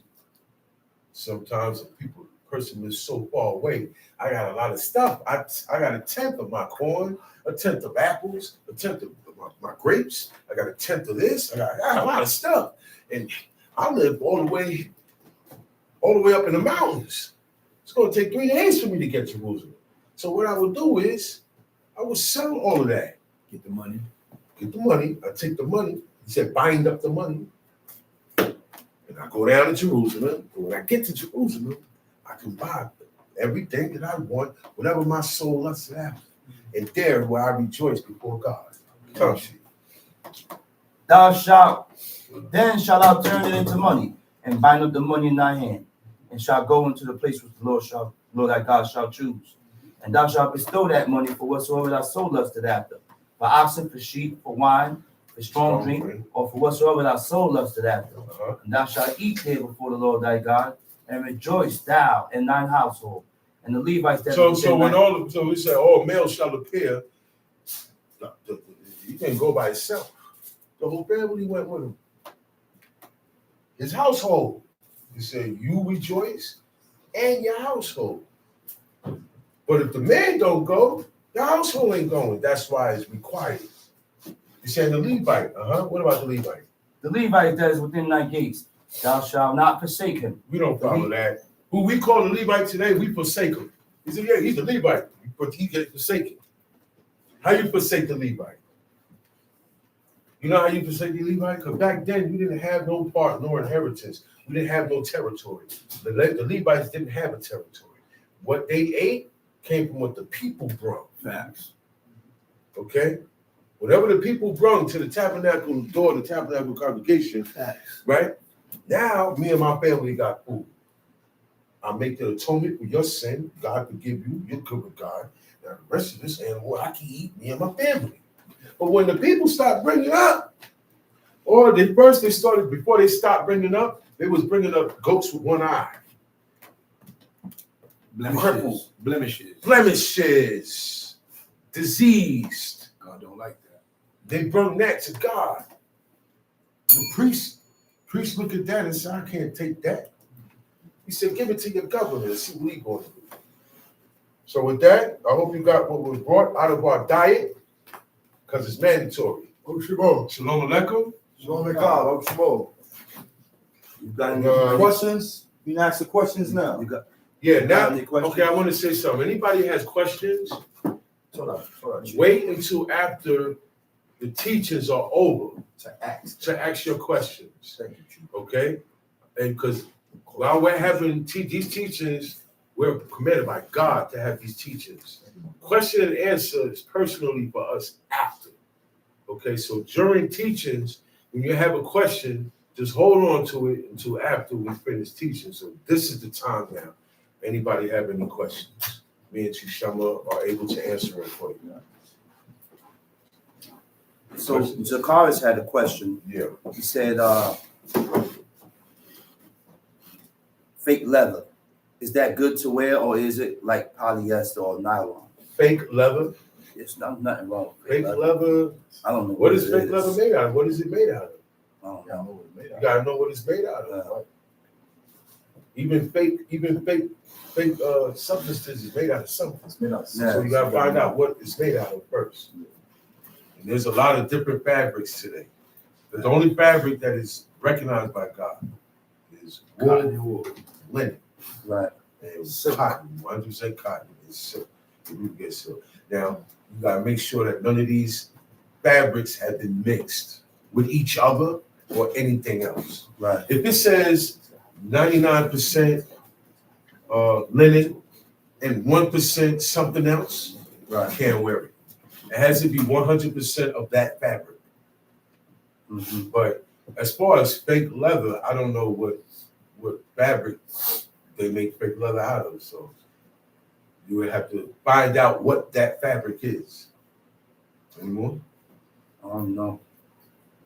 Was chicken a part of the clean animals that was mentioned in the book? Clean animals wasn't mentioned. There's no list of clean animals. Uh-oh. Clean birds. There's no list of clean birds. Uh-oh. There's a list of unclean birds. There you go. And when you go to the unclean birds and you look in the Hebrew, and you look them up in the Hebrew, look all those names up in the Hebrew, and after their kind, that's what make the chicken and the turkey come into after their kind.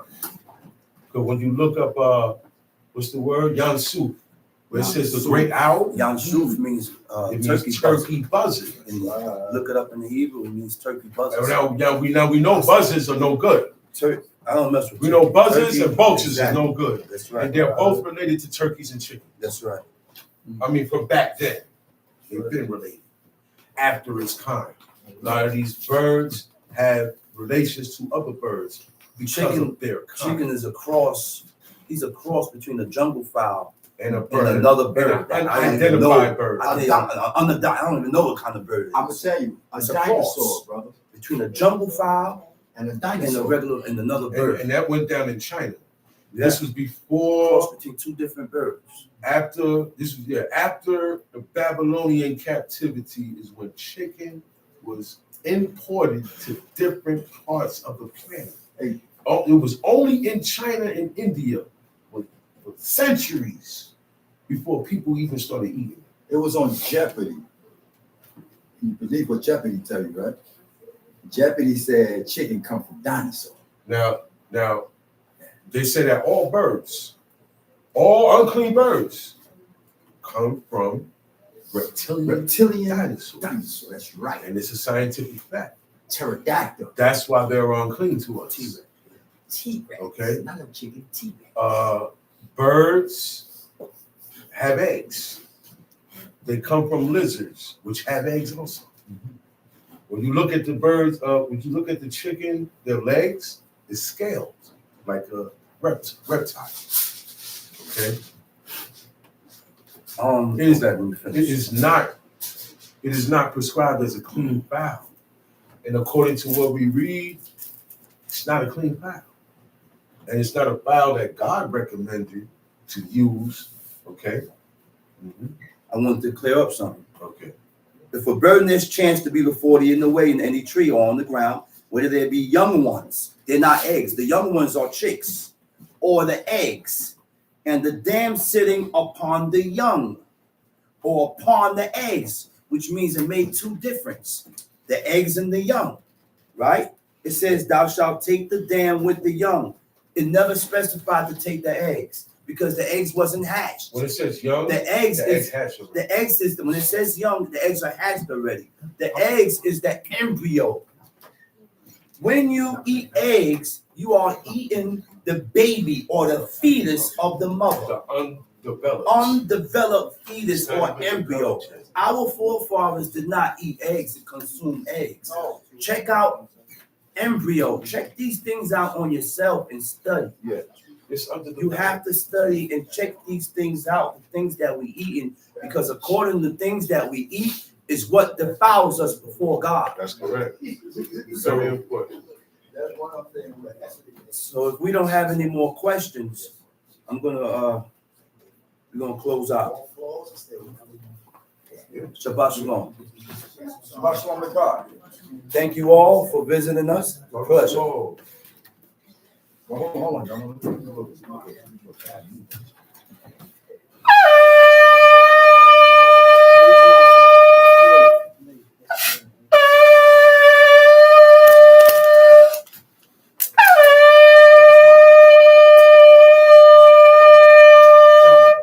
Smoke. Stronger than yours, bro. I'm trying to tell you. He said, okay. Word, I'm trying to tell you something.